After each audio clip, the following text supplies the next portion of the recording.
You should be a monster. Because everyone says, well, you should be harmless, virtuous. You shouldn't do anyone any harm. You should sheath your competitive instinct. You shouldn't try to win. It's like, no, wrong. You should be a monster, and then you should learn how to control it. A few moments later. What are the humans doing?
Deniers are denying the truth. They fabricate our problems and pretend to provide the best solution, but we all know they lied. They lied about the weapons and they lied about health. They lied about the fact that they're transferring the wealth. You should really notice how they're pushing the fear. Keep everybody terrified and not thinking clear. Everybody's not thinking clear. Keep everybody terrified. And not thinking. Keep everybody terrified and not thinking clear. When you do, you realize that this is their trick. It's getting really stupid now, they're taking the mic. Said, do you think you're ready? Can you handle the truth? Or are you in denial and demanding more proof? They demonstrate in real time how they're spinning you lies. But no one pays attention, no one opens their eyes. They walk around like zombies with their head in the mobiles, signaling their virtues with a pic on their profile, yeah. Signaling their virtues on their profile. Hey. I have terminal brain cancer. You know what that's given me? Absolute clarity and nothing else.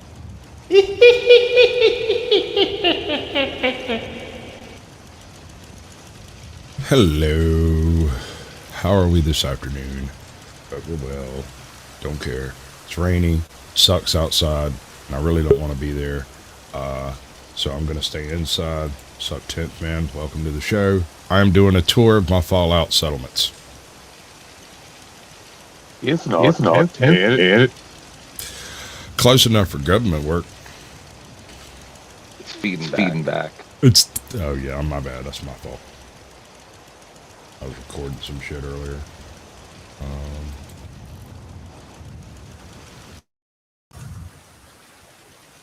Yes. Well, how about now? I think it's good now. It's not 10th man. It's Kenny the Restored Tiger. They're great. They're all right, I guess. They're they're kind of okay.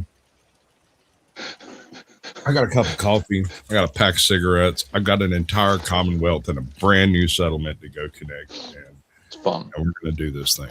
Look at my place. Like my place? I know. You built all that? You can build in this newer Fallout? Yeah. This is Fallout 4. Yeah. It's relatively new, but Remember, you were playing it on my show, or maybe it was Dusty's. I think it was my show one time. Like Remember? one of them. But in this one, I set up this entire game specifically for the settlement system. Everything else. I know you were giving them all guns and all that. I remember all that. Yeah. They're armed to the fucking teeth, bro. Yep. And I got a new settlement that I just found randomly, and I went over there and was like building my little barracks style thing that I do, and I got to thinking, I was like, I'm playing this game all wrong. Hello, Ava. Welcome to the show. Granddaughter. Yeah, Dorbs. absolutely. She's running around in her Christmas jammies. It's hilarious. There's a giant Pansy. It's hilarious. She's covered in peppermint.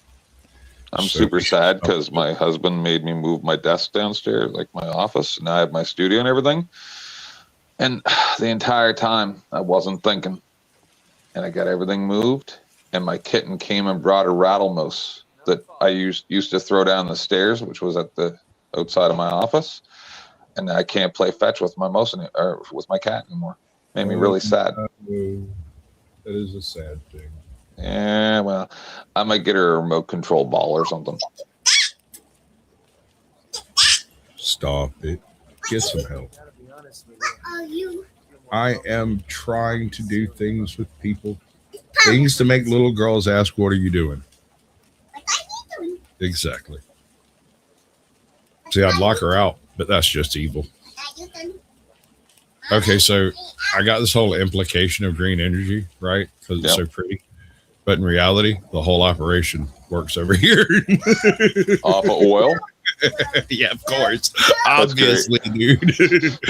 And I don't hide it. It's just you can't see it from over there. It's funny. And then there's all of this. So this place gets attacked all the time. And so I set up a whole boatload of freaking missile launchers to attack the spawn point, which is right in front of that bus. Okay. Like, as soon as they pop up, they're dead. Screw those guys. Why are you in here? I don't know. Aren't you supposed to be in there being like good and stuff? No? Okay. Well, we tried. Yeah, a lot of people come through here and they scrap everything you can see, right? Right. All of the cars, all of the stuff. I left everything I could leave. I scrapped bare minimal stuff to keep the whole. I took all the trees. Yeah, I took all the trees though because I needed the wood like super bad. Anyway, the trees? Yes, I destroyed all the trees in the Amazonian basin. Go tell your mama. Go tell her. They'll never catch me if you don't. Oh, God, kid, please. I'm going to shake you and see if we can induce some of those baby syndromes we hear about. Yeah. Go, Bobinos.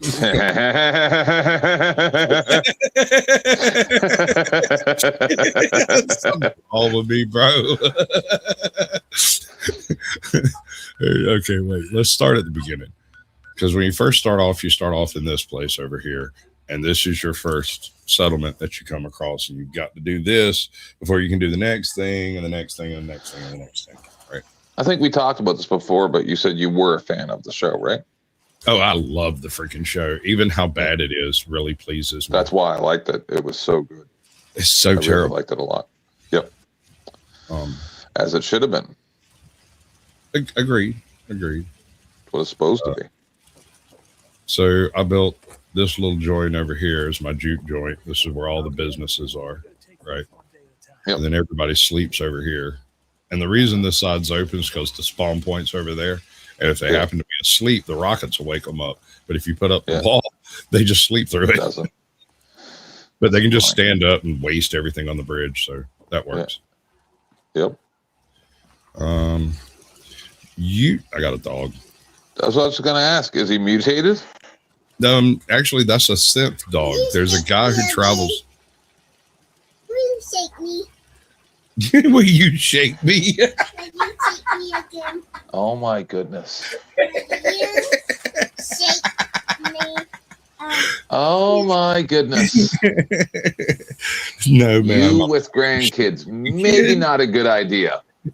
Oh, come on, man. Oh my daughters- goodness. My daughters are absolute savages, dude. I can quite imagine. Can you imagine if me and my husband had kids? Right. She's at work one night. These 2 or 3 drunk guys come in. They plop up at one of the little booths over there, and they're doing the whole drunk thing. And one of them hits on her, and I don't remember exactly what he said, but I remember what she said. She said, "Sir, I'm happy to tell you that I have real men on my roster. Now, would you like cheese with that?" Exactly. She's waitress, right? So she burned him down and took his order in the same breath, and I could not have possibly been prouder.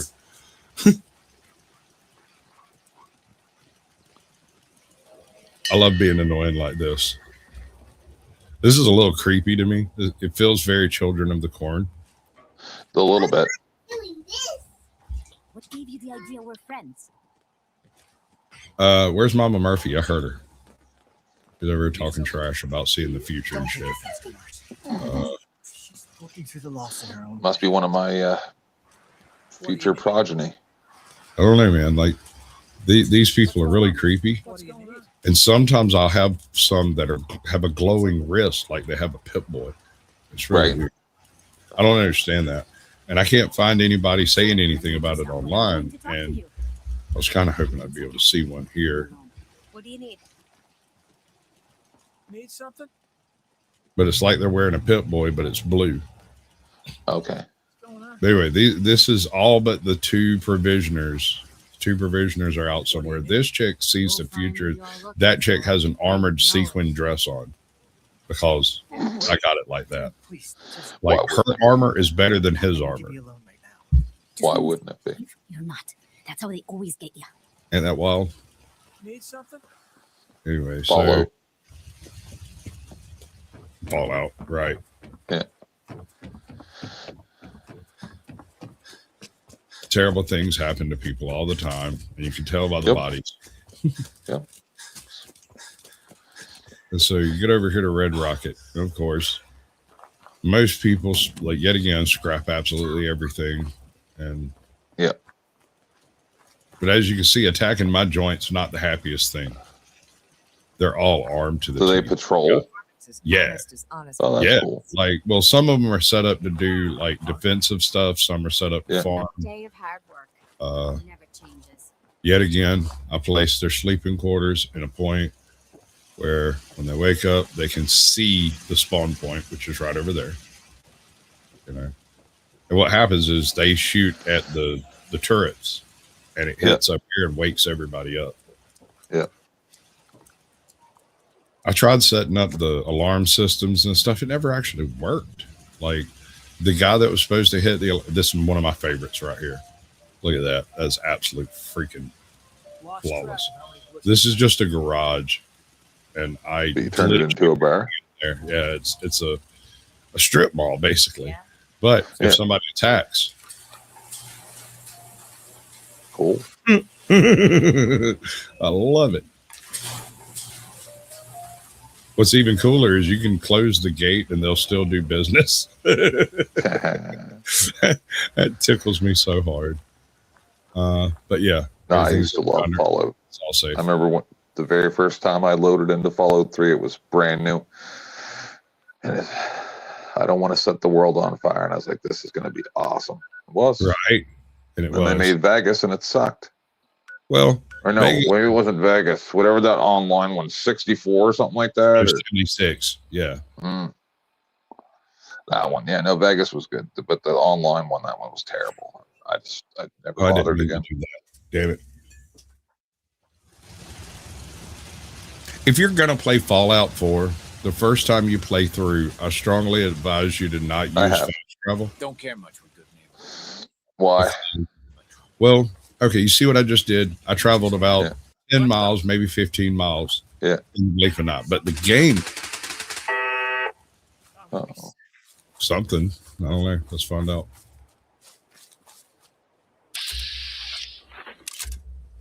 Huh.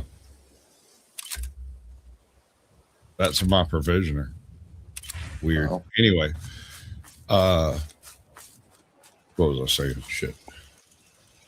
What's up, Jay? Fallout 4, don't fast travel. Oh yeah, no. First time you play through, don't fast travel. Half of the game is you going from location to location, which allows you to Right. discover other locations in the Yes, game that aren't directly a part of the travel itinerary, right? Yep. My main companion is dog meat, bro. And I'm like 60 something level. I've been doing this a minute.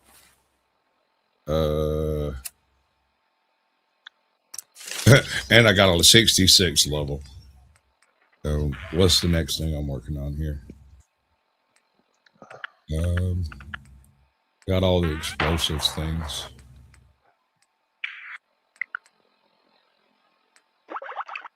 I have never taken chems in this game, other than like a stem pack for health. Yeah. That's it. I cheat at all video games. Well, I play them wrong. I intentionally don't play them properly. Yeah.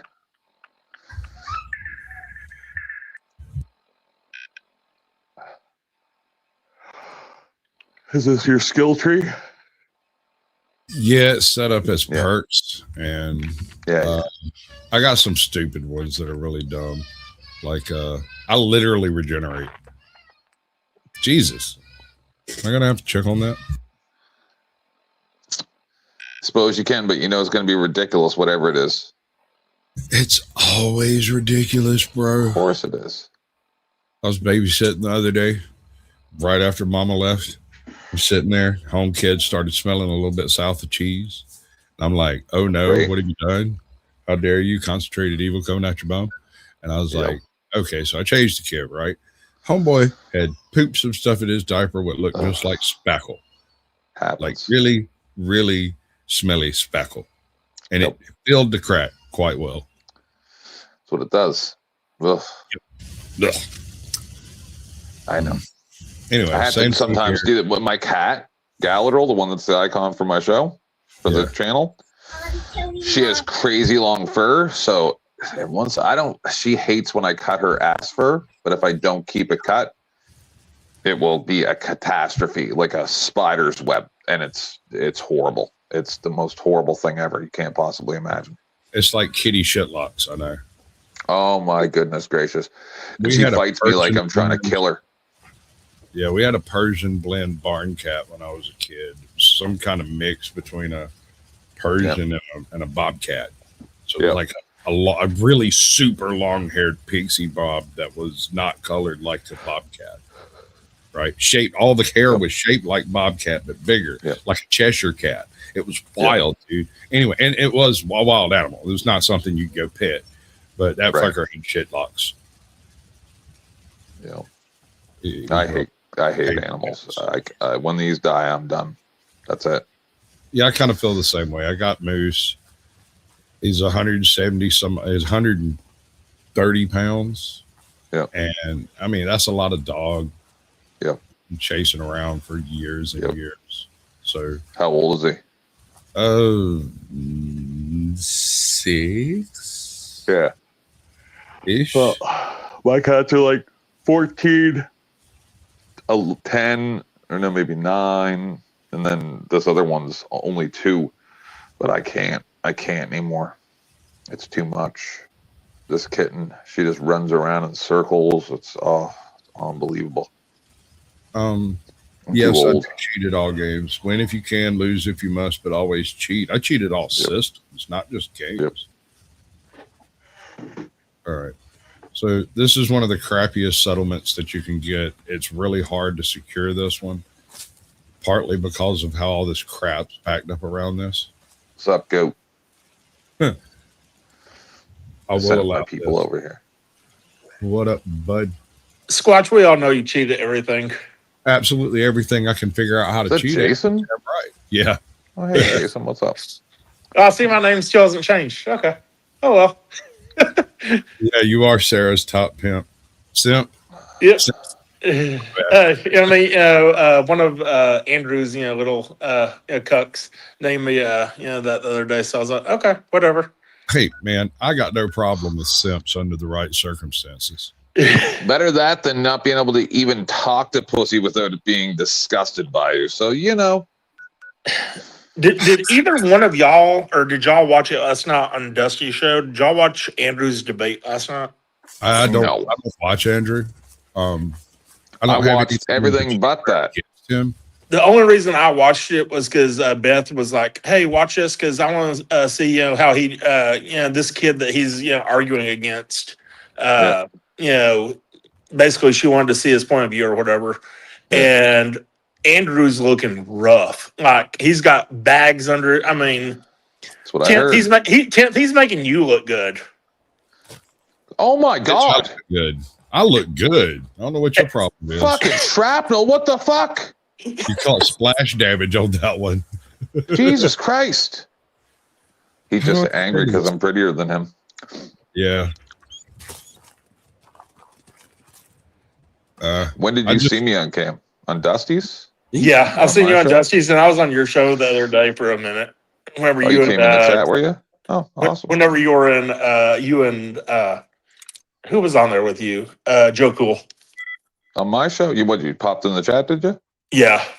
Oh, cool. Didn't even know you knew my channel. Oh, bless this one. No, Beth has been sending me everybody's channel lately. Oh, right. Yeah, see, yeah, that's very helpful. Beth is awesome. I mean, Yeah. Sasquatch, you actually sound like you're not drunk for once. It's middle of the day. I'm actually rarely drunk. Yeah. No, it Just when it's seems 4 like- o'clock in the morning. Yeah, you catch me after about 2 a.m. if I'm up. Oh, my Right. bad. If I'm up that long, Yeah. I'm going to stop this from coming through the goddamn. So what all did y'all discuss on Dusty's last night? I watched about like 30 or 40 minutes of the show before I had somebody try to break in my back door last night. So Well, I was avoiding talking about it, but you guys go ahead. I'm unaware. I went to bed after I left Dusty's. I mean, All right. Oh God, I'm sitting here going, oh, don't bring it up. Don't Well, then bring it don't up. bring it You don't want to talk about it. So oh God. I had a show yesterday as a test stream. Now that I set up my new studio, which is my husband's old office, that's why it's got the red lights, right? It was already here, right? So why not just, if you rip them down, they're going to get destroyed. So just leave them. And it looks all right, And so I'm having a test stream. We're all hanging out. Even Chuck's up there, Mike's up there, just hanging out. Next thing you know, here comes Grumpelstiltskin. And you can go back and watch Dusty's or you can watch mine. But I'll just give you the synopsis, which is essentially he pops on the show and explains to Beth that he's seen her a lot of places and commenting on a lot of stuff. And then proceeds to explain that she should let her local law enforcement, as well as everybody else, that they're a streamer in case they get swatted. Oh, So I've definitely heard about this. Yeah. I brought it up to Dusty when he showed up on my show or something. Maybe it was on his show. Anyway. And I just said, here's a link if you care to look. And then they reviewed it last night. And Dusty kind of, I don't think really thought that it was threatening at first till he watched it. And then he had the exact same opinion as me, which is if you weren't threatening somebody and you were actually concerned because you saw something on Discord or whatever bullshit that he's not willing to actually own up to. Yeah. And this person was your friend, you would talk to them off panel. You wouldn't make a public declaration. So I tried to fucking go at him, but she wouldn't let me. So, it's her fight. It's nothing about me. It happened on my panel, but she, she's a big girl. So I held back, right? But I really wanted to lose my mind. So, and then further to that, apparently Chuck was talking to them on OTWs or TML or something. Oh God. This is after all of that. And then they brought up about how Marte was the gay reindeer, which I didn't even know that till Marte said it, which is hilarious. And Okay, Then that's the Grumple most got gay you've mad. ever sounded, by the way. I know. No, you never seen me go full gay. But yeah, so Grumple got all mad and being his weird self and saying, "Oh, I don't like that. I don't like that they're making fun of my friend Marte." And I'm just sitting here going, "Is this a fucking cartoon that we're in right now?" Oh, Jesus. I mean, I've already had not like physically, but they've come at me in messages and everything. I've already had like three or four. I've already had like 3 or 4 of Andrew's little freaking, simps come after me. I'm like, you might want to think about who you're coming after before you bark up the wrong tree. Yeah, well, that's why I got mad at Sayers, but I was not in the perfect shape to really be having a conversation at that point. I shouldn't even really been there, but that's why I'm an angry man, because I've been dealing with this for 6 years on YouTube and longer than that in real life, and I'm through with the nonsense. I'm just an asshole. I'm not even going to pretend like I'm not. I'm just an asshole. I'm glad I missed Dusty's panel last night. I wasn't feeling well. I went to sleep.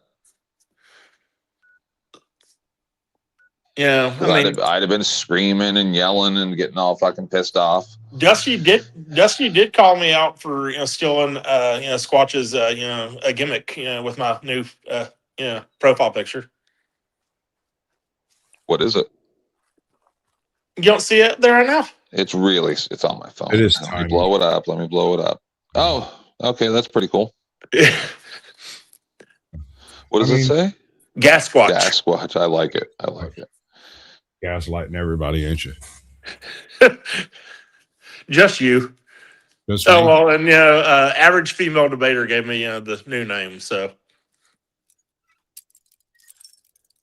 Is there such a thing as an average female debater?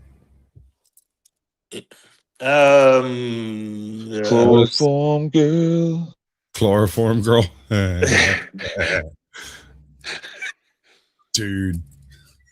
It's been 3 years since I've seen the sun. Squatch, are we watching you play the video game or something? Yeah. Okay. Yeah. I'm really bad. You're only alive because I like you. But yeah, I mean, this happened like 2 or 3 shows ago. I didn't realize my name was still the same, but I don't care either. But she was trying to save Vanta or whatever, because Vanta went off on Dusty's stream the other day, like 2 or 3 nights ago. He went off on Dusty's stream, and Dusty kicked almost Tuesday. Yeah. Okay. Yeah, I think He that was was just being a spurgy douche. I mean, he is spurgy. Oh, well, no. The reason Dusty finally put him in the back was he said the N-word with the hard R on the end of it 30 times in a row. What the fuck? Oh, I must have missed that. Or I think I was there. I don't know. I half pay attention to these people. No, y'all were gone at that time. There were only 6 or 7 of us left on the stream, and Yeah, but I rewatched it. I thought Homeboy got a remember super that. sledge. Look at this was Monday night, I guess, when he did that, and I mean when we did the 12-hour stream or whatever. They all want to be famous. And yeah, Vanta was just going off, and I mean said that 30 times in a row, and Dusty's finally like, "Nope, you're going to the back." And average female debater had given Vanta credit because I had put him backstage, and so she brought him back up, and then Dusty's like, "Nope, you're going in the back," and he gave her a $10 credit or whatever, and she's like, "Oh, change Jason's name to Sarah Stop Simp." Which my quick answer to that was, she was just angry that no guy would ever sit for her, but yeah.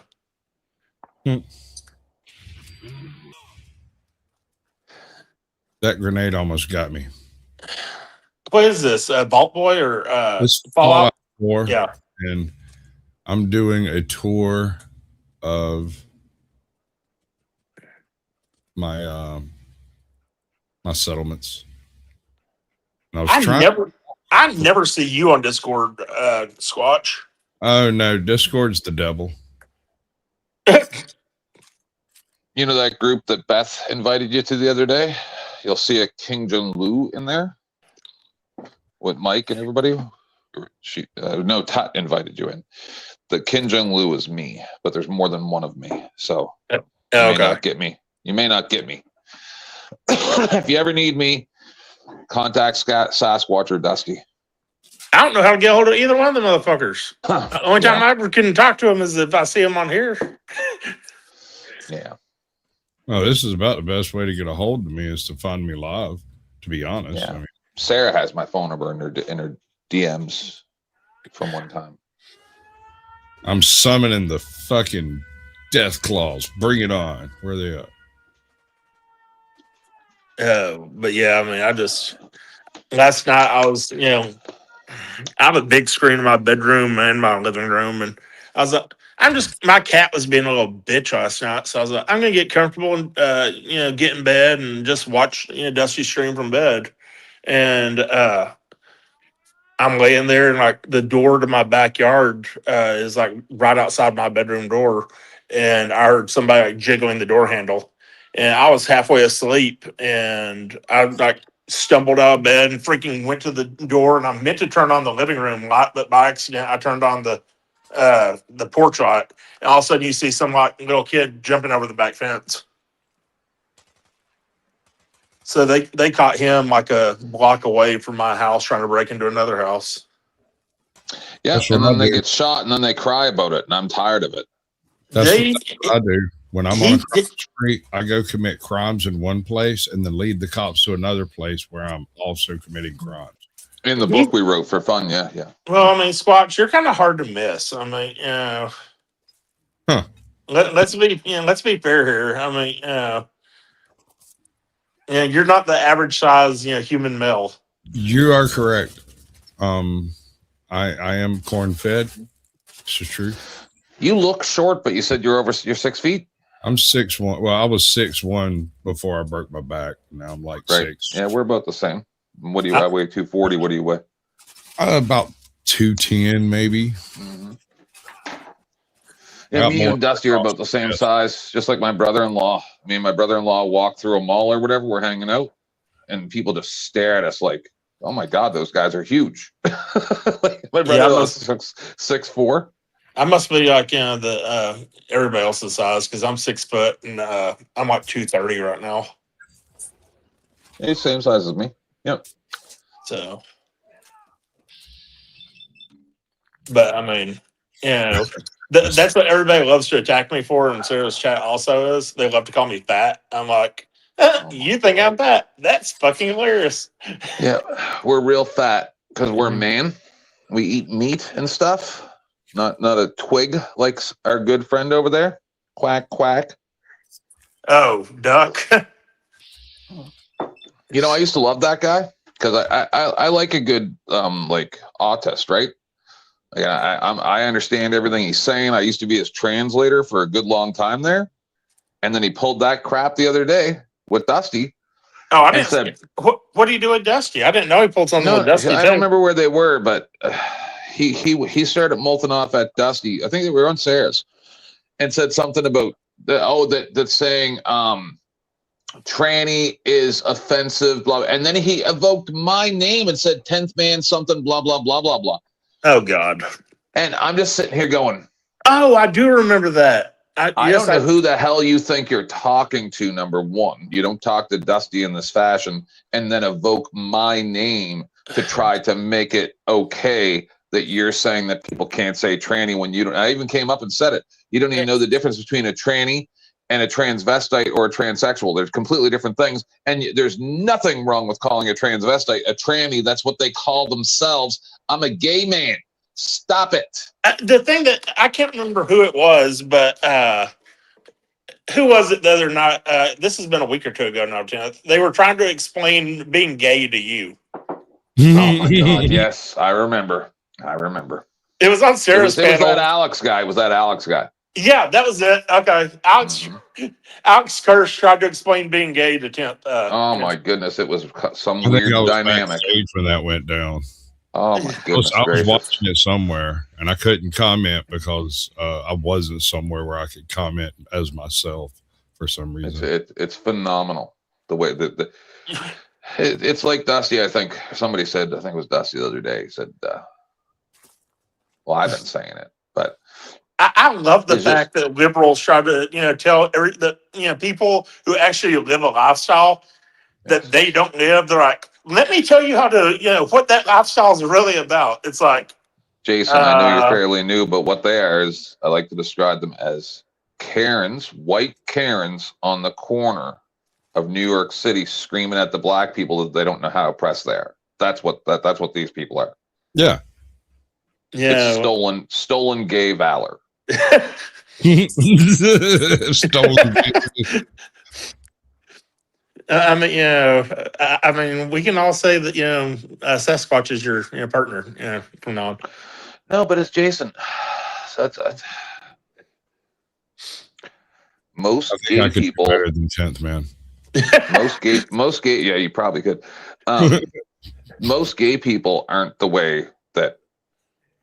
Oh, Like that's a caricature of a gay person. 10th, I know a lot of gay people, and Right. I mean, there's the flamboyant gay people, and there's regular gay people, and then there's people who make it their entire identity. I know. And it's amazing how often the identity people and the flamboyant people are the same people. Yeah, Isn't I was that fixing to interesting? say that, but Like they want a lot of freaking attention. Mm-hmm. Listen, I live across the street from a school. No one bothers me.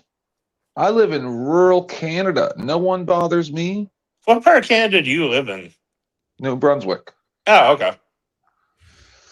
Right? You know what they did? And I told City Hall here, thank you, because I actually complained to them about it. The gay pride crosswalks. Oh, yeah. You know what they put there instead? A Canadian flag. I said, yes. Yes. They're making them erase all the gay crosswalks. I never wanted it in the first place. I never asked for that. Here's the thing. They put in gay pride flags on a crosswalk and got mad when people laid drag on it. It is on the road. Right. That is not hate. That is disrespect. And if you can't handle being disrespected, maybe you should go back inside. Or something. I'm so tired of it. I never wanted that much attention. Now, I did a cheeky little screen. All right, so this whole setup that I'm doing with my gaming system here, this whole thing, I set this up for somebody else who was doing a gaming stream and wanted to do it vertical and wanted a way to do it. Right. And I fiddled with it 9,000 different ways with the tools that he's using. What's up, Ruck? Welcome in. And finally, I put this together, and he decided that this setup was too complicated, right? And there are a few moving parts. There's OBS, which is carrying the game and my voice. And then there's StreamYard and the whole independent, individual little windows and everything that I've got. So we've done some of that. It's just a custom layout. It's already set in. And I can't share media, but I can add a media screen if I choose to. Right. In fact, I should probably do that, actually. And I don't know. I think this is a pretty good setup. What he wanted to be able to do was have guests come on while he's gaming, or use his wife's gaming while he was doing a panel as like the background. Yep. Personally, I think this works out pretty well. He didn't like it. He said there wasn't enough camera space. And I'm like, dude, it's a vertical. There's not enough camera space. So, Squatch, what do you actually do besides, make people angry on the internet? Every day. He's a host husband. I am a trophy husband. Oh, okay. I mean, okay. There are very good reasons why I don't respond in certain types of conversations. Like, have you ever heard me in a financial discussion? No. There's a reason for that. I don't have money, but I know people who do. and I don't know if you've ever been around old money before, but they kind of flake money off like dandruff. I am kind of old money though, Squatch. Yeah, I know. Yeah, we I got was into that trying on Dusty's the other night. I trying to- went back and rewatched it all, Jason, so I know everything. Oh yeah, I mean, but I mean, that was the best way I could Sorry, explain it. Sasquatch. That was the best way I could explain it on Dusty's show. Is I mean, we get just you. new and old money just don't coexist usually in No, most. you're not wrong. Nouveau riche is usually quite well, it kind of Short. depends on where the new money comes from. You're right. First of all, let me clarify. Hey, Ashton, welcome in. Okay. You are right. You are correct. New and old money typically don't mix. In fact, typically, and I know this sounds nuts, either old money marries into other old money, or they find some random freaking ragamuffin off the street somewhere that they scrape off the fucking concrete and dress up nice. That's me. That's how I got here. Okay. Yep. Me too. She literally found me in a cabin in the freaking woods, like middle of nowhere. The very first conversation I had with my wife, I was trying to be nice. Someone had just made some tea, but whoever made the tea had gotten the last of the ice. And I poured her a glass of tea because she said she was thirsty. And I reached over and handed it to her. And she looked at it, was like, "This is fucking hot." And I said, "Put your cold heart in it," and walked away. Left that bitch flummoxed. That's kind of like my parents, Squatch. I mean, my parents both went to Baylor, but my mom lived off campus and didn't have a lot of money. And my dad had like 3 vehicles at Baylor. And You're talking about that higher education type schooling, what they invented a few years ago. Yeah, I've read something about that. But he saw her outside like the ticket window to buy a ticket for a play or something, and he walked up. He was in front of her. He bought her ticket and just turned around and was like, "Here's your ticket. I'll pick you up at such and such time tomorrow night." Yeah. Well, every time I come across this chick, she was dating a friend of mine. It was always different friends, right? And that happened only 3 or 4 times in small town. First time she slapped me, the second time she cussed me out, the third time put your cold heart in it. The fourth time, and this is the really hilarious part. The fourth time I come across this chick, she had taken a wrong turn somewhere and went down a dirt road where there isn't a good place to turn around. Kind of got out of car a little fucked up. And I happened to be, like I said, this is a dirt road no one would reasonably go down in the first place, right? And so that was where one of my drug drops were, and I went out there to go get some drugs.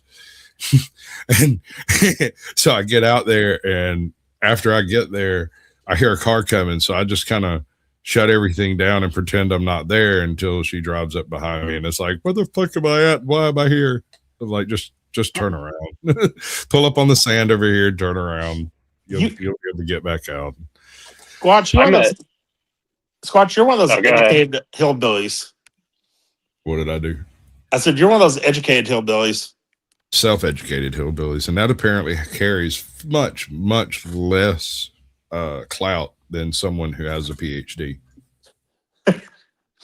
I met my wife because I won 2 tickets to a comedy show in my local area on a radio station. Great. And I was asking a bunch of friends, I was like, "Anybody know anybody that's single?" Because I was single at the time. And one of my good friends from high school and junior high came out, and she's like, "Yeah, here, I got this girl. You should go with her." We've been married now for 9 years. I should slap that woman. I don't know, man. And this is something that bothers me, and this is something I hear all over the universe. In fact, I parrot this very same sentiment, even though I disagree with it entirely, because it is so accepted and normalized. Why does everyone talk like they hate their wives? Oh, I don't hate my wife. I love that woman. That woman has kept me sober for 9 years almost. I brought up an interesting question the other day. Can't remember who I was talking to. But I mean, usually whenever you hear a man talk about like his best friend or friends or something, he'll mention his wife. Andrew never mentions Rachel, but he does mention Rob and Marte. I do find that kind of odd. I find it odd that Andrew says Marte is not officially Crucible and yet leans on him as hard as he does. But I guess if you're going to work for free, why not take advantage of it? Squatch, Right. can you like hack into Dusty's computer and delete that video of Marte dancing in the shower? Absolutely. I know, right? Oof. I've had to watch him shower twice now. Let me rephrase that. Yes, but no. Glenn had an open panel today. Glenn Lawrence. I showed up right as he was ending. He had some restart over there yelling at him, acting all crazy. We sat backstage for quite some time. And he left me in the basement so that I could witness what was happening without me there. And then he put me up on stage and goes, 10th, seriously, did you hear me say this? And I'm like, nope. And I laid into the guy. I went off. I wish this was recorded because I went completely and not ballistic like screaming, but completely calm. I'm like, we're not online right now, buddy. So Did I need offend you to y'all's other explain friend? something to me. Go ahead, Jason. Did I offend y'all's other friend? I didn't understand what you said. The one who was underneath you, did I offend him or something? Like after I mentioned Andrew, he got bounced. I got a question. How the hell do you have a southern accent and talk fast? That shit's fucking with me. You learn to do it when you do a lot of business deals. See, the weird thing is, Jason, about Andrew is so I'm from the First Amendment community, right? That's where I first started out on YouTube 6 years ago, cop watching, First Amendment auditing, things like that.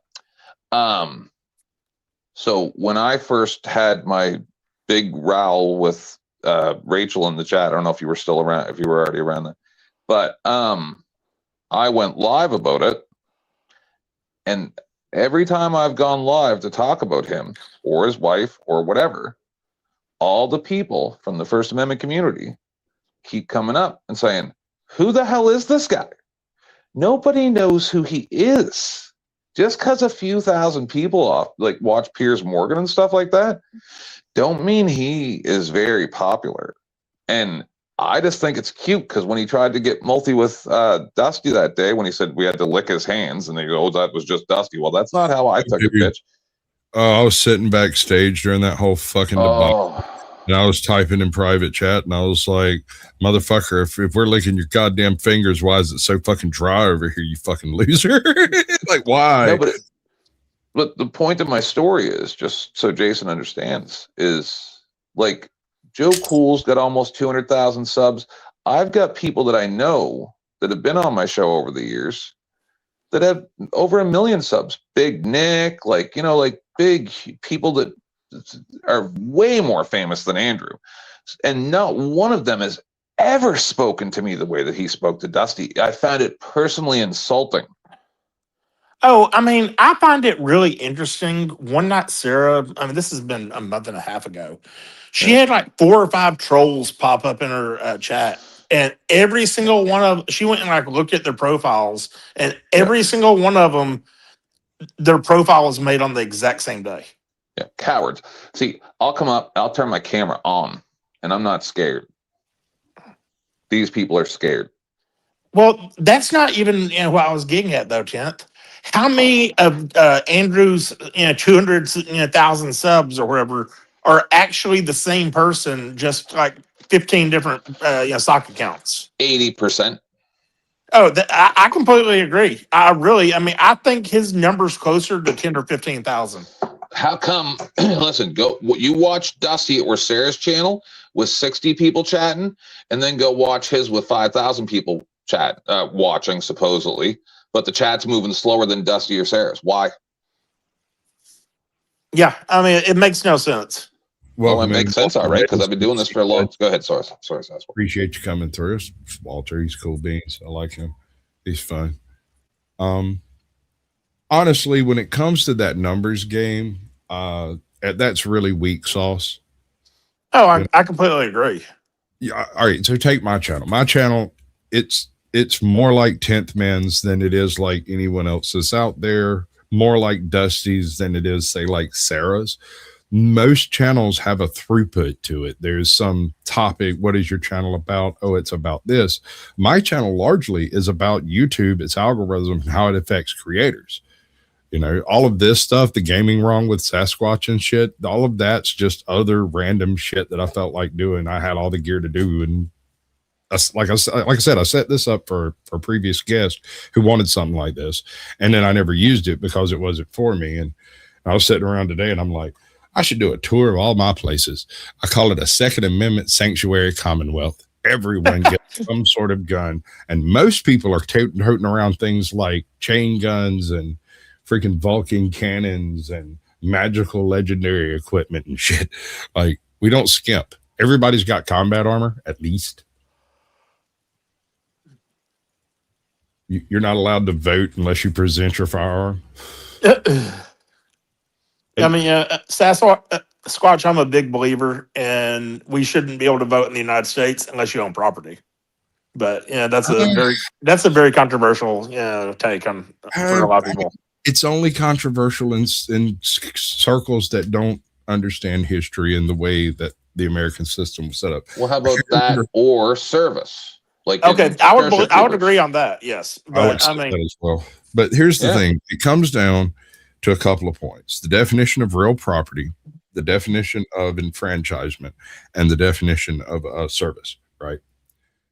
I don't necessarily think that it should only be military service that can give you this right. No, I believe police and even firefighters. I kind of disagree on one point. I'm not sure how far down the street this goes with police, but not firefighters at all. If you work for the government, I don't think you should get a vote. No, I would agree there. I mean, depends on what level of government you're talking about, though. No, I'm talking about if you work for the state, you don't get to do state voting. If you work for the federal, you don't get to do federal voting. Well, I mean, but if you did that, that would exclude soldiers because they're actually working for the federal government. Obviously, they're not voting until they get their enfranchisement, so that's at least one tour, right? That's true. Okay, yeah.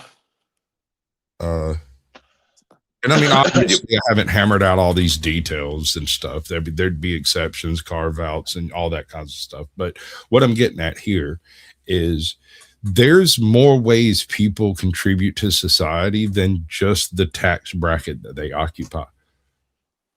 Oh yeah.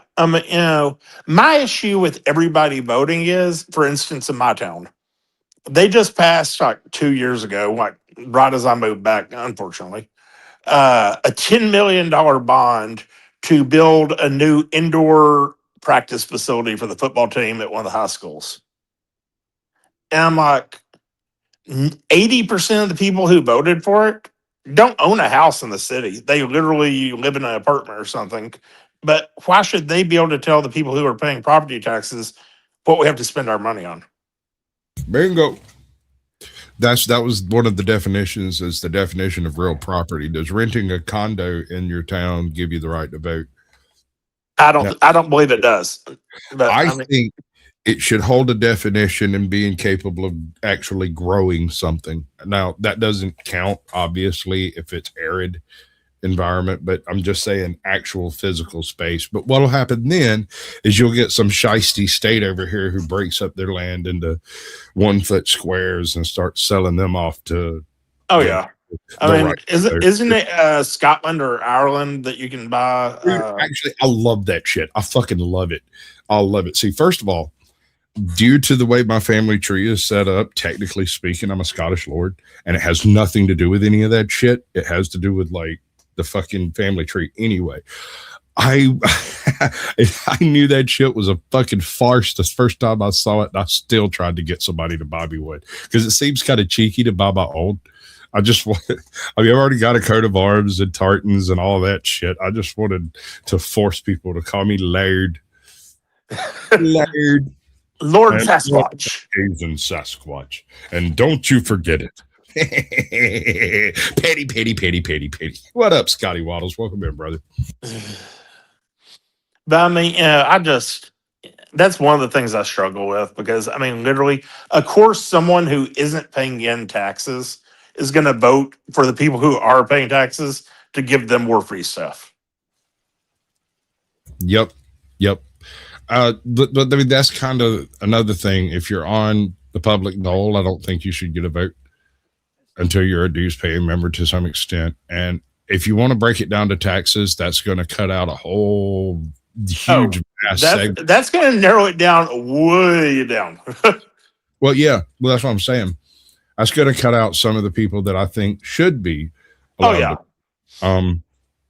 Like there's a whole bunch of volunteer shit that can be done that are done by folks that wouldn't necessarily fit the usual criteria. Like, for reasons I'm not going to disclose, my taxation situation is a little different from most, and some things aren't defined as income, right?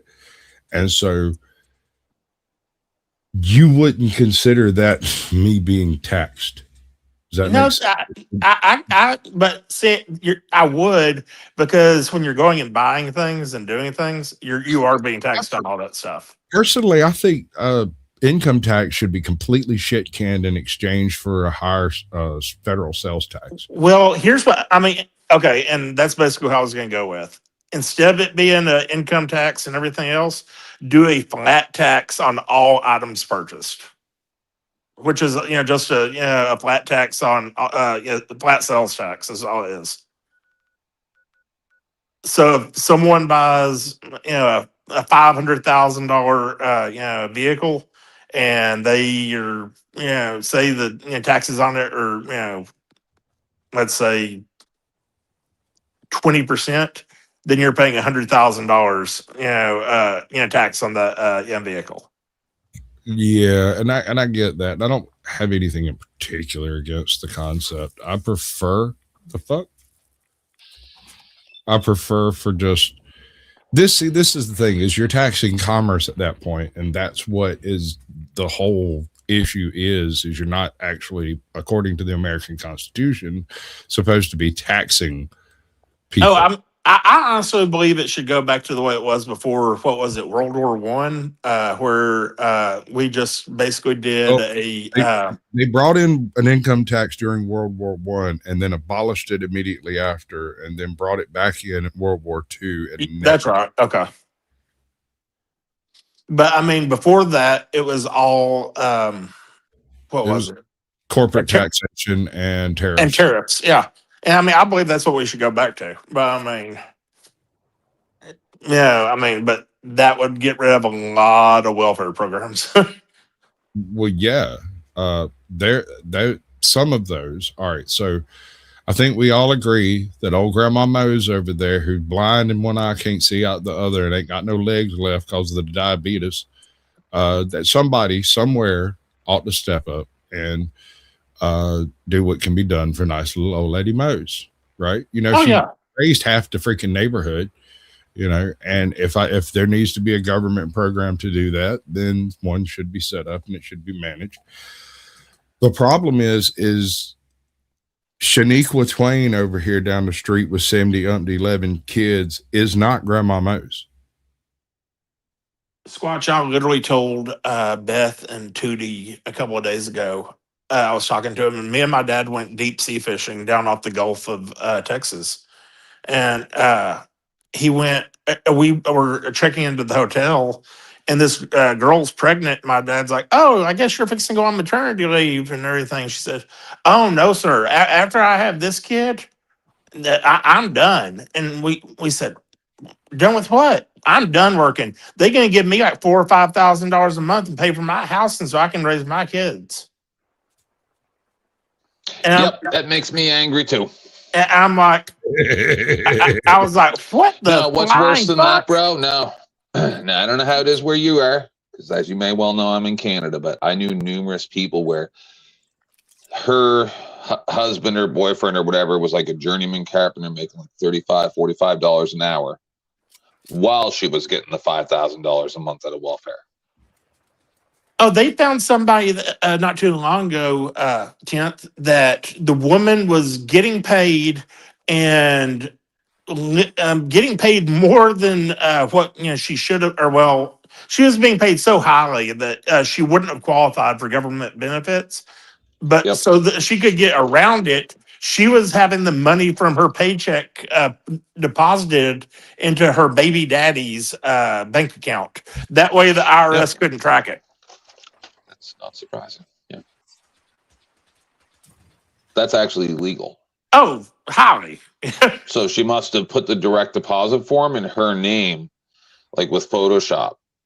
And I shouldn't be telling people. I shouldn't even have said that. Fuck, I'm sorry. Yeah, I mean, trust me. I mean, you're freaking. I used to work for a bank. Your country's a freaking. I mean,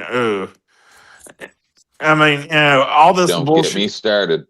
All this bullshit of we're gonna do everybody thinks this buy Canadian first is a new deal. I've been coming up to Canada for like 10, 15 years. They've been saying Canada first in Canada for like fucking 10 or 15 years.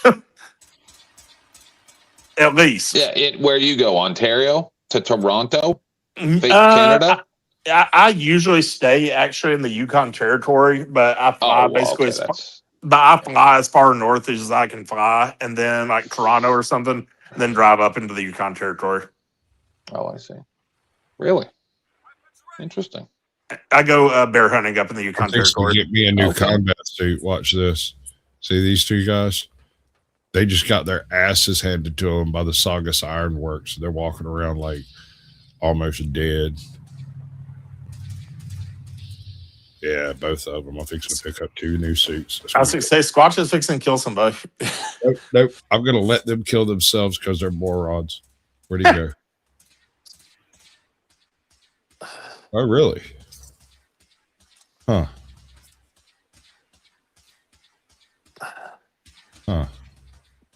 Did he literally just bounce out of his freaking armor and turn into an initiate instead of a knight? What the hell was that? Don't come over here. I'll fuck you up, bro. You need not. 10th, let's actually, or not 10th, Squatch, let's talk about, general physics. I would rather claw my eyes out with some else's rusty razor blades. That is my power armor suit. That is weird. I've got one of these exactly. Those are leaded blind legs. I don't know why he's got one exactly like mine. I've custom mine. That's weird. You freaking you were drunk and so was I that night.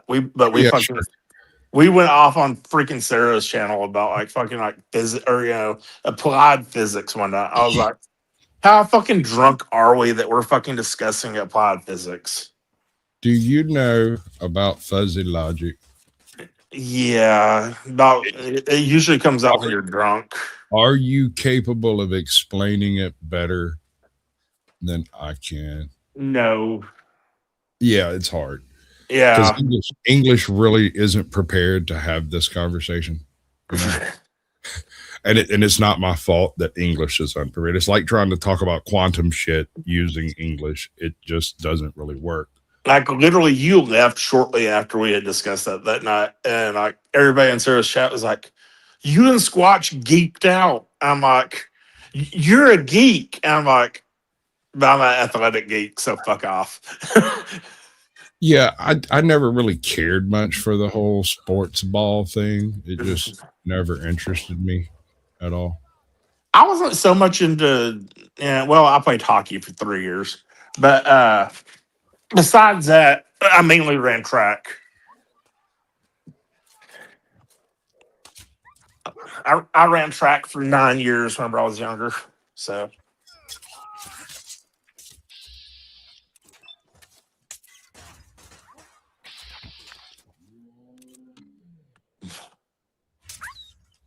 Oh, I just shot my dog. Fuck. I was like, wait, I just heard a dog yelp. Oh, wait, no, he shot my dog. I shot that dude over there.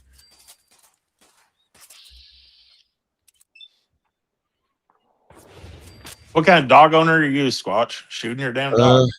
Do you think you're Christy Gnome or some shit? No, I didn't shoot my dog. The other guy shot my dog. I thought I shot my dog. Who just shot me? And where are you that you could be just shooting me like that? I just found a video of a guy It says, I turned a golf cart into a stealth camper. And he took it and he put plexiglass and like almost like a ghillie suit over the golf cart. And then he's got like a TV in there and crap.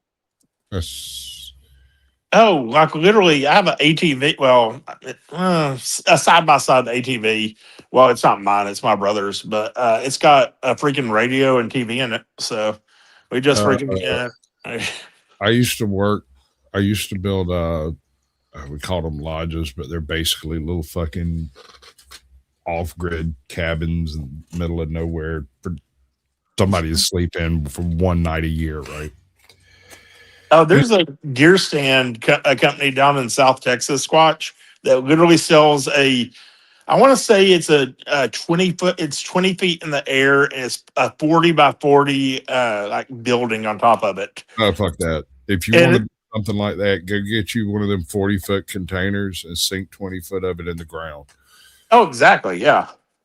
But it literally has like a kitchen in it and like I mean, they've never sold it. They've only built one in the history of like building them, and it's like $100,000 or $200,000 for a gear stand.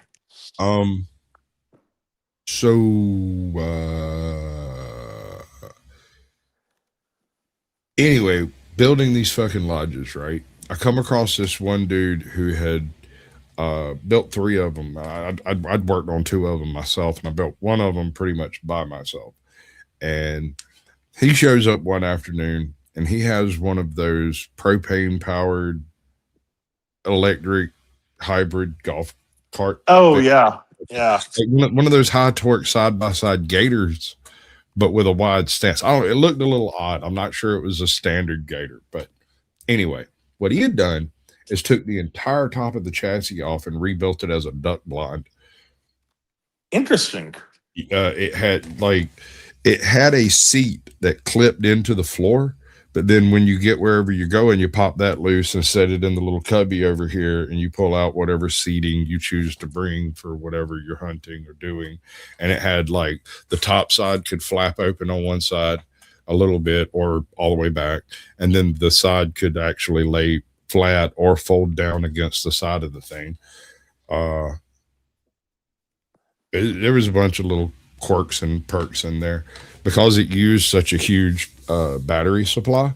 Yeah, it had like a little freaking 12 volt I don't know, 22 32 inch TV built in one of the sides. It had Bluetooth set up to all of it so that you weren't out there blasting noise. So it's a hunting cart. It's a mobile blind.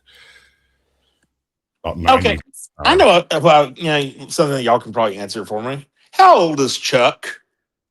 1 million years and counting. All right, let me explain. You know all the jokes that you hear about Chuck Norris? Yes. They got the wrong Chuck.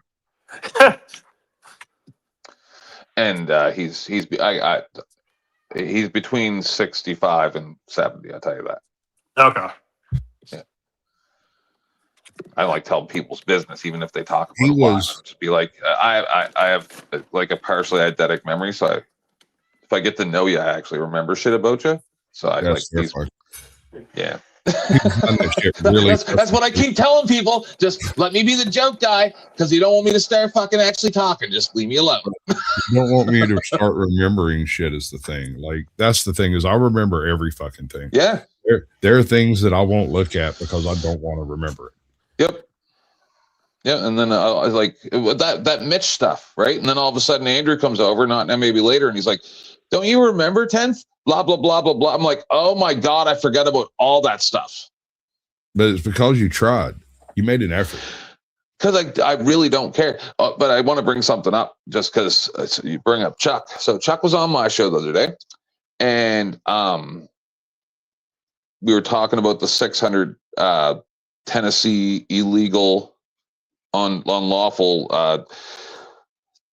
DUIs, right? So because there's a big story. It's national news. Find out today, I was watching Clearly Established, that lawyer guy. Apparently they revisited the statistics for those DUIs. Apparently, it was between 40 and 60% of them. It was 2,600, not 600. Jesus. They fudged the stats. So it was somewhere between 40, like it was pretty much 50%, give or take a couple percent. That's all I'm saying. Half of the DUI arrests, not just pulling someone over and getting them to take sobriety tests, arrested for DUI and your license and all that stuff, the nightmares of hell, falsely to pad their statistics. I'm sorry. These people are terrorists. I'm going to keep saying it until everybody else, and then I won't get any credit for it. I've been saying it for a long time. These people are out there committing terrorist acts. This is piracy. And Trump is doing the exact same thing with Venezuela and all that shit, right? Greenland, piracy. Hey man, stay off of Greenland. I want it. I'm down for it, but let's also start holding the police accountable as well. Sure. You're in Georgia, aren't you? I want Greenland. Listen, let me explain. Yes. I want it because it's going to make the Canadian government scared, and Britain. A couple hours south of Atlanta.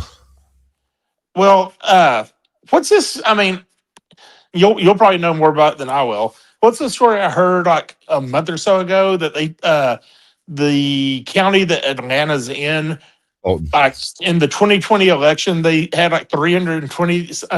Dude, that was fucking debacle, man. That was the one where they had the leaking water main that was causing so much problems they had to shut down the counting at 2 a.m. But they didn't shut it down. They kept counting, and Biden won by a fucking landslide in that county alone. So was it true that they counted, like 320,000 votes that I guess weren't supposed to be counted or something?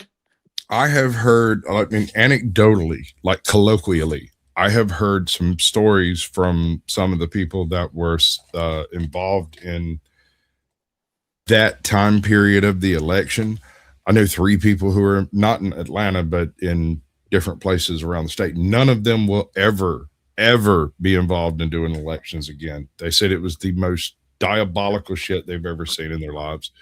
And these are Democrats. And they were saying that some of the shit they were seeing happen was so blatant and flagrant that they didn't want to be associated just because they knew what they were doing would be a felony if they were caught doing the shit they were being told to do. Oh, damn. And I was like, why didn't you film them? And they're like, well, I'm a Democrat. Like, you sick fuck. That's disgusting. So we got sleepy Joe Biden for 4 years because they didn't want to. No, we didn't. No, we didn't. Stop. Don't gaslight yourself. Do not allow them to gaslight you that way. But Joe Biden never made a single fucking decision while he was in fucking office. That is a valid point.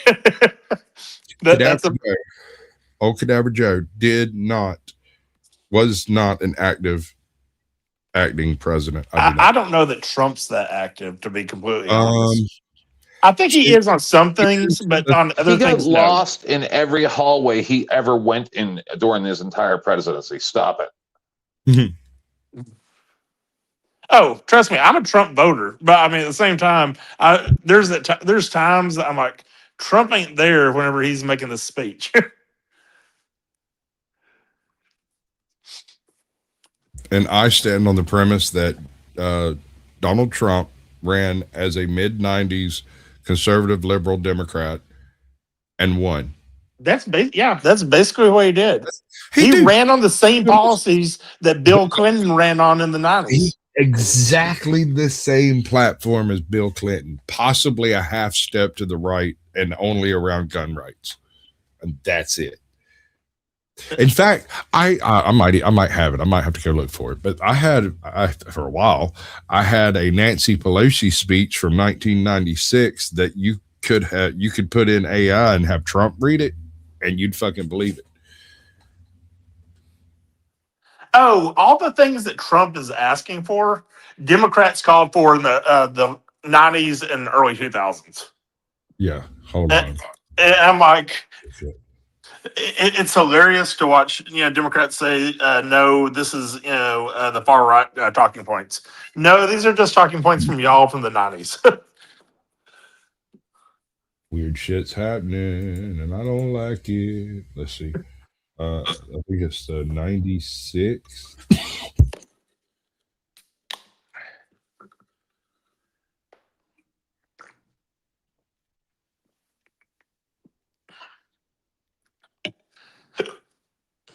Fucking sneezing fit, yo.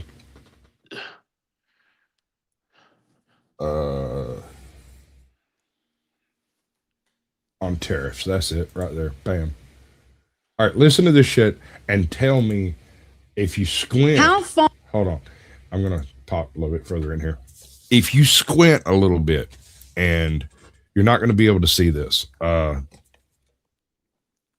Yes, you can. Hold on. I got this. I was going to say, I do a pretty good job of mental images. Look what I can do.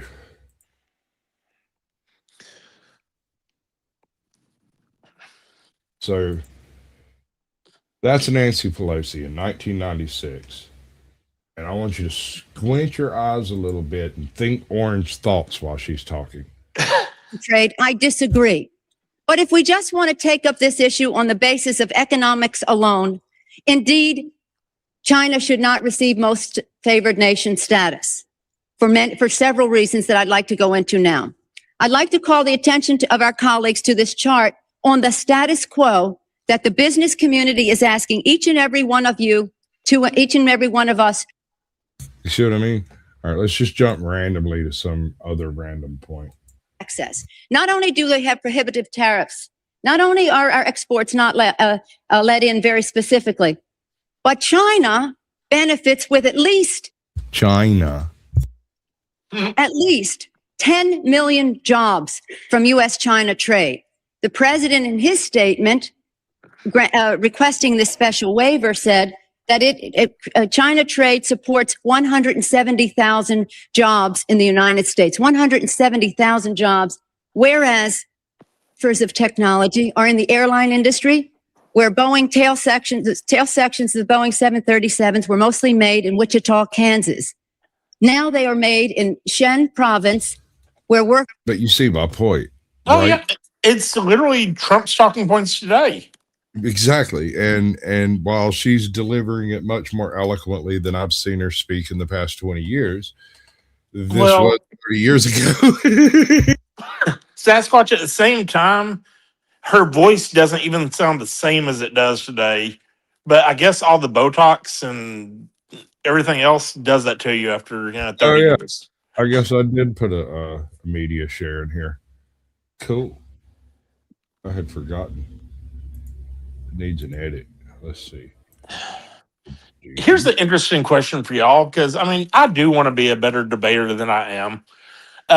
What's a good? I mean, when I'm looking for a source on something, what's a good thing to source out my info from? Bro. So, if you're actually trying to do some level of consistent debate, right? Yeah.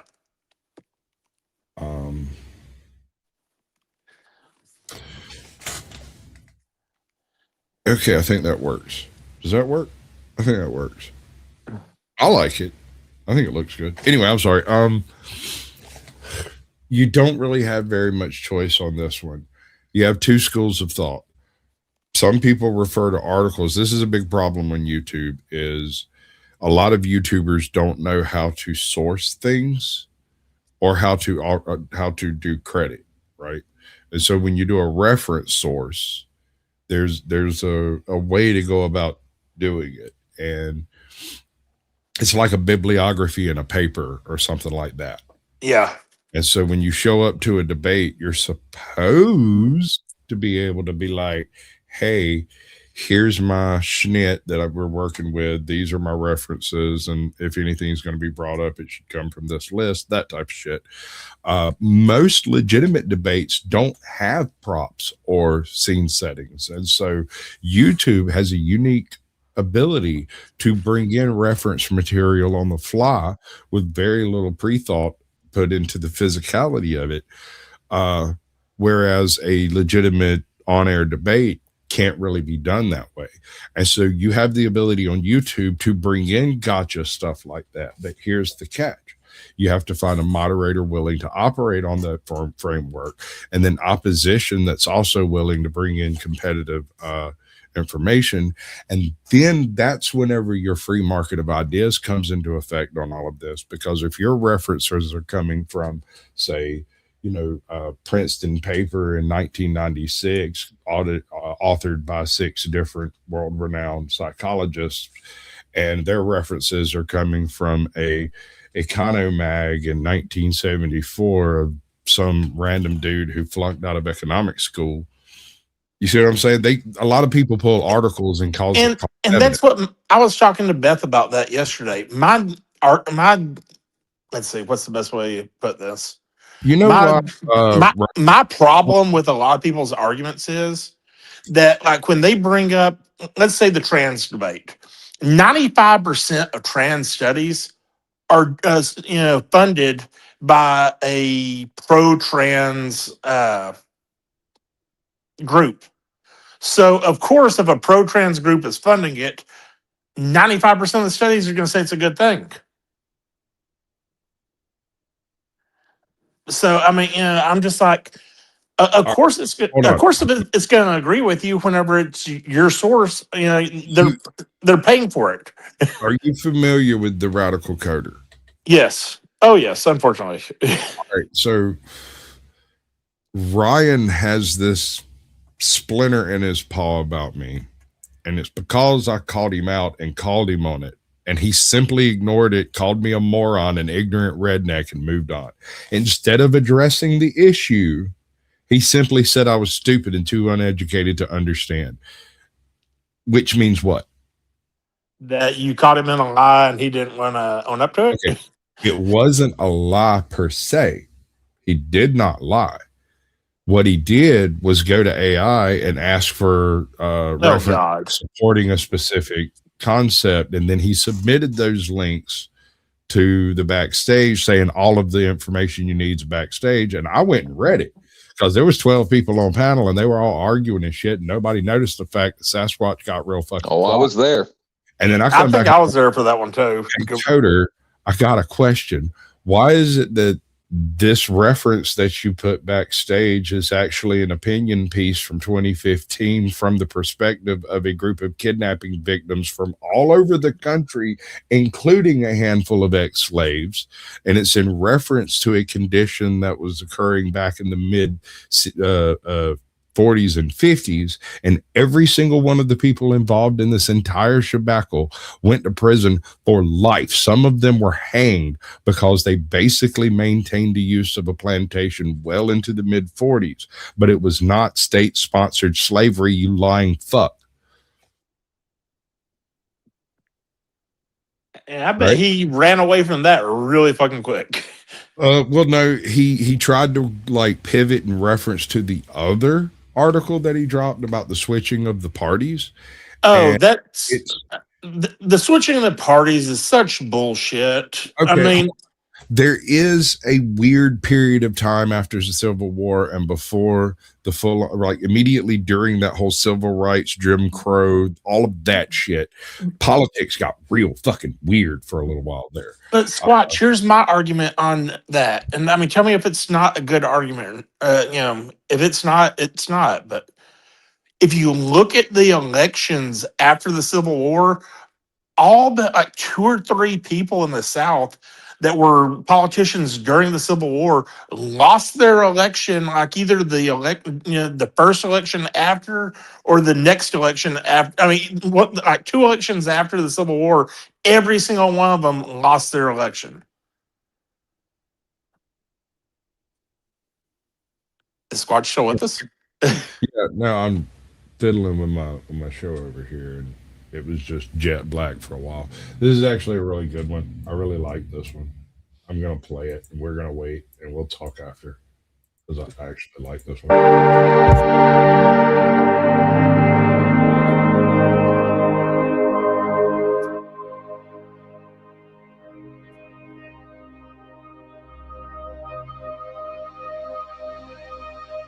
That's way too long. Microphone. There we go. Do Not Go Gentle Into That Good Night by Dylan Thomas. I beg you all Do not go gentle into that good night. Old age should burn and rave at close of day, but rage against the dying of the light. The wise men at their end know dark is right, because their words had forked no lightning, they do not go gentle into that good night. Good men the last wave by crying bright, their frailties might have danced in a green bay, rage against the dying of the light. Wild men who caught and sang the sun in flight and learned too late they grieved it on its way, do not go gentle into that good night. Grave men near death who see the blinding sight, blind eyes could blaze like meteors and be gay, rage against the dying of the light. And you, my father there on the sad height, curse, bless me now with your fierce tears, I pray. Do not go gentle into that good night. Rage against the dying of the light.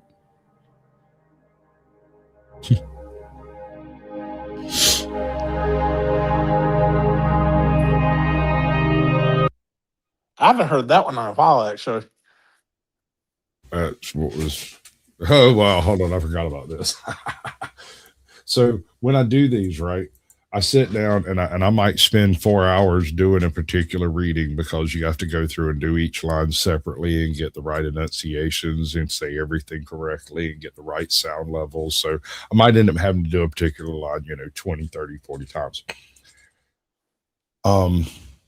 In the process of that, there's a bunch of stupid shit that happens while I'm recording, because I just generally record everything and then go back, cut everything useful out of it, and keep that and dump the rest of it. But Yeah. while I was doing this, a buddy of mine come over and was sitting on my bed while I was editing, and he saw some of the shit that I was just tossing out. He's like, dude, you need to put that somewhere. That shit's hilarious. And I'm like, why? And it was shit like this. So put them up. The Road Not Taken by Robert Frost. Two roads diverged in a yellow wood. And then you hop to the end of these, and typically there's another little clip. Ooh, this is another good one. Shooting of Dan McGrew. You ever heard that one? Yes. Yeah. How about the cremation of Sam McGee? I actually believe I have, but I can't remember off the top of my head. How does it go? The northern lights have seen strange sights, but the strangest they ever did see was the night on the marge of Lake Labarge. I cremated Sam McGee. Yes, okay. Yes, I do McGee remember. was an honorary crust who hailed down from Tennessee. Anyway. My favorite part is where homeboy cracks open that furnace, and Sam McGee's in there and tells him, shut that door before it gets too cold, bro. He'd been dead 5 days. Homeboy was starving, hallucinating, and probably suffering from some fumes from that furnace that wasn't properly ventilated. What is it? What is this gun? Is it from Gunsmoke or no? It's some tidbit of freaking public access something or other. It might be an episode or two. There are an episode or two of Gunsmoke that are open source now. Really? Do you remember the character Big Hoss from Gunsmoke? Yeah, but listen, dude, like Gunsmoke was what I had to watch when I wasn't allowed to have access to the TV. My pop set it up with Gunsmoke. His family lives because he passed away shortly after they filmed Gunsmoke, but his family lives like 30 minutes from me.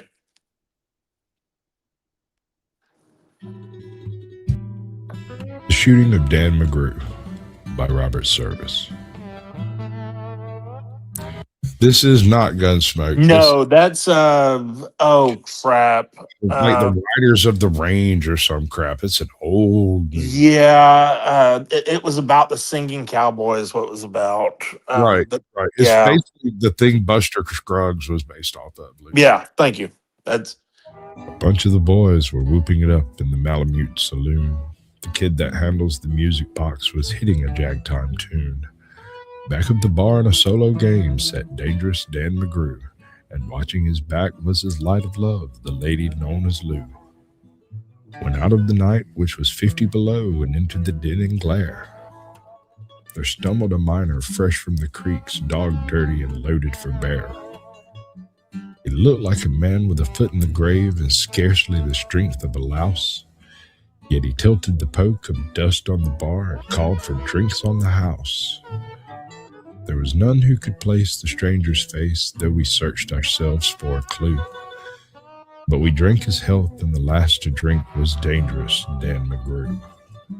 Those men that somehow just grip your eyes and hold them hard like a spell. Such was he. He looked to me like a man who'd lived in hell, with a face most hair and a dreary stare of a dog whose day is done. As he watered the green stuff in his glass, the drops fell one by one. Then I got to figuring who he was and wondering what he'd do. And I turned my head, and there watching him was the lady that's known as Lou. His eyes went rubbering round the room, and he seemed in a kind of daze, till at last that piano fell in the way of his wandering gaze.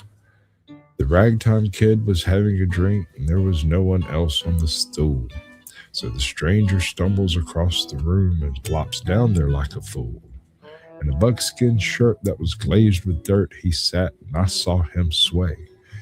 Then he clutched the keys with his taloned hands, and my God, but that man could play.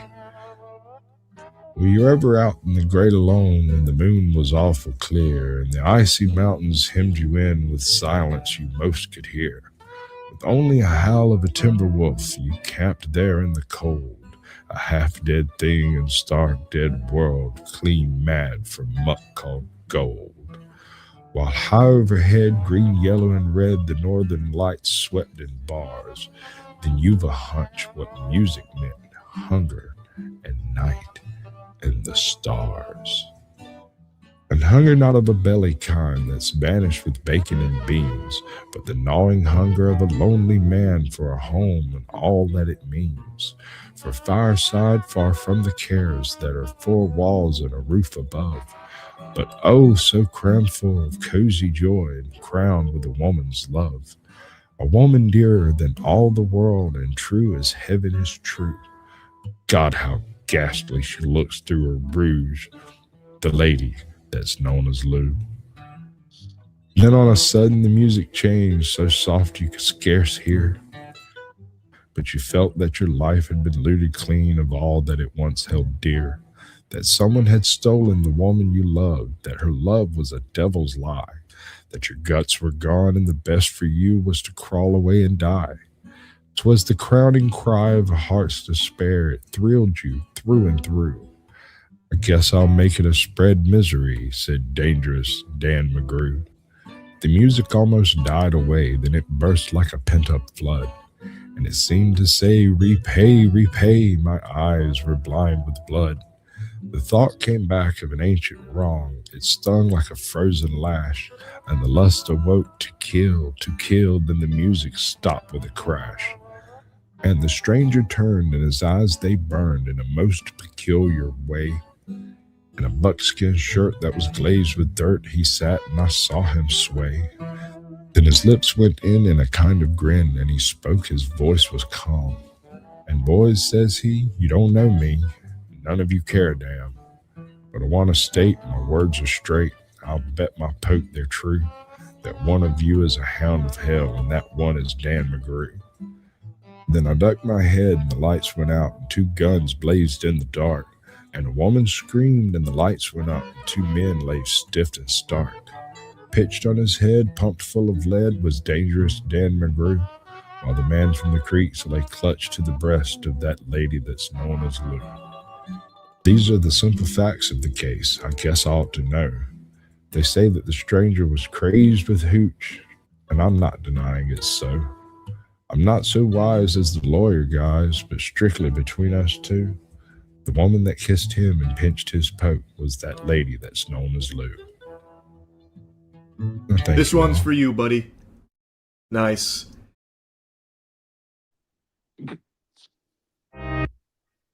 Right. Oh.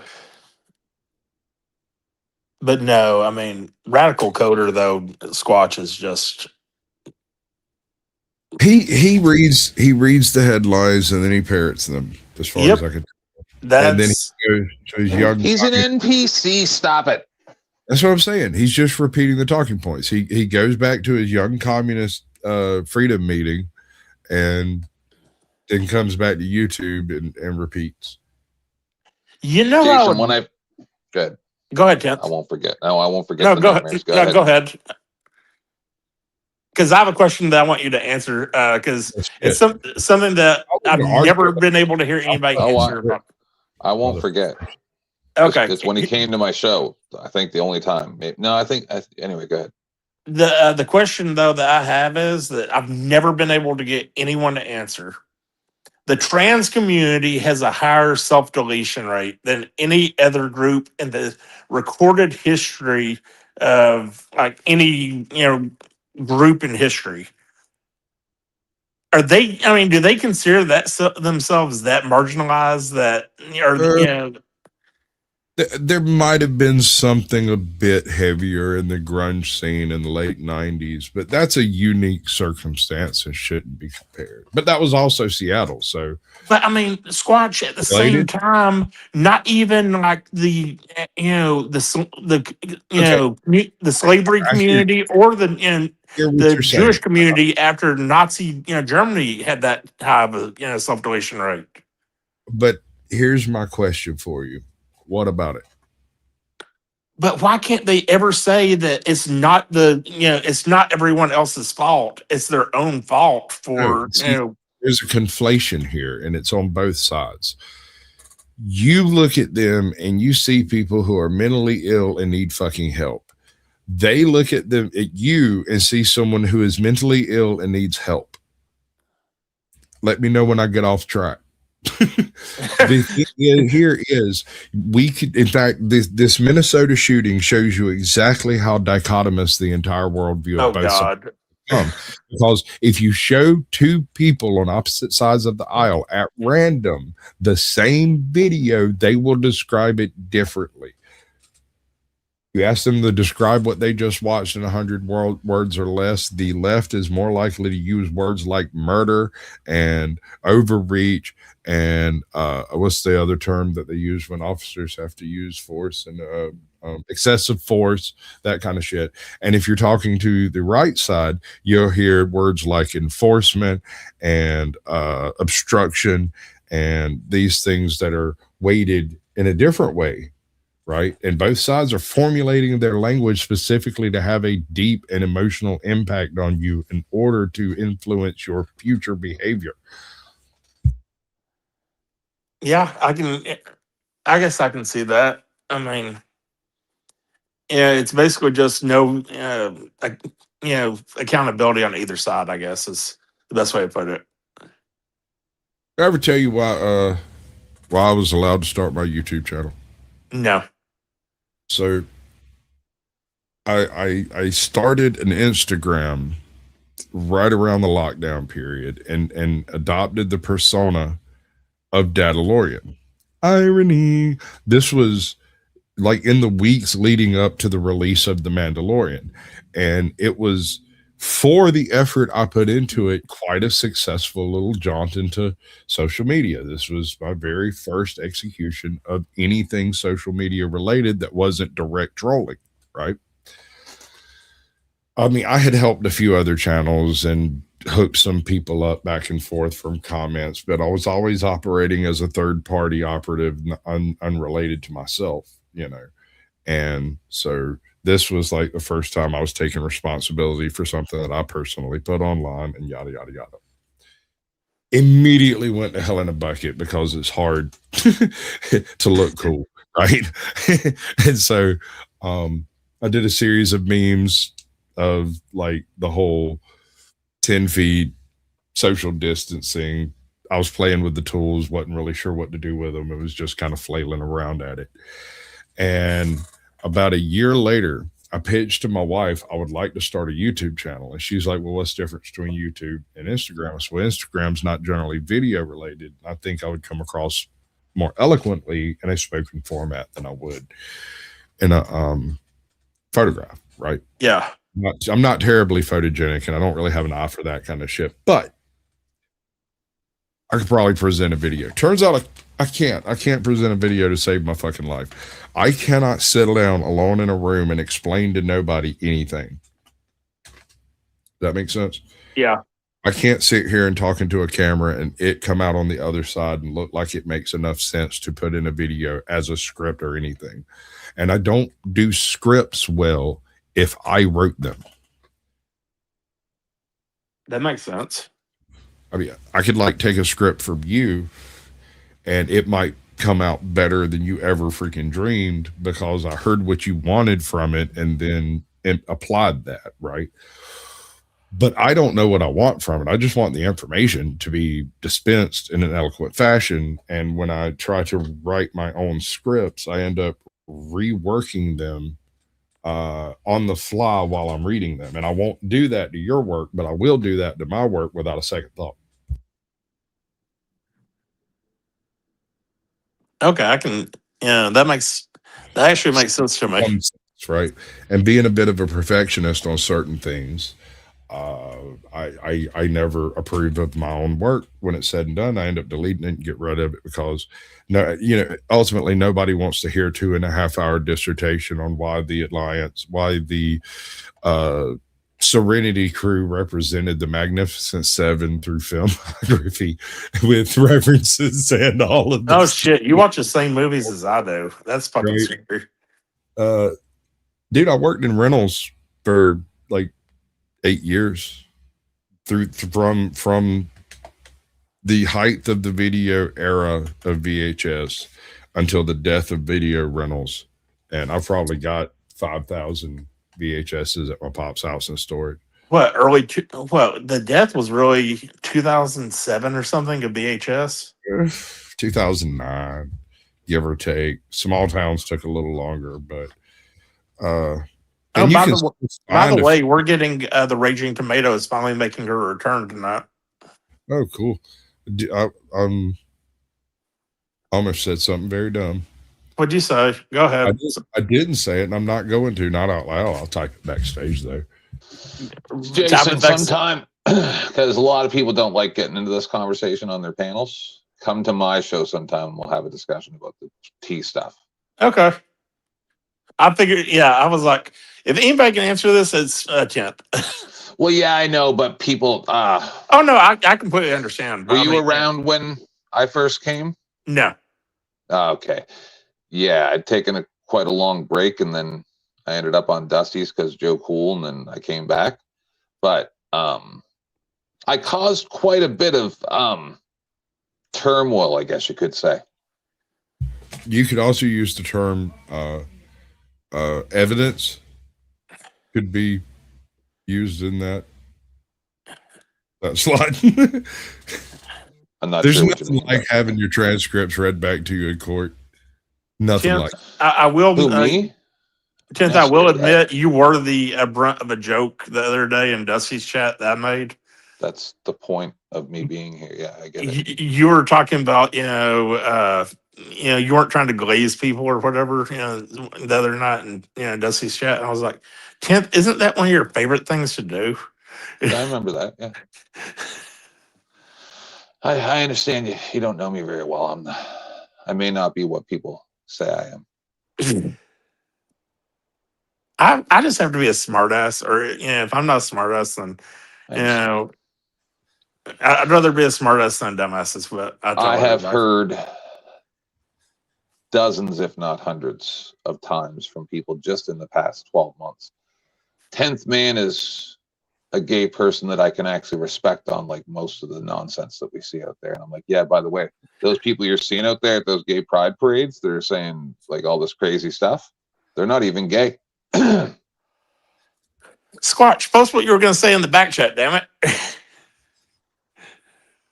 I did. I don't see it. Oh, wait. That's because I'm on the wrong thing. Chat. I'm on the wrong thing. Yeah, I was going to say the same thing. I was just up there a couple days ago. Just asked somebody, and they just stared at me with like blank eyes, and I just shrugged, like maybe I Wasn't I just up there like Oh. less than 2 weeks ago, Jason? A week and a half What? on Sarah's with you.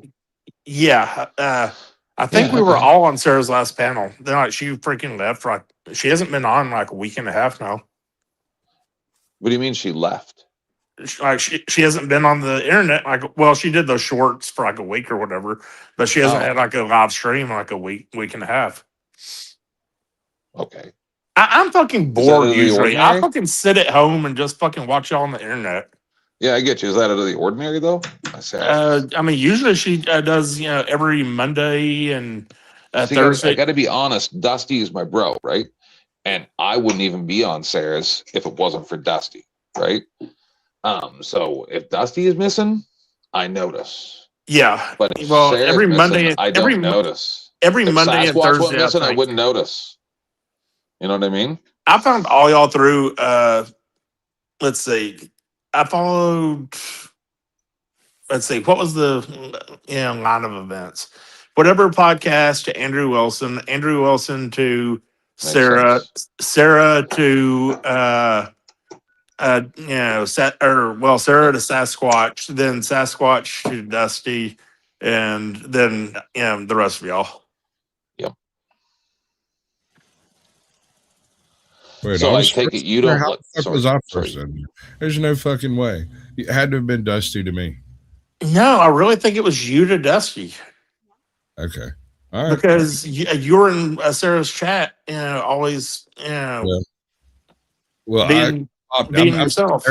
I met Sarah through Dusty, and we did a show. We did Based Oracle followed by the Raging Tomato as Sasquatch Hills. And then Based Oracle disappeared off to the fucking metaverse some fucking where.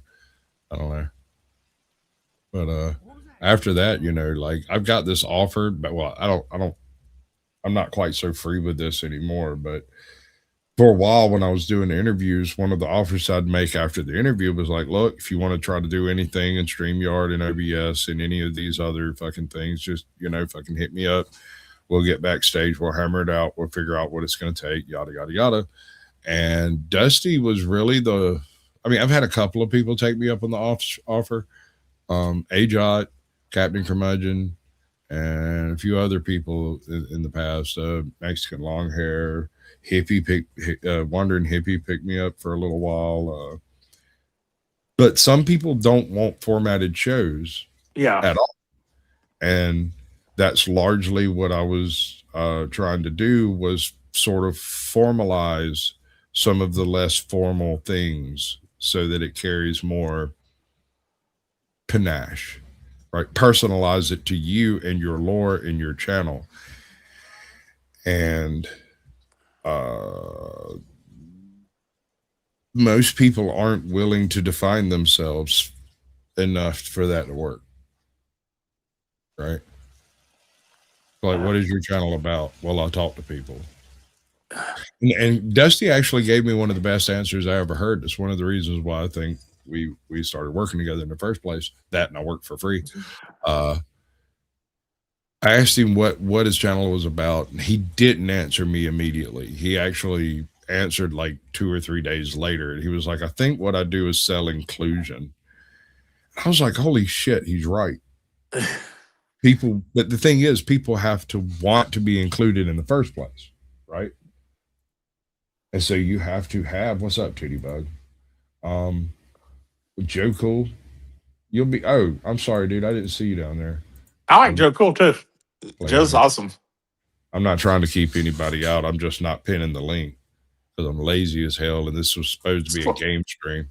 Squatch, you're trying to keep people out. Don't fucking lie. I mean, no, man. Like, if Radical Coder I was was over here and fucking spurg out at me, wrong bucket. Fuck. I was surprised he dropped the link. I'm used to just watching him game. Squatch must have been bored today. He's like, y'all come up here and bullshit with me. I mean, the last 2 or 3 times he's played it, followed, he streamed, he didn't drop a link. I also didn't ask for one. I just It's all sat good. here and fucking dicked off, basically, because I was trying to formulate how to put all this together. And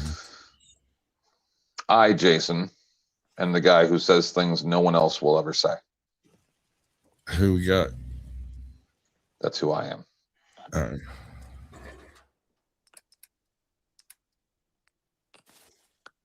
Hey, yeah, somebody's got to do it, though. I mean, well, there's certain topics that I like exclusively. Hey y'all, How you doing? Oh, what's up, Todd? doing good. Just had a long day out and about. Finally, went out and got some errands done. How I'm y'all going to doing? be very offensive about this. I gotta bounce. Thanks a lot for proving just how ugly and immature you are. It's been real. And just so you know, I don't really care about your problems. Did it fail to play? Huh? Did that play at all? Nope. Yeah, That was exact. Yeah, that was perfect. I thought you were about to kick me off the stage. Oh, no, I'm just fucking with people. Y'all have fun. I always look with shit like that. Dude, What did I say? I've been waiting to do that for somebody for a minute for it to work. I'm sorry. I would apologize, but I'm not that type of creature. You're welcome. Squatch, if you ever apologize for anything, I'll know that you're, sick or, Being Lying. held against his will. I mean, sometimes I say the words because Squatch, if you ever have somebody with a gun to your head or anything, just say, "I'm sorry, everybody. I'm sorry," and we'll all know you need help. That's code. Code for I'm sorry. is it that bad? I'm sorry you're offended. That's what I would say. Right. I'm sorry you're offended, but wash your vagina, sir. Yeah, I'm sorry you feel that way. That's all you're getting out of me. That's his code for HLP.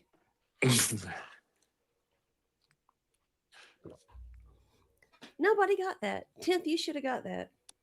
No, I got it. Yeah. I'm sorry. I literally seconds ago kicked a cord and knocked the power out in my office. So I need to figure out how that happened. I apologize. I wasn't listening. Kent is our resident gay guy that we can get to call out the token other. gay. I get you guys out of hate crime prosecution. Yeah, I mean, and you get to call out all the other gay guys that haven't come out of the closet yet. I disagree. I don't need to be gotten out of hate crime prosecutions because I don't perpetrate anything that can be recognized as a hate crime. Or at least you try hard. See, I don't try hard. After that. Here's the thing about that is a hate crime is a crime regardless of the hate. It's first a crime. And I don't crimes. I don't do crimes. I promised my mommy. It's the same Based on reason. intent, right? No, it's the same reason I don't have a cult. I promised my mom. I'm dead serious. Have I ever told you that story? Like, no? No. Okay. All right. So when I was a small child, I memorized stories that were read to me from books, right? And I could repeat the stories back, but I couldn't read yet.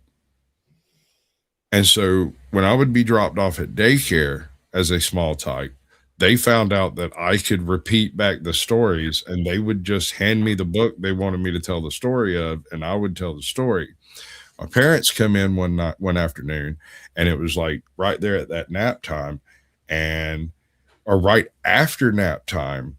And the kids had, and this was all told to me later. The kids had a choice to go outside and play recess or to listen to me tell stories, read books is what they called it. And instead, out of the 25 kids that were in there, like 18 of them decided to sit around and listen to me pretend I could read. And my parents come and pick me up. And like my mom went, like my dad never came in. He came in this one time. This is why I remember it, because he wasn't supposed to be there. He never comes in. Right.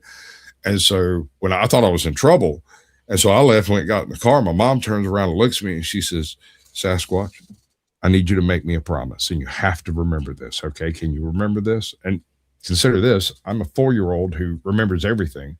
Yeah. I don't think I could ever forget this." But she looks at me, she says, "I need you to promise me you will never start or join any cults." I said, "What's a cult?" And she said, I'll explain later. Just promise me that you will never start or join any cults. I said, yes, ma'am.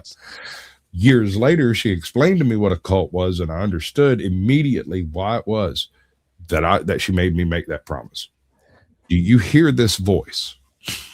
Tootie and 10th, I don't know about y'all, but I'm part of the cult of Sasquatch.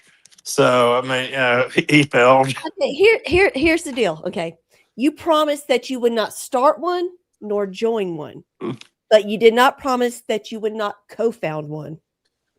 So Dusty has been working on me for about 3 years now. At this point, he's gotten me over my non-grifting thing. Somebody send me some money to prove that I grift. Like, hold on, I've got buttons. Wait. It's not Dusty's the only cult that never kicked me out yet. Well, I mean, This one's for you, buddy. Nice.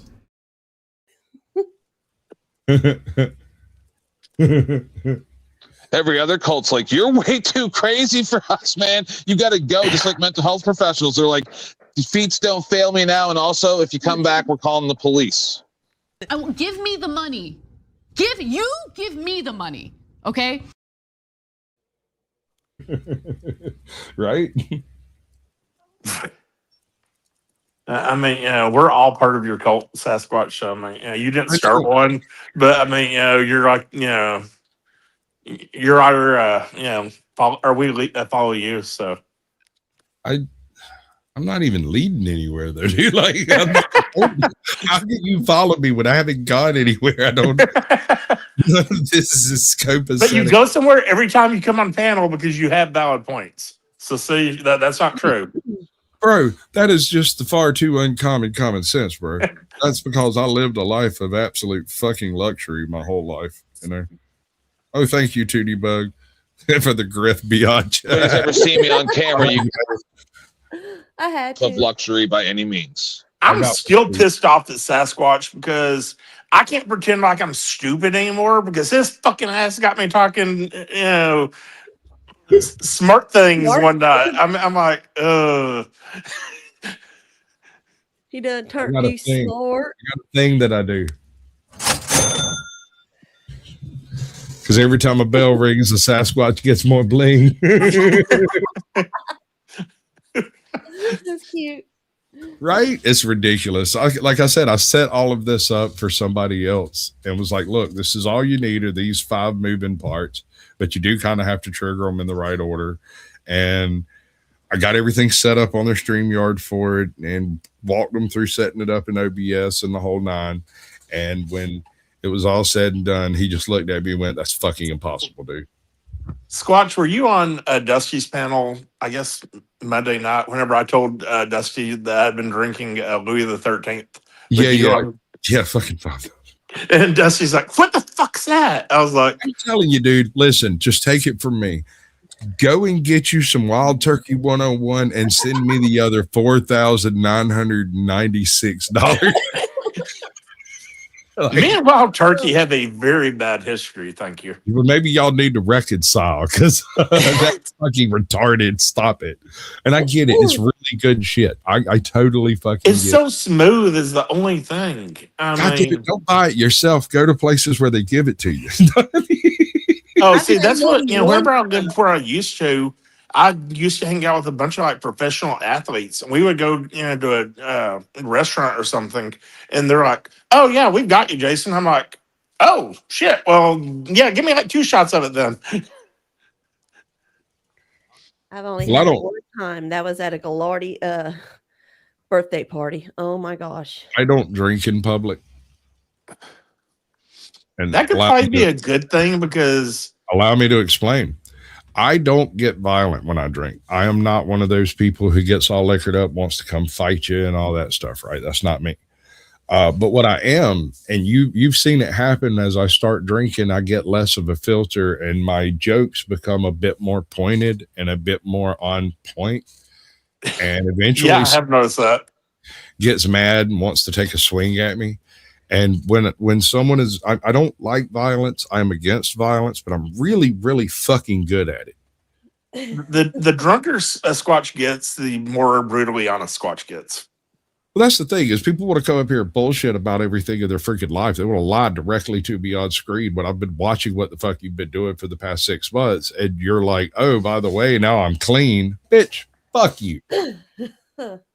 Right. But when I'm sober and I come across this person, I say all the things to placate their fucking ego enough that I can like live with it. Perfect example. I was backstage the whole fucking time when Dusty was trying to get everybody to say that God's favorite ant was a lying piece of shit or something like that. Oh yeah, I was Joe. Right. So I have the keys. I could have let myself up. It would have been an error because he was doing a thing. Call it a bit, not bit, whatever the fuck you want to call it. He had a reason for what he was doing. I don't have to understand it. Right? That's none of my business. This is his content. This is his thing. If he's doing this thing, I'm not going to come in and wreck the shit just because I think it's silly or offensive or anything. Fuck that. It's none of my business. He's here to do his thing. This is what his channel is for. Right? I agree. So I came in and like pecked around the edges of the bullshit because, you know, why not? You were freaking, yeah, you were just. Yes. I saw all your comments that Dusty brought up. I was like, oh, Squatch is just freaking, you know. Well, here's the thing. And here's the line. This is something that you might not get on the first pass. It might sound a little weird. Compelled speech is literally the hill I will die on. That makes sense. And I was the guy who refused to call people. Here's the thing. You come to my house, you want me to call you a she, and you've got a fucking beard, and you're wearing goddamn brogans, and you look like a dude. I'm not going to be able to do that for you, and you can't fucking make me. However, if you come to my house, and you look like a dude, and you've got the dress on, the wig on, the makeup on, and even if it's done badly, you are at least making the effort to present as your desired gender, and I will attempt to call you a she. I don't have an issue with it, right? The thing is, you have to put in the effort before you can expect me to. Otherwise, go fuck yourself up a rope. Okay, here's the perfect example of that. Like a week ago, Squatch. I went to Walmart to go buy a padlock for my gate because my other one quit working for some stupid reason. And I'm walking down the aisle, and I wasn't, I was paying attention, but this person wasn't, and he ran into me. And, I mean, this guy is 6'2", and probably like 280 or 290, and all I saw was the back of him. And I said, "Oh, I'm sorry, sir." And he whips around and like starts screaming at me because he's like, "I'm not had a sir." Tito moment. And I'm like, "Oh, my bad. I only saw you from the back and didn't know you were a female. I mean, you're taller than I am, and you know you weigh more than me. So, my fucking bad, dude." and literally, he chased me out of the store, like screaming at me because I refused to call him a woman. And I'm like, "You're not even making hands on you." What? Did he put any hands on you? No, but I mean, he was wanting to, but yeah, I just was I'm like, sure you were wanting him to as well. well, that happened to me at Target, like the first year that I was like back in my hometown. I was checking out the cashier, and I mean, it was just a slip of the tongue, and the guy was, you know, identified as a female. Yeah, I called him a guy because I wasn't paying attention. I was tired. I was like, "Oh yeah, you know, yes sir, just put it in a bag." And he tried to hit. I mean, he was the cashier, and he tried to hit me over the the counter, and I did defend myself at that time, and just waited for the police to show up, and they arrested him. But I mean, you know, it's like everybody's like, "Why'd you have him arrested?" You know, I was like, he tried to assault me. So I've only become violent twice with transgenders. In one case, it was a trans man. In the other case, it was a trans woman. And make of that whatever the fuck you will. But both of them came at me physically and got exactly the same freaking treatment. equal rights and equal lefts. Yeah. Oh, The by thing the way, You don't don't under no ever give circumstance, me tequila, by the way. Anybody under on no stage, never give circumstance me tequila. do you get to come at me with a weapon and expect me not to drop you like a sack of salt. Well, if you ask certain people, yes, they do. But No, if you ask a sane person, no, they don't. no, I don't. I'm saying don't ask, assume. Oh, then no.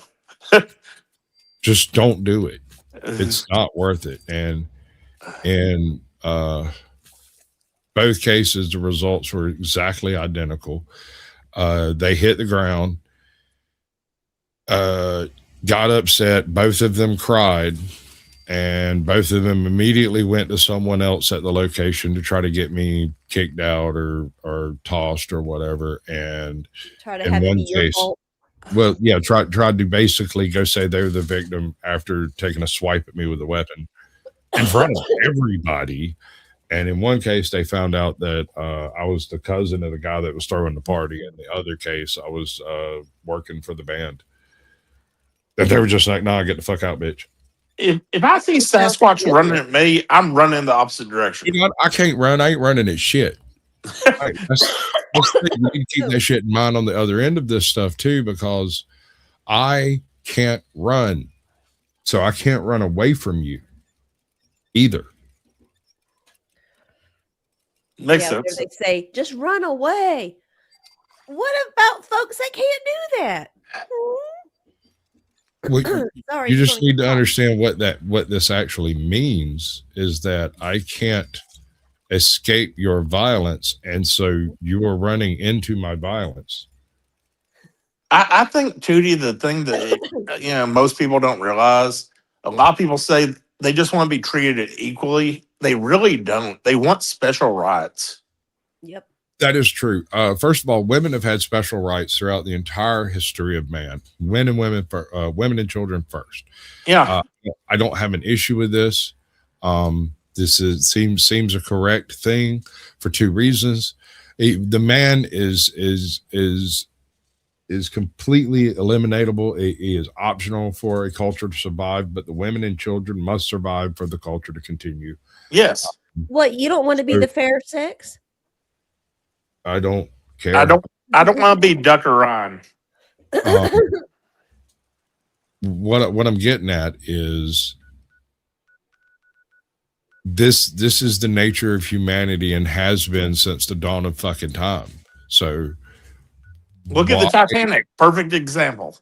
I mean, they just played the fucking fiddle, yo. Mm-hmm. I mean, granted, you had the men who were like women, like basically lied and said that they were a child's only father or only parent to get on a lifeboat, but sure, and those aren't men. There's either way. My point is, you guys are getting close. Another hour, you guys will get to the end where I would have went an hour and a half ago. Go ahead, keep going. But it's not. No, see, here's the thing, 10th man. You have to cut this shit up small enough for people to chew, or else you're just shoving. Yeah, I know, but and you jump to the end, and everybody looks at you like you're fucking nuts. But if you walk them down the garden path with some nice lilies to smell and some butterflies and stuff, they just go with you. you don't like you don't like it when people everybody around stares at you aghast. I enjoy that. I prefer for the plunge. I prefer for them to stare at each other aghast when they all agreed with me. I'm similar to Squatch in certain ways. And here's what everybody doesn't understand about us. We want to slowly tear your worldview apart. That way, there's no way for you to piece it back together. That's boring. I just make up new terms like gay face. I find that starting with the good shot on that last stream there, Sasquatch with the gay face.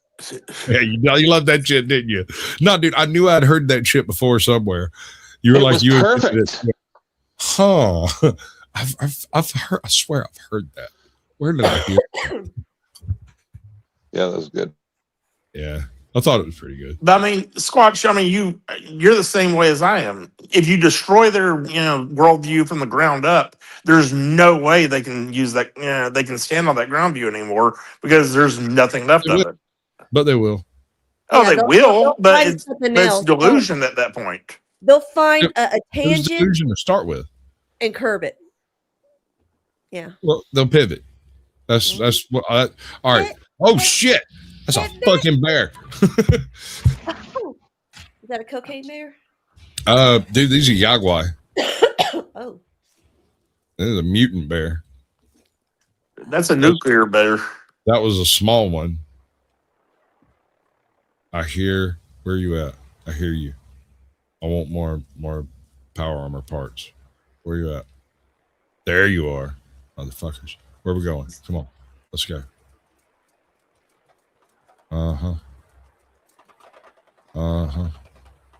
It's wah. Here's the thing: I don't even come over here and fight. I just show up and kind of creep around the edges, waiting for the Brotherhood of Steel to die, so I can take their. What are you shooting at? Sasquatch, basically, you're saying you're a vulture. Well, currently I am infiltrating the Brotherhood of Steel to have them as allies to fight the Institute with the Railroad. Only the Brotherhood of Steel and the Railroad will not ally together because the Brotherhood of Steel thinks that the synths are abominations. It's a religious order, right? And so there's no way we can be allies per se, but we can both fight the same enemy. You broke your promise to your mother. You made a cult in this video game. It's not a cult. It is a government. She didn't say anything about got that covered, dude. I thought it through real hard. Look, dude, I stopped working on my YouTube channel for a while because there was some discussion about whether or not a YouTube channel was a cult of personality. And it made me, oh, wow, they killed a legendary mutant. I just fucking hijacked a legendary item. That's awesome. It's the sucky one, but it's free. Now that song's in my head. Thank you very much. Which one? Cult of Personality. You're welcome. Hey, it's not a bad song to have in your head. So, you know, the song that's been stuck in my head since I was about 14. Oh God, do I want to know? Police Academy theme. Oh God. I swear to God, anytime I am working, doing some physically hard labor, right? And I'm over here having to think through some shit and using my speed square, right? For some stupid reason, I start humming the Police Academy theme. Did you know that they're talking about releasing a new a movie of a Police Academy? The hell? They're Have any of you taken? Stupid nowadays, Sorry. they can't create anything new. Sorry. This is a valid point. Yeah. No, I want to hear. But did anybody watch the new Naked Gun? Because I haven't. Yes. No, I have not. All right. A lot of people. Is it worth watching? Issues. Yes. Yeah, Now keep in mind, it is going to offend you when it comes to like some of the ways some of the things are depicted. It's so slapsticky and so silly. Here's the way I describe it. You know how but so were the old ones. All right. You know how Airplane was like a really spoofy view of that fucking the first airplane disaster movie. Yeah. Right? Yes. And it included a whole bunch of references to a whole bunch of other disaster movies and stuff. Yes. Yeah. Naked Gun was designed around that same template concept, right? Good. Of spoofery. And they spoofed everything. Well, the new Naked Gun is what would happen if you had people who grew up watching the Naked Gun and not Police Squad. Okay. Right. So people watching Police Squad watched them overdo the Police Squad motif, that old Bookham Dano Hawaii 5-0 era. You know what? I actually think was the reference for the original Naked Gun. Do you remember Get Smart? No. It was Police Squad. Was it? Yeah. Yes. Police Squad was based off of book them down. What's the name of that fucking and like Stoker and Hooch and fucking all the old police procedural dramas that were running around back in the 50s and 60s. Police spoof of all that. Dragnet. It's kind of like the new Spaceballs that's going to come out. I don't know that I even want to watch that, to be completely honest. Just hold on. Remember, I'm pretty sure the script for Spaceballs was written like 30 fucking years ago. But you know they're going to change it, Squatch, because the fucking, pansies like fucking duck and rhyme. Well, you know Mel Brooks is still alive, right? Have you looked into who owns the script? No. Guess who? Who? Disney. Mel Brooks. No. Jesus! If Mel Brooks doesn't care. He's going to die in the next 5 years anyway. All of them. Spaceballs. Remember all of this gags during the show, during the movie about Spaceballs merch? Yes. Almost all of that shit was available to purchase eventually. He's been merchandising Spaceballs for 39 freaking years or some shit like that. And supposedly he's the same one who did Blazing Saddles, isn't he? Yes. Oh, I love that. Blazing Saddles, Young You mean Frankenstein. 49 years. Yeah, but you get what I'm saying. He should have, hypothetically speaking, a decent seed deposit to be able to make this movie the way he wants to make it. If he can just find any fucking studio anywhere that would let him hold the equipment long enough to pull it off, it should be fucking epic. But remember, do you remember what the sequel to Spaceballs was? I don't, because it's been The way too Search long. for More Money. That's the name of the sequel. Spaceballs 2, The Search for More Money. Oh, Jesus. Yes. How do you fuck that up? Oh my god. I love Mel Brooks. I swear. He is fucking. All right. So I got this side chick, and she's a very, very young, pretty black girl. And we were talking about different movies we would like to watch or whatever. And she said that somebody that one of her friends had suggested she watch Blazing Saddles. And I was like, wait, you've never seen Blazing Saddles? She's like, no. And I'm like, oh, it's fucking great. It's like a goddamn classic. We watched Blazing Saddles. We got to the end of it. She looked at me and she said, how the fuck did they manage to make that film? And I went, I don't know. The other person who was a genius, why can I not think of his name? Dude. But I mean, he's the one who did Ghostbusters, and he did a lot of National Lampoons. Not Harold Ramis. Was it Harold Ramis? No, it was the other one. Fuck. He's the only one who's passed away out of the four of them. That's Harold Ramis. Yeah, he's the one who was a writer for National Lampoon at the same time. Yeah, I never knew that back when I was watching them, but so yeah, him and Bill Murray were like that for a long time. The thing about spoof movies, first of all, there is a difference between a satire comedy that utilizes elements of other films versus an actual spoof movie. Yes.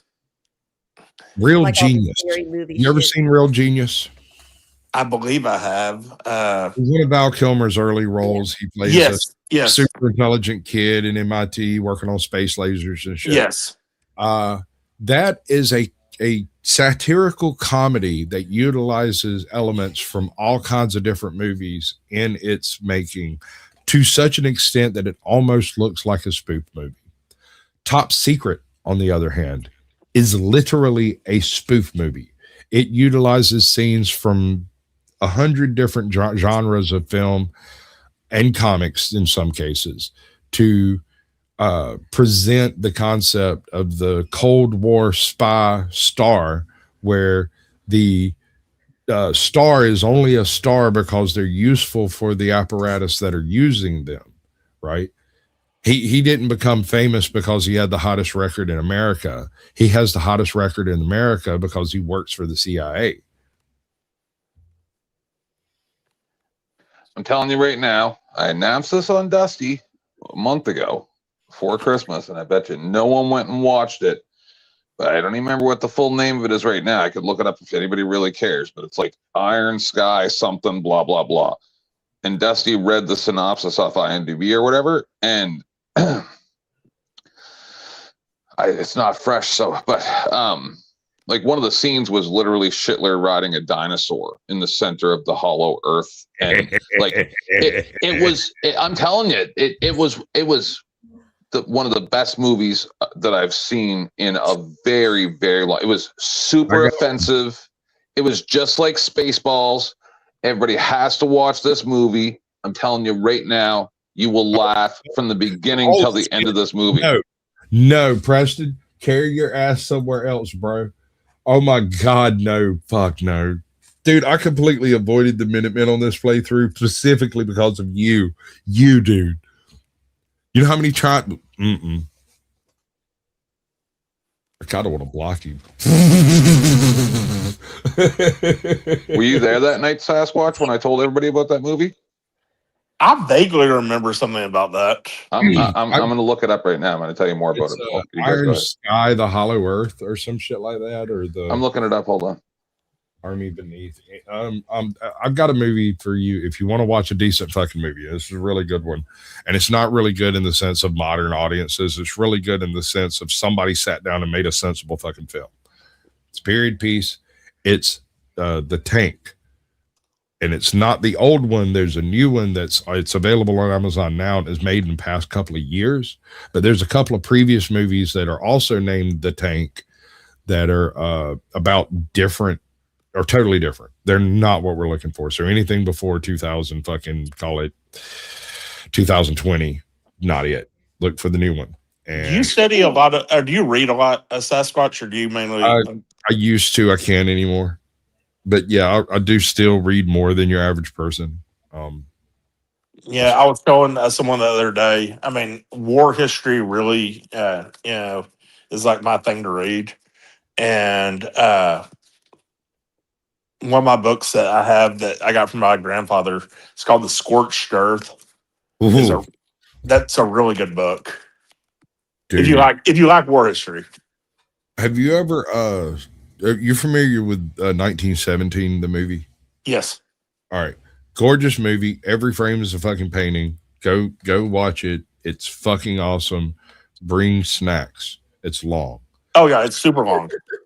The story behind this movie is so much more fucked up than the movie did. And the movie's fucked up. The movie's real fucked up. Like, went through all kinds of horrible shit, right? Like full on PTSD inducing for the viewer type stuff.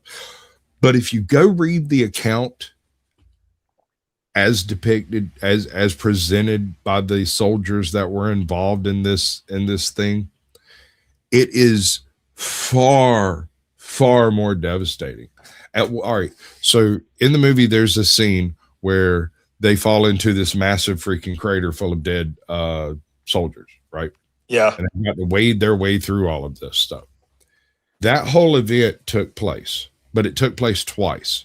There were two different craters, and they were like 80 yards apart on no man's land. When they got out of the first crater, they realized that there's another fucking lake of dead bodies, but these are Germans, right? 80 feet apart. He's standing there looking in the hole, realizing that he's gonna have to go down in there, and he had just gotten over the fact that he just crawled through a whole bunch of soup in the first place. And he's sitting there going, I really don't want to do that shit. A random fucking airplane flying over no man's land notices his ass and throws a grenade out the fucking window. This grenade lands between two dead soldiers laying on the ridge of that crater. And he hears it hits the ground, looks over, and pushes his buddy off the top of the crater into the hole. And the grenade goes off and blows this German body into the back of his freaking head and tosses him into the hole. And it knocks him out for like 2 hours. His buddy hits his head on a German helmet when he fell in the hole, and his ass was out for about an hour and a half. And so when they wake up, they're both confused as hell, probably got concussions. Homeboy's digging freaking pieces of shrapnel out of his boots, right?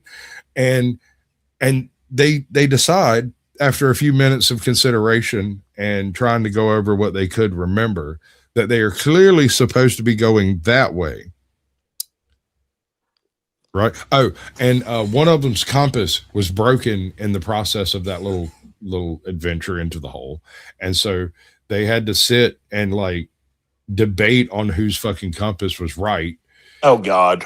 Yeah, no, it like the whole scene is an absolute nightmare. It's like coming on dawn, they've got like another 20 minutes to get across no man's land over here. They're going to get popped by a fucking sniper from either side, to be honest, at this point, because you can't tell what kind of uniforms they have on now. They're just mud colored. I'll tell you the YouTube channel that you would probably enjoy is Sasquatch. Have you ever watched The Fat Electrician? Absolutely, dude. That's where I come across one of the best expositions on Samuel Whitman. Yes. Dude, that's the cloth Americans are cut from. That Electrician is, I mean, he's autistic as fuck. Maybe, but he knows this shit. He does decent research. Although even he comes short on some of the more outlandish claims from the documentation. Yeah. Like he'll skip over some of the stuff that doesn't make sense, but fucking Nazis. Did you watch the freaking one where he did expose on Colonel Sanders? What up, D? The real Colonel Sanders? Yes, the real Colonel Sanders, like KFC chicken. I haven't checked it out. You have to watch that shit. It gives you a new aspect on the freaking the Colonel. Let's just put it that way. I'm not sure I want a new perception of the Colonel. Kind of like whenever the world learned the truth of Mr. Rogers. That wasn't even true though. A lot of that's not even true about Fred Rogers. Mr. Rogers is my hero. You be real fucking careful. I'm talking about But I mean, like everybody's saying, like he wore sleeves, long sleeves to cover tattoos and all that. That wasn't even true though. Oh, he was a Marine though. So. Oh yeah, he was a Marine, Yeah, but I mean, that's yeah. the part that I'm referring to. I'm not referring to the Okay, I was like, I know for a while there was like the rumor that he wore long sleeves to cover up all his tattoos and everything. I want everybody. I'm not going to show you, but I am putting on my tinfoil hat right now. Tinfoil hat engaged. Mr. Rogers was a Marine sniper, and he operated deep behind enemy lines and enemy territory. And on his arms are the tattoos of the number of kills that he made while he was in country. And I'm now taking my tinfoil hat off, and we are moving on.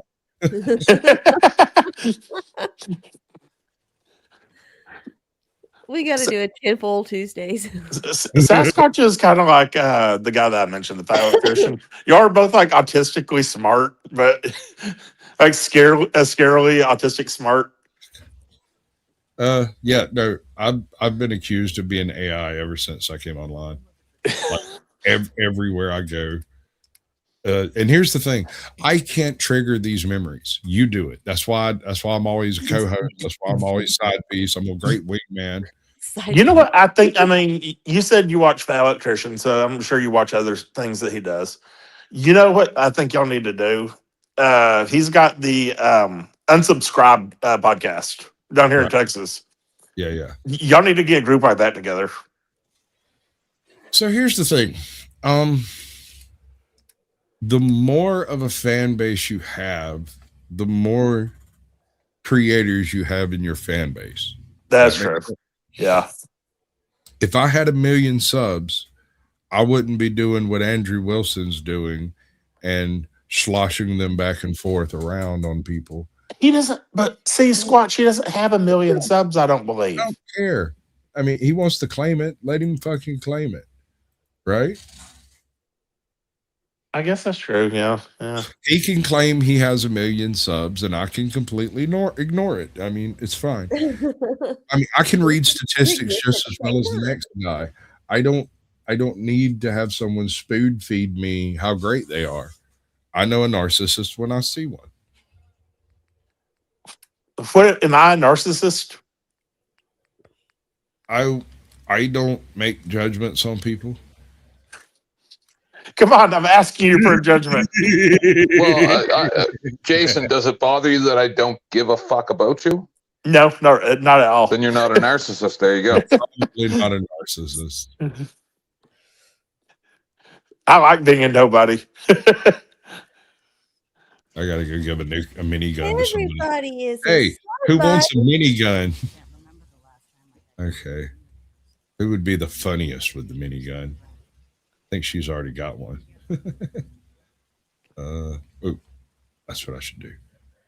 The woman in the red dress would be the funniest with the minigun. I think she's already got one. I think I think she's got a shredding, penetrating, exploding minigun. I think. What up, Double D? What you doing? That you, bud? I know a narcissist when I see one. Very good. I'm proud of you. Oh, great. This guy. What up, D? What do you think? I'm just gonna just grind my feet into somebody's couch like I ain't got better sense than that? I'm just gonna grind my feet in Eddie Murphy's couch. Yeah, I remember grinding my feet in Eddie Murphy's couch. Oh, I need screws, but don't we all? That can be taken many different ways. I don't care how you take it. I'm gonna go to the Automatoys. This thing over here. Dear God, I hope this thing's respawned because I've been waiting on it for fucking ever. I found a source for everything but screws. Screws are it's my bottleneck for resources, right? It's the reason why I haven't built everything the way I want it to be yet. So this is a real life simulator then? Sorta. Only in this one, you have to have a gun or you don't get to vote. So it's a real life simulator then. Welcome to Sasquatch, to the Sasquatch Commonwealth. Fuck yeah, they're back. Gone squatching. We're gaming wrong with Sasquatch. That's what we're doing. The common squatch. I'm not sure there's anything common about Sasquatch, bro. I've met a few. We're all weird as fuck. Certainly uncommon, if not unusual outright. How the fuck did... whatever. What? I got random... Well, they called me earlier and I went back and I checked to see who the fuck they are. And it's like some guy from some... basically a celebration place that they're trying to freaking get people to donate money to fucking throw parties and all that shit. I'm like, motherfucker, you know better than to call my ass. He's tried it in the past, and I was like, let's just say that it didn't go very well for him. Assholes be assholes, yo. Hey, I'm a proud asshole though. Sure. And there's nothing wrong with that. It's not illegal. Some people find it offensive. Those people are pussies and they need to shut up, chill out. Make bullying great again. I mean, I bully Tootie at least once a fucking day now. Yes. Yes, he does. I think I might offend her. I started any of that type shit. Ooh, I bet the headquarters is full again too. But does it have screws? Yes, it would have at least 32 of these little buttercup things I'm picking up, and they're worth like 3 screws a piece. Like these things. The little robot dog? Yeah, well, it's a horse. Oh, okay. It's called a giddy up buttercup. And I have so much of it that I can't walk anymore. Hold on.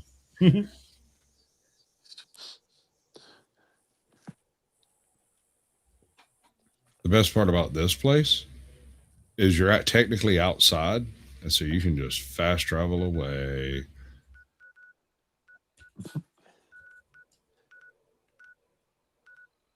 Joint.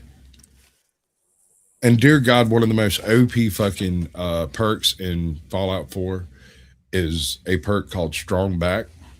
Initially, it's kind of trash, but once you get to where you can fast travel when you're overloaded, you can literally pick up 5 tons of shit and fast travel somewhere and pull this maneuver that I'm doing right now. I'm going to drop all of this crap. See, Squatch, I'm going to get your opinion on something else now. What's your opinion on people that everything that they basically can tell you or recite to you is something from a book? Basically, they're just plagiarizing their arguments from a book. All right. So, first of all, I would advise them to learn to paraphrase. Second of all, I don't necessarily have a problem with that. The problem I have with it is when they have not cogitated on it long enough to be able to put it into their own words, right? They're just parroting something out of a book. And I will tell you outright out front that I'm doing that like, I don't know, but I read, and then I'll parrot some shit out of a book, right?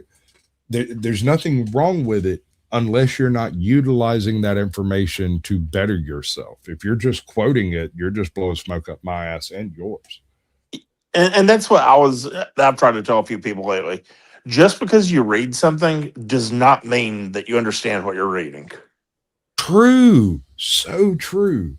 Like Lindsay, was it Lindsay last night was talking about yes, Japan. Do you know why Japan's homelessness is so low? I don't know. I haven't really studied Japan much. They have a word for it. I can't remember the name of the word, but it is what you are between the point in time you lose the place you're staying and the point in time you get arrested. It's like Hakatori or something like that. Oh, shit. And kind of like a purgatory type thing. Loosely, now it doesn't translate well, but it means homeless, but it doesn't mean homeless in the sense like homeless American. It means Japanese homeless, where he's probably got a 56-hour-a-week job or 2, right? And he's living out of some dude's fucking dry cleaning shed or something, right? He's not homeless, but at the same time, he doesn't have a home. And these people will get off work, go somewhere like some noodle shack and drink sake and eat noodles and play on their phone, and they go lay down in some 6x5 fucking space and sleep for 4 hours and then get up and go back to work after taking a public shower. Oh, the freaking hotel rooms and freaking over in Japan and China and all that are fucking just the little, like, basically capsules that are a hotel room. They're like, basically, I couldn't do that shit. I'm too fucking claustrophobic. That shit would freak me out. So I got a buddy of mine, and I might go get the link in a minute and share it because he's been. It's one of his. What do you call it? He's like an activist kind of thing. Oh yeah. And what he wants to do, and he doesn't like my idea, but I think my idea is better. But fuck you. What he wants to do is create a tiny house that is basically like a little mini bomb shelter. Something that is designed to be physically strong and physically capable of dealing with any level of abuse dealt to it by the residents or nature for that matter. And he wants to do this basically as a grant. Now, when he brought it up to me, what's up, Orthodox guy? Welcome in, bud. When he brought it up to me, I was like, so dude, that's kind of already been done. And he's like, no. I want to use one of these Japanese hotel rooms as the basis of it. And I was like, okay. And I went and looked at a couple of dozen of them. And I was not horribly fucking impressed with the whole situation that was there. It's too intense, right? Because it's a hotel room. You've got your internet, your landlines, your phone lines, your fax line, your water line. A lot of Japan still operates on Steam. All replaced by Starlink. Right? Okay, sure. And I get that. But he's trying to operate it from a ground up perspective, but he's pitching a finished product that's produced in another country, right? I looked at him and was like, dude, you know, they kind of hammered this shit out back in the mid 60s with the Sarah Scotty trailer. Actually, they did. No, I guess that was after that. I was going to say the biggest example of a prefab, deal that's been proven over and over again is the Contemporary Hotel at Disney World. It's all prefab. They built the structure around it and then slid the rooms into it. So yeah, and he's got a whole other thing that goes along with this that makes it impossible. But the actual physical structure itself, if you were to take the 1961 Sarah Scotty overhang trailer, yes, it's a 15, I believe it's 15 by 12. It has all the modern conveniences, assuming you throw a like he said, a Starlink on top of it. It can be operated gas, electric, or any combination thereof that you'd prefer. And it is probably one of the most elegant bits of human design laid by the hand of man. You could support a family of 5 out of this thing. Huh. Technically sleep 5. And so the premise behind it was that you have this, and then you bring a pop-up trailer or something like that to sleep everybody, right? Underground shipping container. Well, shipping containers aren't really strong enough to take the weight of most the soil in the continental U.S. There's a few places where it's perfect, but they collapse in on themselves very, very quickly. I mean, like there was a guy down in somewhere Burn, Texas, and he was building a shooting range, and he wanted to like make some indoor areas to like hold the tables and everything else.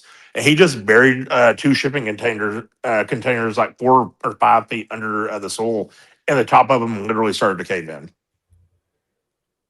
Yeah, no, see, that's the thing. It's like, okay, in Georgia, we have a very fine silty clay that is essentially what everything is covered in this place. Typically it's bright red, sometimes it's white.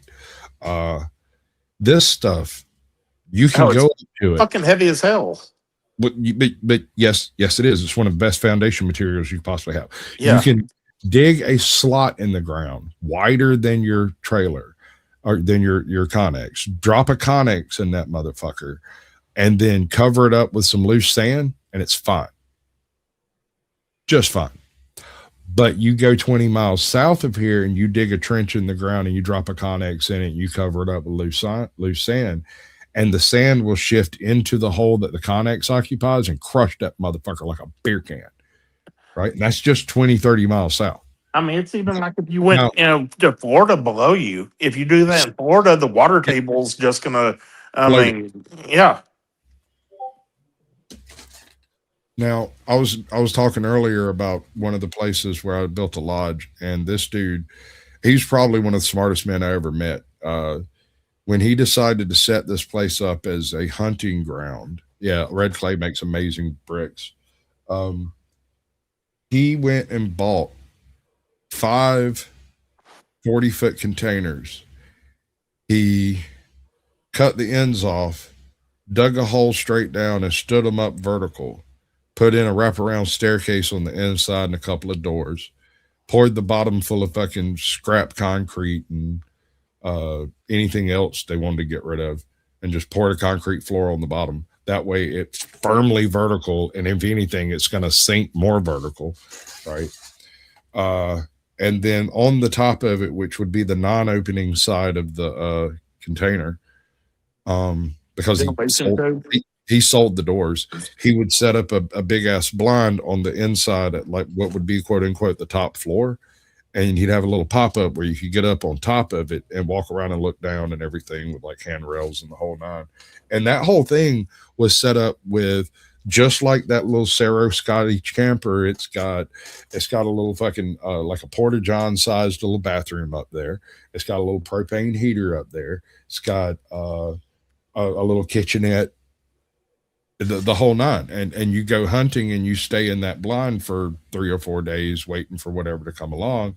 And anytime you want to go see what the fuck you're seeing, first of all, There's the whole thing is done up in like a ghillie suit type material on the outside. It looks like a random piece of fucking escarpment or some shit.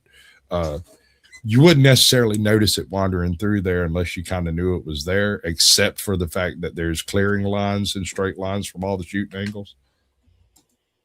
So when you get to one of those, you look up and you see that thing. It's like, oh shit, I'm going to get shot if I don't move. It's kind of like the way the military sets up their camps, like in wooded areas. You don't see them until you stumble upon them. Yeah, basically. And that's kind of the whole plan here. But what was super fucking neat,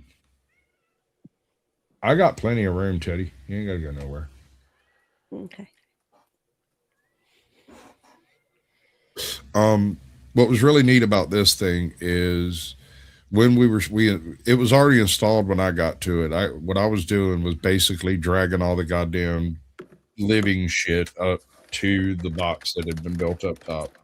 And when you were inside the damn thing, it's what's the dimensions of a container? Isn't it like 22 by 22 or some shit like that? Like, depends on which one you get. There's some that are 20 by 20 or around there, and there's one that I mean, they're like 12 foot wide. Yeah, and there's one that's there's a 40-foot long version of it too. Like, that's what he was doing. He sank a 40-foot one end of a 40-foot container and built the other end into a little forward operating base for hunting. And then designed the entire fucking property around these 5 locations. And then up on the hill up there, he built like this off-grid cabin thing. I don't think any of them places have ever been stayed in. They're just in case. I mean, I'm going to swing through there on my way through the apocalypse. I'm not going to lie to you. That's what the new, way wealthier than I am. But that's what the uber wealthy are doing right now is making fallout shelters. This dude, all right. So I don't know where all of his money comes from. I do know that during the late 80s, early 90s recession bubble thing that went down, he shorted a whole bunch of businesses that fucking went under and made out like bandit, bro. Like he made several $100 million in that whole debacle. And I don't know what he did after that, but this dude had purchased like 2,000 acres over here of mostly untouched swampland in fucking middle Georgia. And everybody thought he was nuts what he was doing. He hired folks out of Florida, flew them fuckers up here and tanker trucked, or rather travel trucked their boats and everything up to this swamp in Georgia, where they used their boat equipment to create, or rather stabilize, islands that already existed. Yeah. Right. And so the island would be built, and then they'd go build another island, and they'd go build another, not build it, but like stabilize it so that it's more permanent than it was before, rocks all the way around it, and raise it higher with the support for it to stay. Well, one of the things that I find interesting, and I know you'll know, Squatch, but the majority of people know, a lot of these underground structures that they're building now, they make them out of brown tubes, the big old tankers or something like that. And most people don't understand why they're using a round tube instead of a square, square body. Right. Water pressure. Well, not only water pressure, but basically anything round's harder for the dirt to settle on and cave in than a flat surface on the top. That's actually terrifying to me, because the problem with that is the round structure is more stable, but the very second that fucker is deformed by something, it freaking collapses. Collapses. I mean, it's like you don't even get a chance to scream about it. It's like a submarine from that tried to go to the Titanic last year or 2 years ago. Bro, don't get me started. That motherfucker was using the most unreliable controller known by man. He was using a fucking video game controller. Okay, I don't have a problem with that. I'm okay with that part of it. What I'm not okay with is him using Logitech. That might be a bit iffy. No. The thing is him using a Logitech controller tells you that he's willing to cut corners to cut costs. I just want to know, was Canada ever compensated for all the money we had to use for rescue efforts for that nonsense? Probably not. Absolutely not, dude. You did it out of the kindness of your heart. You know it. No, we should be suing his estate and crap. That's nonsense. But y'all are Canadians, eh? Y'all are Aren't you so nice and You know, Tiff, I have to poke fun. Oh, at yeah. Let's go out to try to find dead bodies for stupid people. Let the Tiff, sharks you know, have I have to poke fun at the Canadians for a second, though. Y'all had to call us to shoot down a freaking balloon over your country. Well, I mean, we weren't using That's it. because we were supposed to have F-35s or whatever, like a decade and a half ago. I think we paid all the money, but they never got delivered, if I'm not mistaken. Yeah, America kind of fucked y'all. They never awarded the contract. Oh shit. Yeah, that was kind of our bad. Yeah. Thanks. I'd like to And talk I've to got you another about question for you. propane and And in the process of that, what are you gonna do about it? Still trying to decide if I'd side with China and Russia or you guys. Wolverines! we have the F-35s now. Right? They're there. Technically, But you won't like it. technically, and I don't know where Sasquatch will come across on this.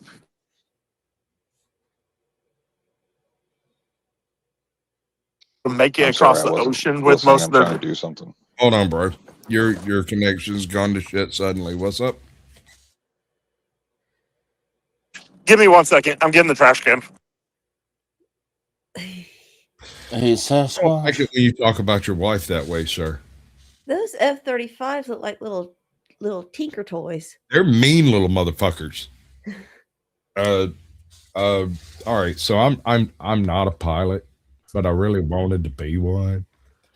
And that's a rich man's game. And I wasn't. No, what I ready. was saying though, Squatch, I was bringing the trash can in from trash pickup, but I'm not really worried about China or Russia because they'll never really get most of their troops or supplies over the ocean over here to ever really do anything to us. I'm just saying that's an awful long way just to suck these nuts. Yeah, yeah. I did shows about what would happen. The war games have already been played out, and it stops at Colorado. You can't breach Colorado. No, I mean, and you can't really even come over the East Coast because the Appalachian Mountains on the East Coast. Well, no, you have to come through Alaska. Same as the same way the balloon went. They all make the same errors whenever they start plotting those war games. Canada has the same issue as Russia. Canada can cede enough territory that you're just out of supply line by the time you get to the front, and then they crush you from experience. They crush you with the cold, they crush you with the winter, they crush you with the fucking polar bears and the mooses and all the other shit that's up there trying to kill you, right? More people die from moose attacks than they do from bear attacks every year. I want you to imagine. You don't want to fuck with moose. The Russians. There's They a like reason. it cold. Yeah. I want you to imagine the North Korean soldier airdropping out of a copied B-26 or whatever into southern Miami in order to take over the U.S. and finding a bunch of gangbangers from 15 different countries fighting over a particular city block and just getting fucking inundated.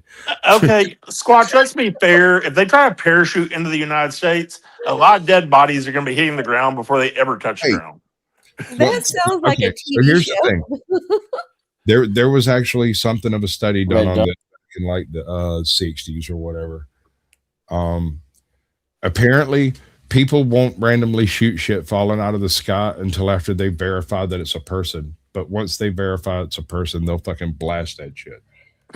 Yeah, I mean, You have a bunch of military parachutes coming down on a tiny town in the south. Those people ain't ever touching the ground. They're gonna be dead before they ever touch the ground. Are you familiar with Jimmy Buffett? Yes. Yes. All right. So Jimmy Buffett once did a Lord Byron poem called God's Own Drum. And it is referred to as the bear by some. Lord Byron, I think, if I'm not mistaken, I think Lord Byron wrote it. I might be wrong. Might have been Lord. Well, shit, I'm sure I'll tell you. I got references.